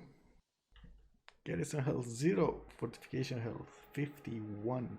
I'm amazed it didn't go down last turn. That's some lucky stuff right there.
Looks like the war has begun again between Georgia, Eiffel, and Ottomans here.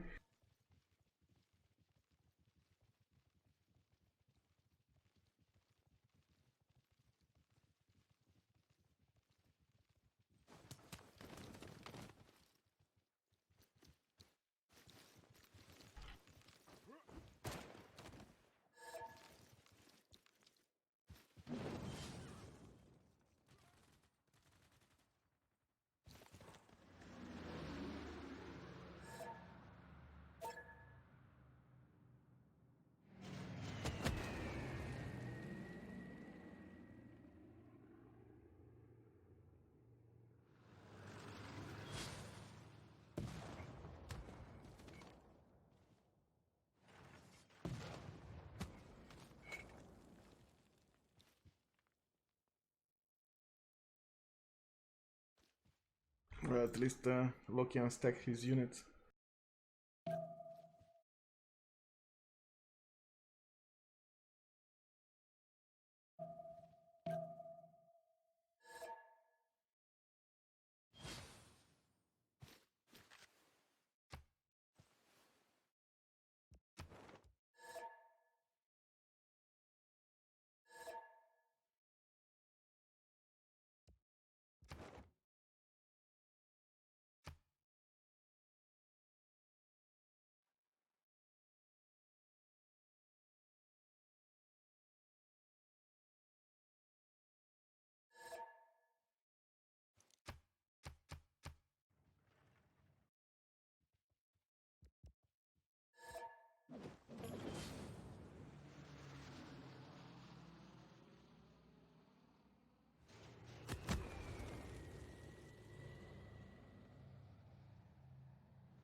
Whoa, 2 cities in 1 turn here from Eiffel. Not many bombers though. 1, 2. Only 2 and he's doing that much? Interesting. Well, 3 actually. 1 more. 3.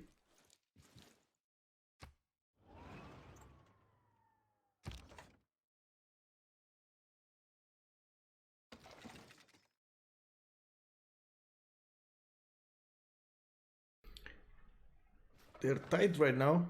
Georgia and Inca on science, 397 to 397. Inca does have a clear lead in culture though, and he did just inherit those beautiful wonders from Khmer here.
Looks like Inca is making Manhattan projects. Or Manhattan project, I mean. 4 turns away from finishing it.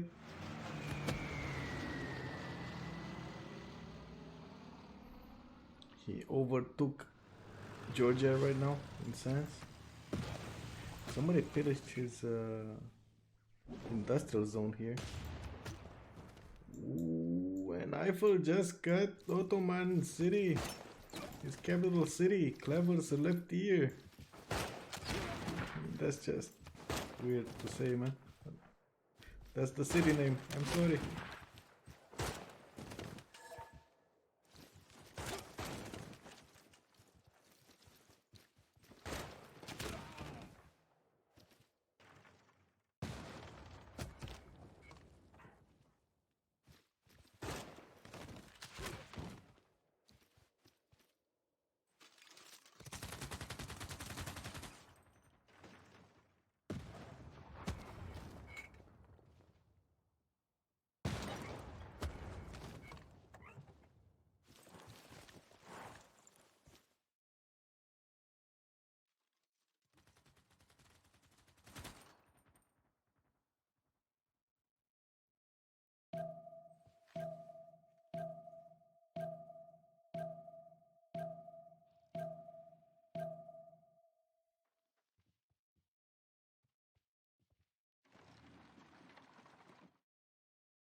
Yeah, looks like Ottomans here is getting killed slowly but surely. I don't think he can defend this with any kind of number of Janissaries he can put up, even cores.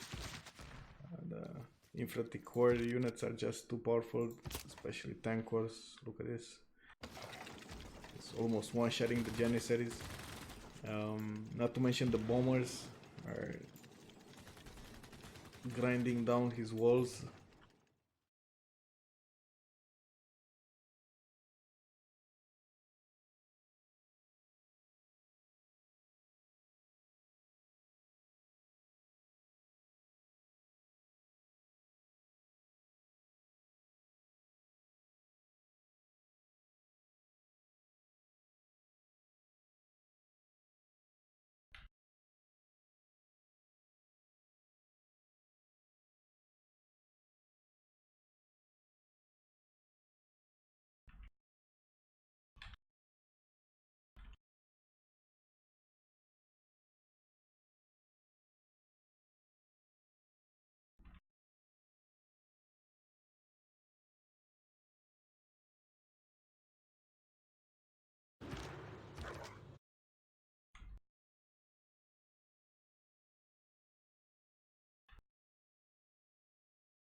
I'm not exactly sure what we're waiting for here. I guess it's gonna be a war between a point war between Yoda and Eiffel, or whoever gets to space first. It kind of looks that way, since they're not gonna get they're not gonna hit each other unless well, I guess Inca can start nuking him. He already finished Manhattan Project. Let me check out Georgia. Is he close to Manhattan Project? So he's getting nuclear fission next turn. Probably gonna start working on that. It's gonna be quite some time until he can get that. I'm not sure. Can I see the production of the cities? So let me check that out. That's 37 production. That's bad. That's 81 production. That's not good. That's medium, right? 57 on Batumi. He's finishing the spaceport next turn, so I guess that's good. Since okay, Inca has spaceport in 4, but the Incan city, he should have more production, right? 118 production, yeah, that's a lot more. And he got what's the scientist? The scientist, yeah, the rainforest style scientist. He has a lot of rainforest. Guess what? That's pretty good. He only used it on 2. What is this? Okay, never mind.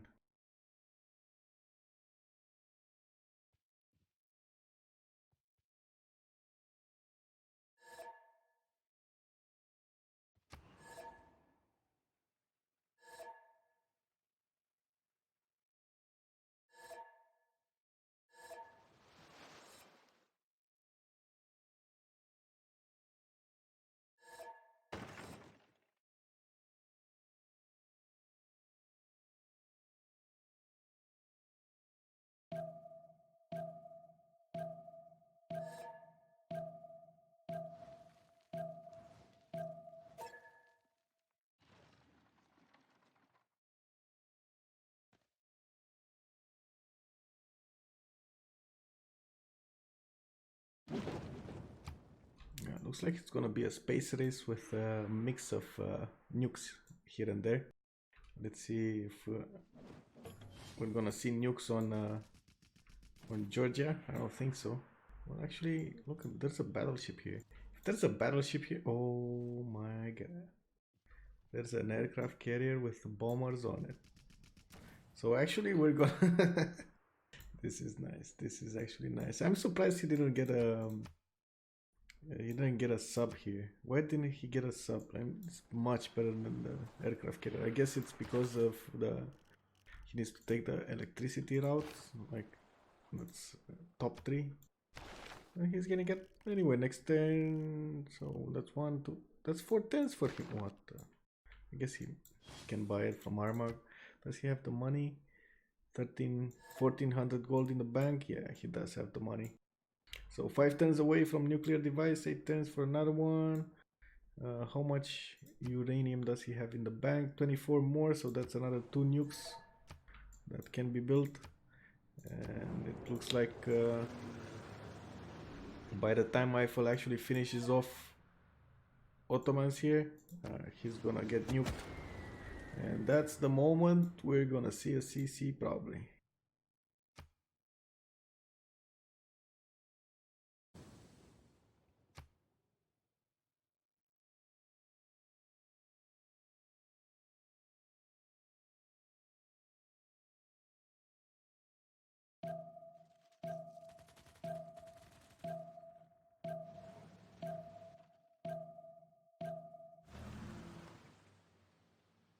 I'm more than surprised we didn't see any kind of nukes from England here.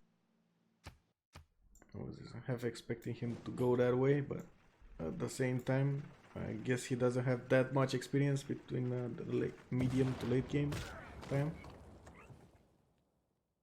He should. I think Dragon should have settled a lot more cities here. He has so much space to the north and to the south.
Oh no, he didn't buy the sub.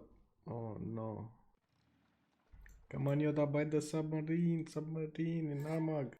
You need a submarine.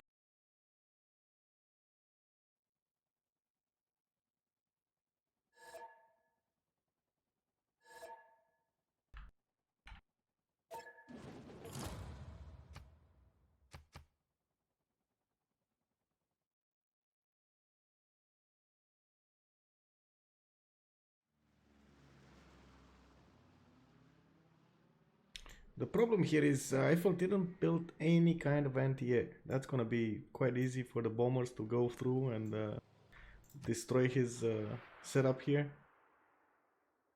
All he needs to do is 2 well-placed bombs, one here and one here, and that's it. But actually, wait, one here and one here, and that's it. He destroys everything. Here's a poof.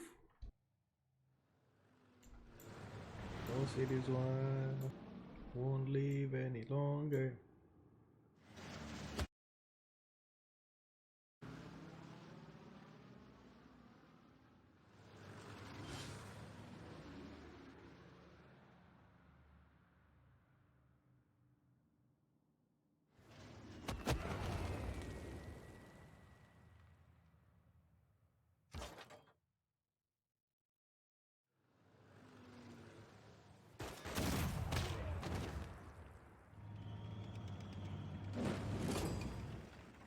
3 more cities left for Ottomans here. He's actually good to go right now, but depends on him asking his irrelevancy or not.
Come on, buy the submarine, man. Oh my god, he bought a missile cruiser.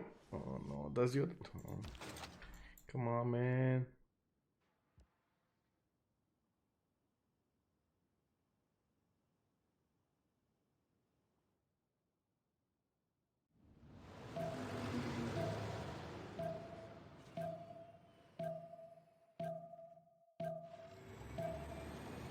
Well, 2 turns until we can actually see a nuke somewhere.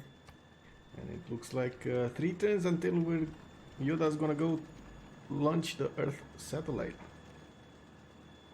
Very nice, very nice. Campus research projects he's gonna need.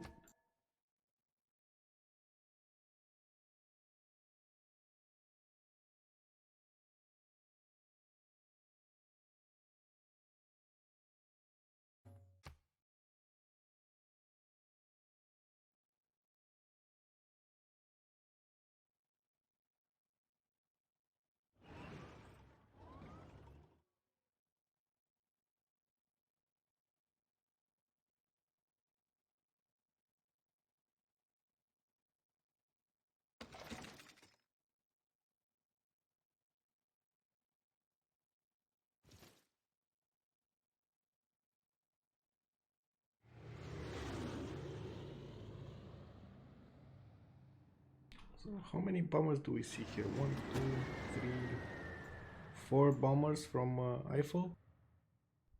And no anti-air. That's gonna cost him. No anti-air. He's building a battleship field. Well, I guess he can use the battleship anti-air. That just occurred to me that that's a thing, actually. Not sure how well it does against nukes, though. I never tested it against nuke, but I guess it does well against bombers. So, I mean, I know it does well against bombers. That's why I'm saying, oh my god, get a submarine, man. Submarine, submarine, submarine. Oh, I'm getting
forgot I press Y there. It's kind of the same thing anyway. And there we go.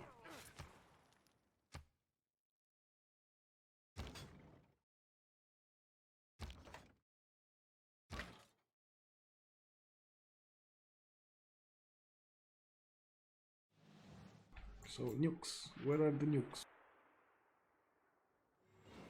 No, he finished one here. Oh, he's getting moon landing in 5 turns. Oh yeah. Eiffel didn't even start his first one. A satellite. Still on Manhattan Project, 1 turn away.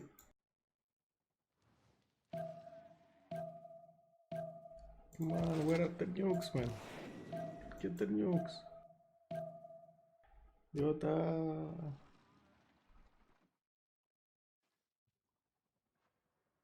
Wait, shouldn't the nukes show up here somewhere? I think he finished one, right? That's how it looked like in Treni.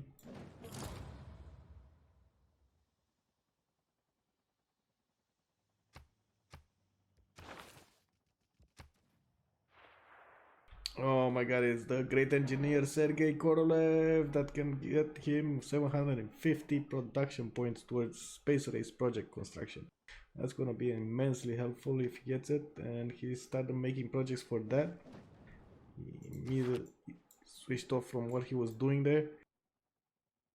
And look at that. Still making some campus research projects. Why is he doing that? Oh, there's a scientist as well, Carl Sagan, 1500 production towards space race. Which one's gonna be? In case runner up for that, but those are a lot of points. He needs to hit 1700 points, and he only has 450 with 44 a turn. That's a lot of projects to be finished. This others, the engineer is much closer, right? He only needs 620, and he has 186 anyway right now. So like 430.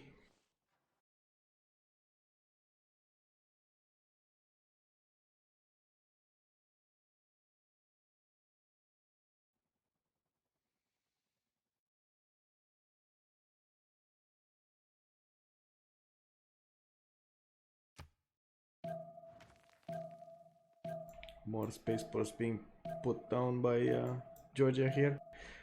Bomber coming in 2 turns. He got Mary Leaky. What's Mary Leaky gonna do? Mary Leaky, what is Mary Leaky? Oh, that's nothing actually. Science and something from artifacts. Whatever.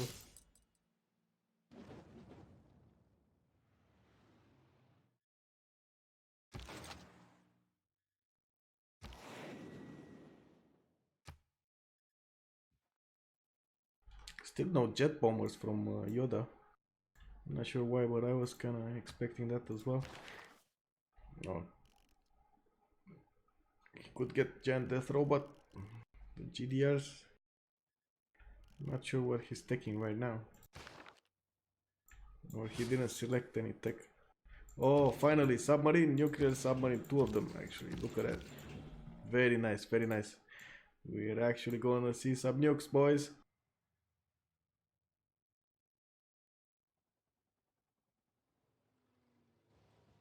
Three turns away from moon landing. He's gonna see Eiffel's territory.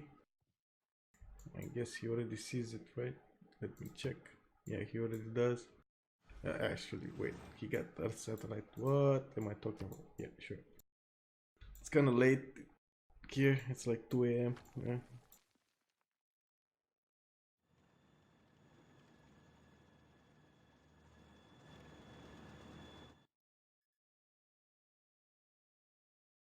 Oh, there we go. Earth satellite being launched in Tbilisi in 5 turns. Eiffel is starting to work on those projects. He did get the anti-airs up with the battleship, but I think it's a really bad placement of battleship just because it only affects the tile next to it. So if he nukes, let's say, the city or the government plaza, it's not gonna affect that. Oh, not to mention here the catapult on this tab. Yeah, we're gonna see what's going on. It's still 3 turns until this submarine can get in range to attack. No, actually 2 subs. Ooh, big boy nukes 6 turns away from Operation Ivy. Did he just not go for the Great Engineer? Or I guess he can do it from the other cities. Yeah, he's doing the projects from other cities. That's a big comeback from Eiffels though. Like a big game here. Would have thought he was on this. He started off on this peninsula over here. He managed to go to the north, have an early war against the Ottomans, get 2 cities, then managed to hold the line until he got planes. That's quite an achievement right there. Knowing the time to push, knowing the time to defend.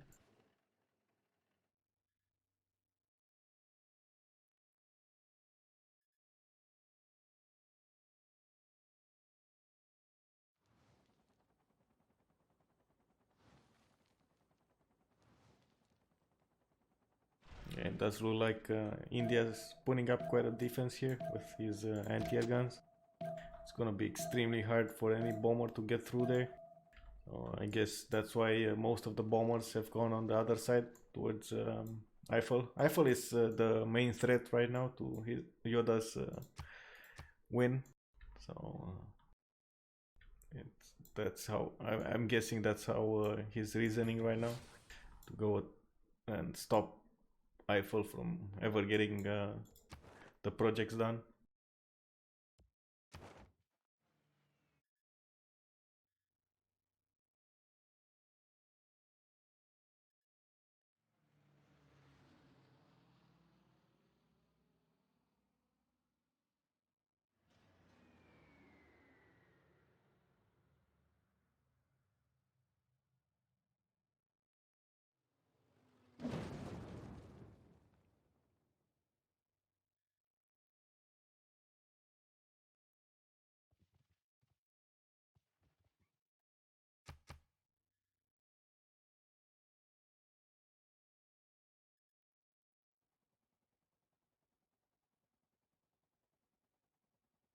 One turn away from moon landing.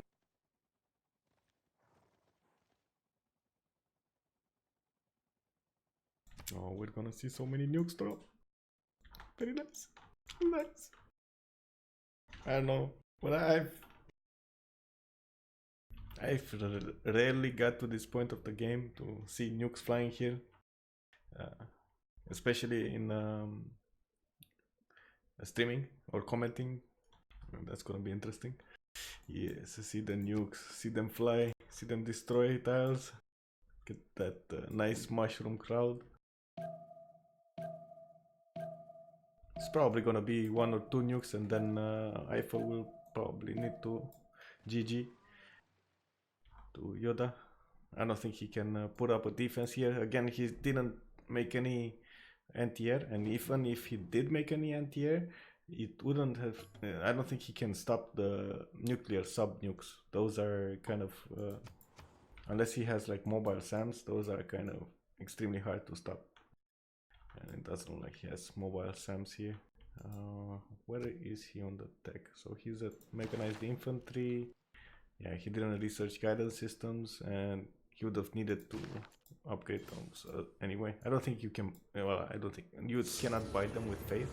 There we go. First nuke coming off from the nuclear sub. Tbilisi under attack. Boom. That's it. That just stops the project. It's not gonna go to space, man. That was his best production city.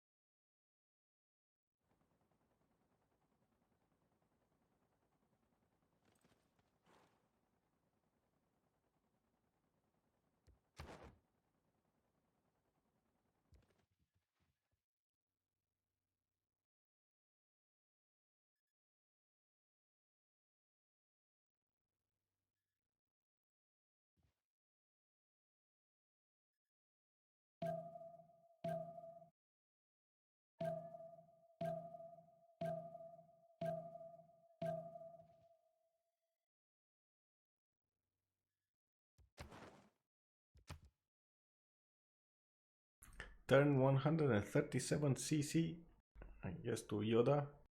Second place would be Eiffel.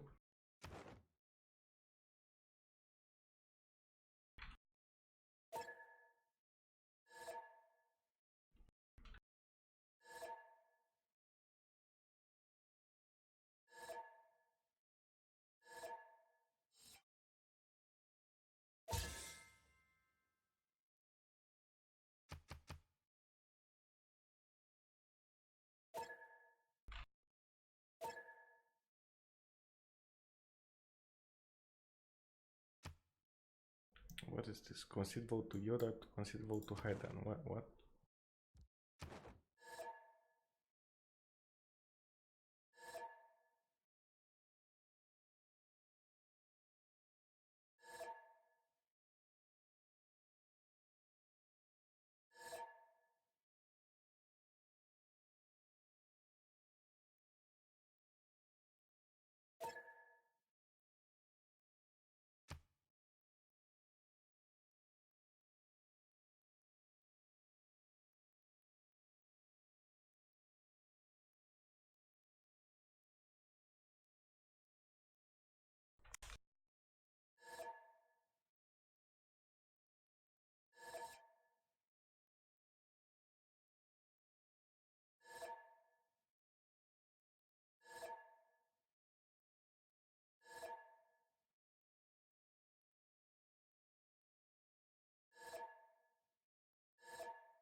Few turns away from getting the great engineer.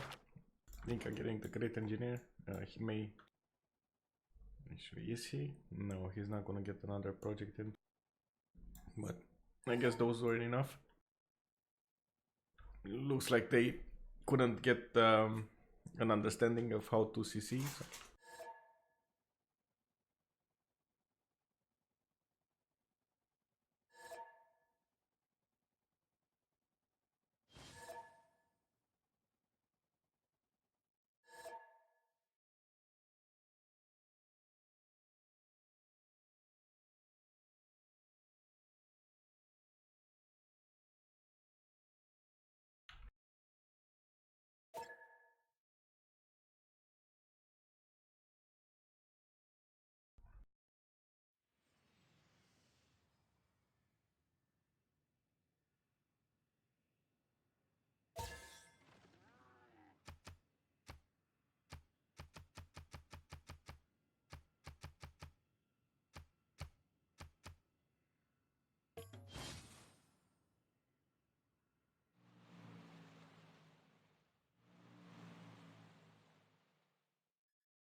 Oh boy, more nukes from the south this time. Intercepted by what? Missile cruiser, I guess? Ooh, that was bad. Another nuke coming from north this time, north south.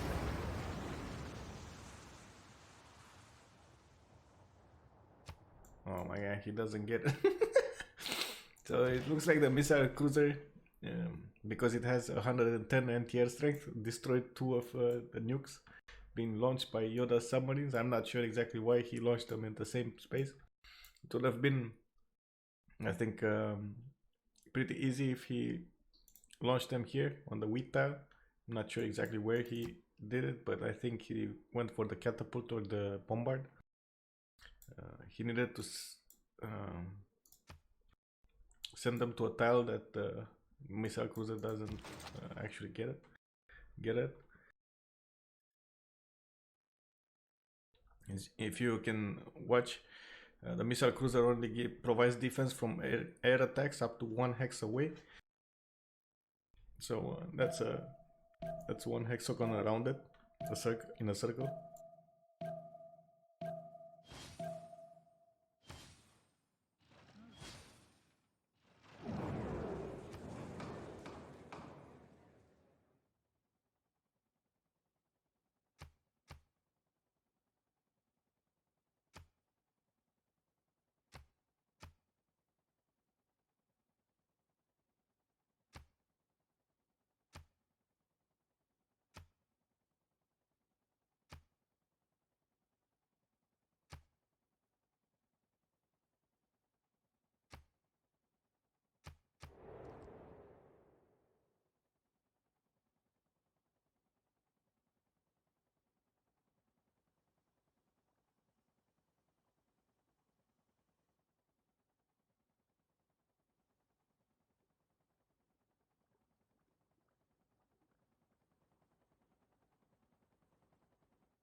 Eiffel is 3 turns away from getting a nuke himself, and he does have jet bombers in range of Incan space ports.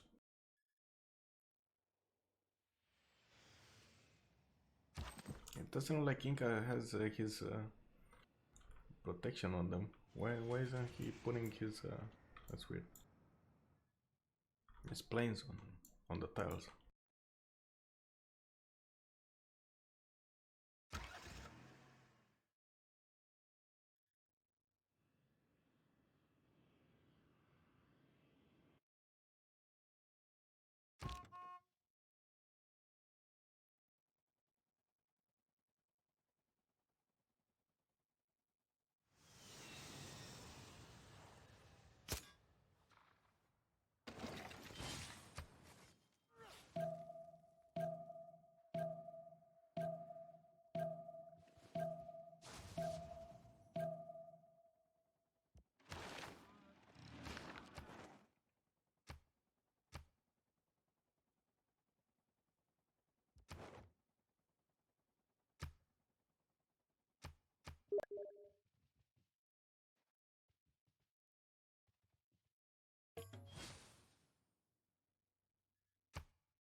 Will we see more nukes this turn?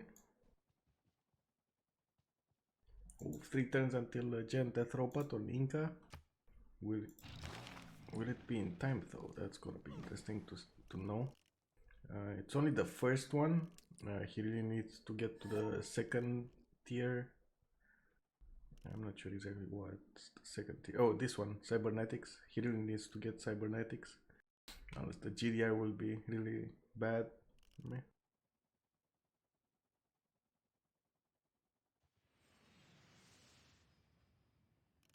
I think there's another I'm not seeing right now. Oh, there we go. Another upgrade here, smart materials.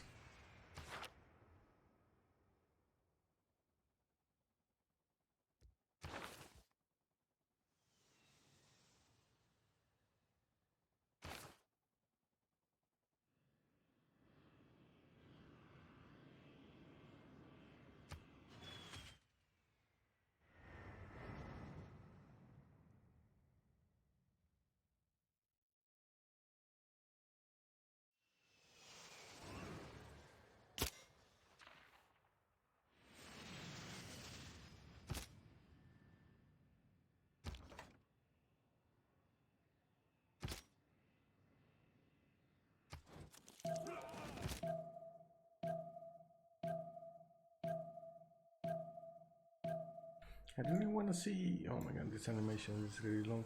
I want to see what Eiffel sees right now, so I can understand if. Oh, okay. So he's not. He cannot actually know where the spaceport is because he doesn't have vision over it. Nobody scouted for him there. That's interesting.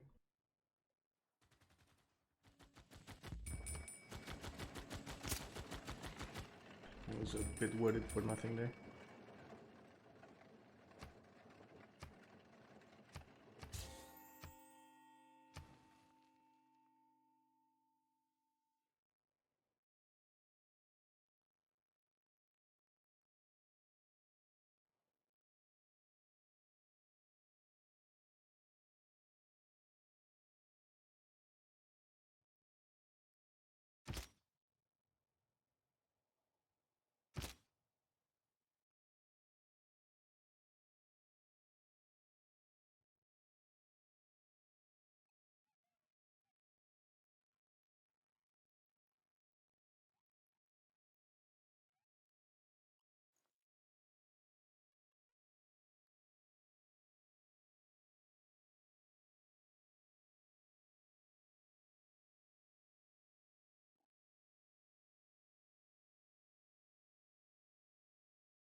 There we go. It looks like Yoda broke through the defensives put up by Eiffel missile cruisers, and now he's just gonna rampage everything with nukes.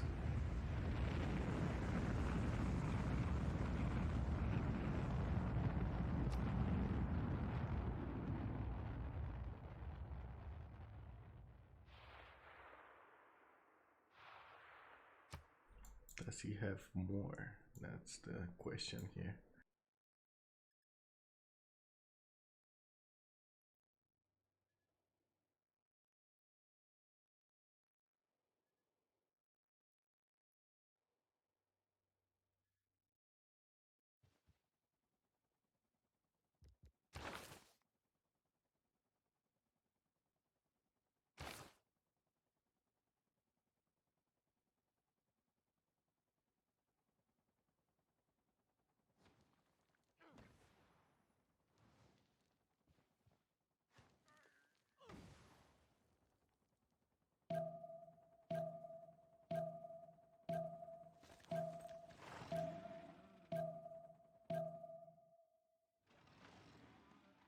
I'm quite surprised in a positive way by India's performance in this game. He came out with not a very good land, but made it work. Got into an Irel war early, and still managed to catch up and get. Look at that, third place here. That's above England. That's quite of an achievement in my book. Oh, two planes might go down here. No! Oh my god, that's so bad. Aircraft carrier just died. Rip. Rest in peace, man.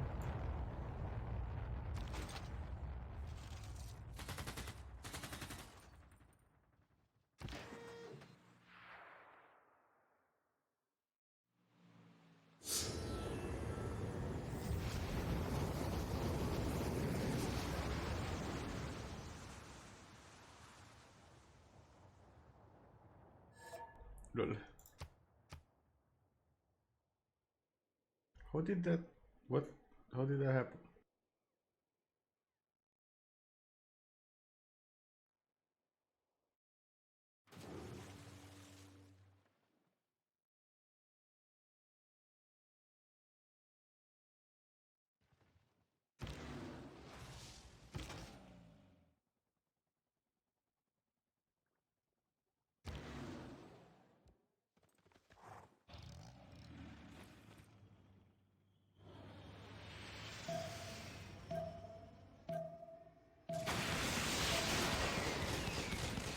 Ooh, a jet bomber being taken down by anti-air plus jet fighters here. Eiffel making a critical mistake in his attack path.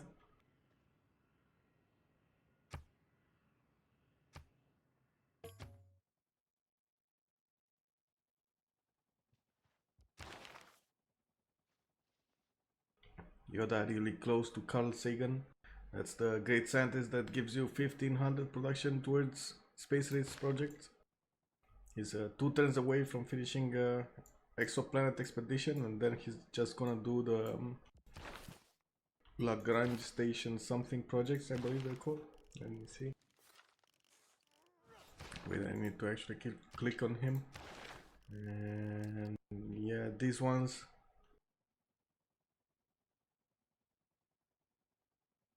Well, this one's actually the terrestrial laser stations. Once completed, this series power requirements increased by 5 space race projects, which speeds up your exoplanet expedition by 1 light year per turn as long as the series is powered, accelerating your progress towards a science victory. And they only require 600 production. And then the projects, I'm not sure exactly how much. Let me see, let me check out his city. How much is he making? He's at 150 production right now, so that's like 4 turns for him.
Ooh, Morgans.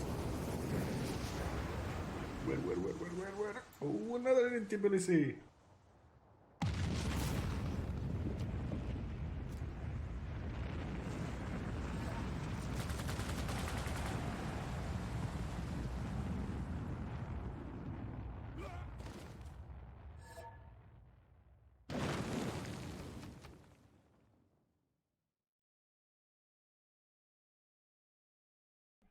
Ooh, that's bad. That just. Oh, wait a second. Did he. Was his government plaza building in the South City? I cannot remember it on this tile. That's the other city tile. Ooh, I mean, yeah, bad. Oh, at this point, Eiffel just lost his spaceport.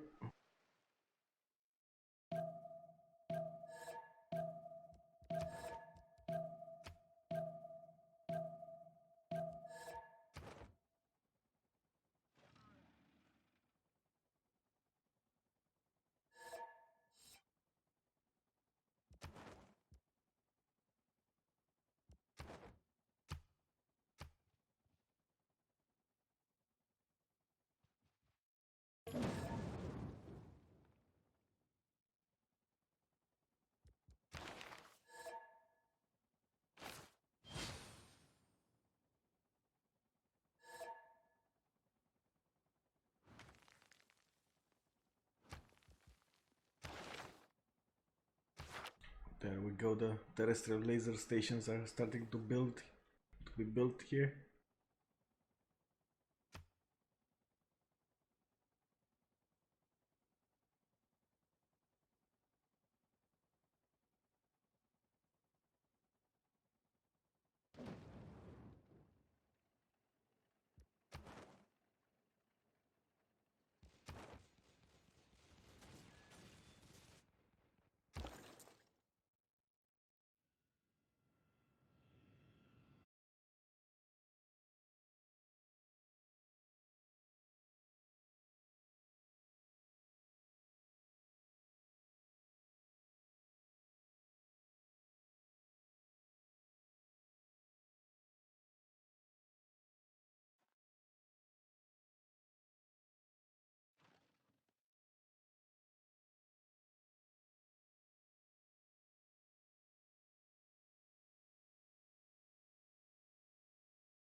Why do the admirals look like a warship when, I mean, they can't shoot?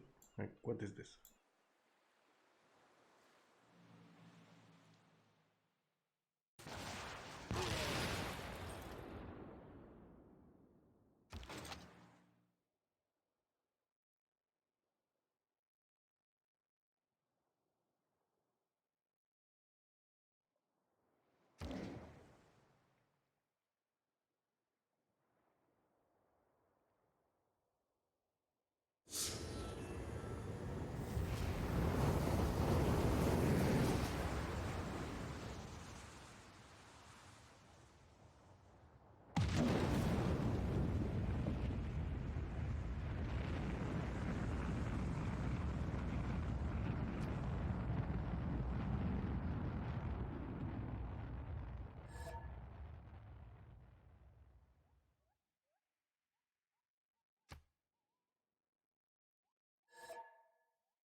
Hello.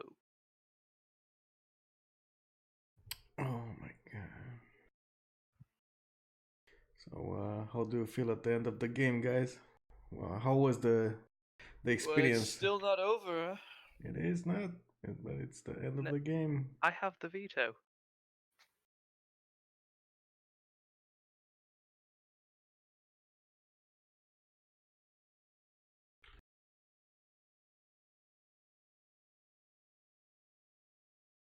Well, go on. It's gonna be a few turns anyway. So how did you guys like the GSPC tournament setup? Like with the one friendship, with the communication, private communication, with stuff like that? I I didn't like have the an ally private all game, so I communication. can't say much about it. I really like the private communication. Yes, that was a big thing. Okay, we had some worries there if it's gonna be good or bad, but looks like you guys The like fact that you've got to friend someone before you can private communicate is better.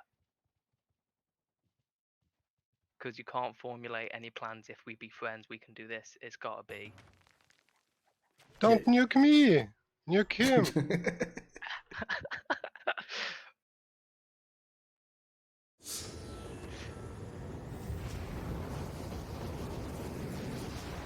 Pretty funny watching this now. Yeah, it is. that see, this I have never had a game go over turn 150.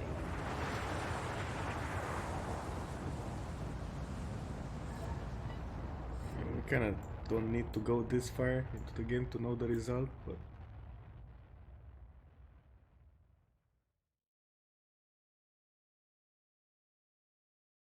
And Hayden said he could beat me.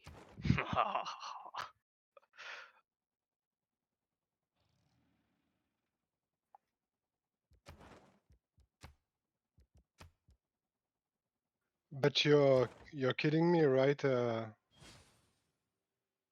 Dragon? You're capturing my cities?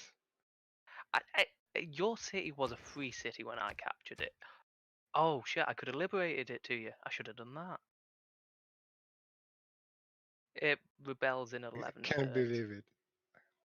I captured it at the end of the turn. I didn't get to choose. I'm sorry.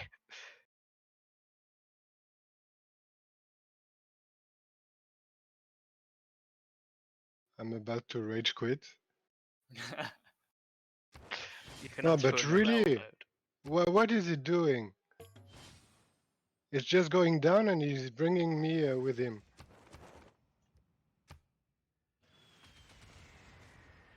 Because we never see the result of the game. It's always foregone conclusion. I don't want it to be a foregone conclusion. This isn't a normal game. This is part of the tournament. I'm just gonna say it once. You do understand it's painful, right?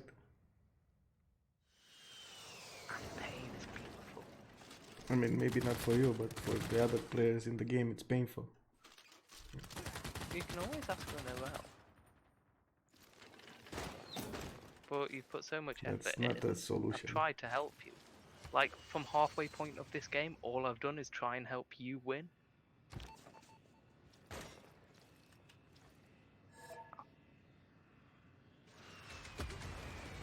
I don't expect him to, but he's You saying just he said wants so. to rage quit.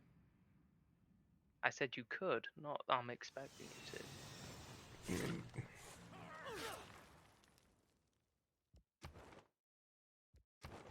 Feel like you're just being a bit of a dick and then using the rules to just defend yourself every time. I don't. Every time someone says you're doing something that's kind of a dick move, you're like, yo, it's within the rules, so it's not really the point. It's even more than a dick move. I don't know what it is. It's amazing. So Yeah, that's. I don't want to really stay in there, but yeah, I do think we don't have to prolong the game more than it's necessary here. We're gonna see a victory screen in a short while. It looks like there's already 5 light years per turn, so he only needs what, 30? It's gonna get there fast. Or 20? 20? Is it 20? I think it was 20.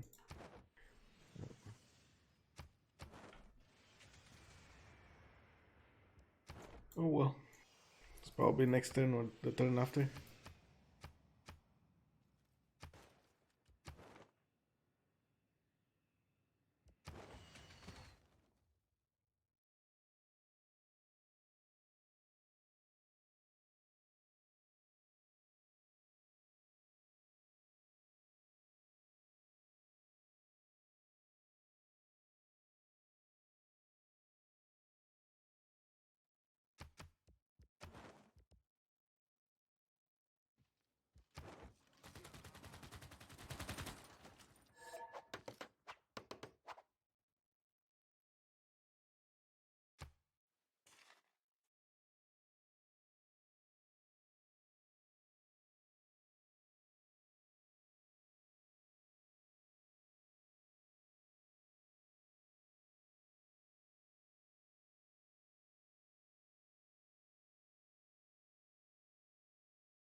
Two more terrestrial laser stations finishing next turn. I think that's gonna be it. We're gonna see the end screen.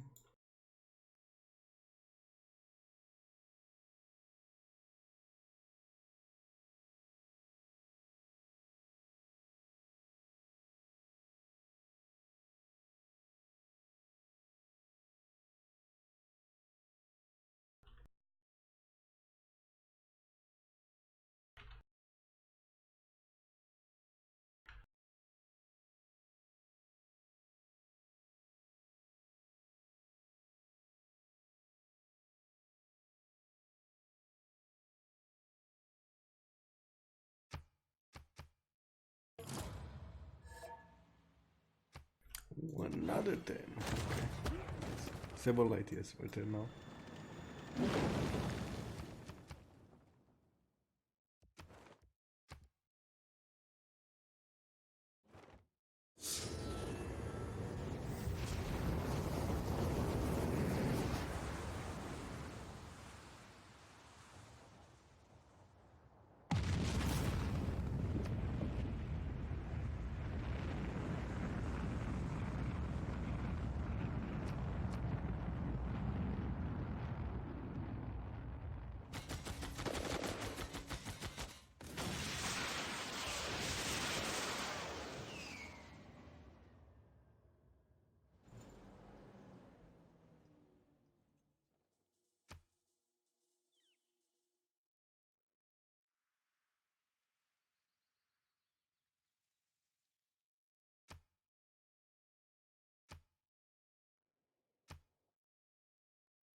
Oh, what? This turn didn't. Oh my god. Oh, how is this possible?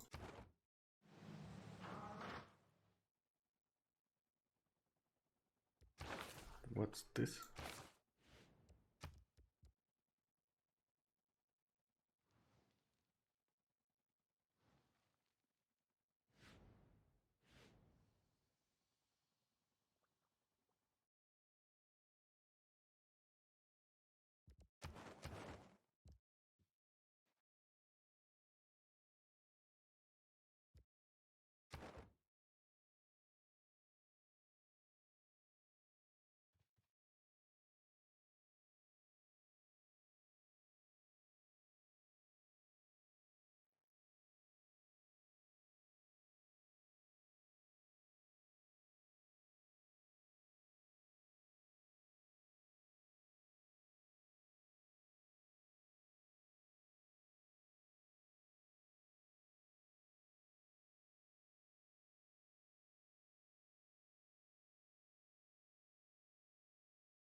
Whoa, that's a big nuke here.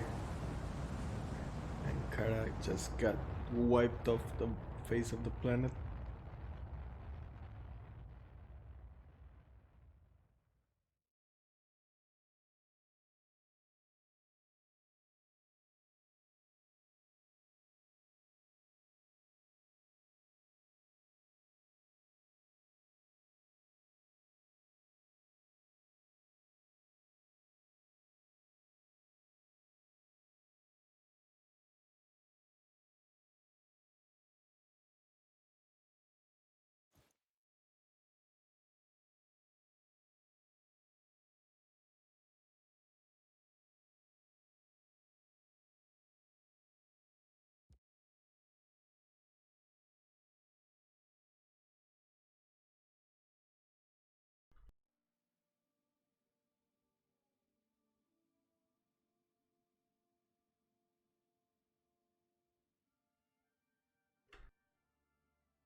There we go. In the end, it looks like Inca Yoda got the first place and he's going to the semifinals. We're gonna see more games today and tomorrow. We're gonna have one 2200 EST and tomorrow. Let me check the schedule. Give me a second, guys. I don't know it by heart. So tomorrow 0700 EST, we got at least 4 players that got a slot reservation. I also encourage as many of you get a slot reservation so we know how many games we need to host, and at the same time you're gonna get priority in the lobby as well. So see you next time, and thank you for being here, thank you for watching, thank you for understanding. It's gonna be a 10-minute delay. See you tomorrow.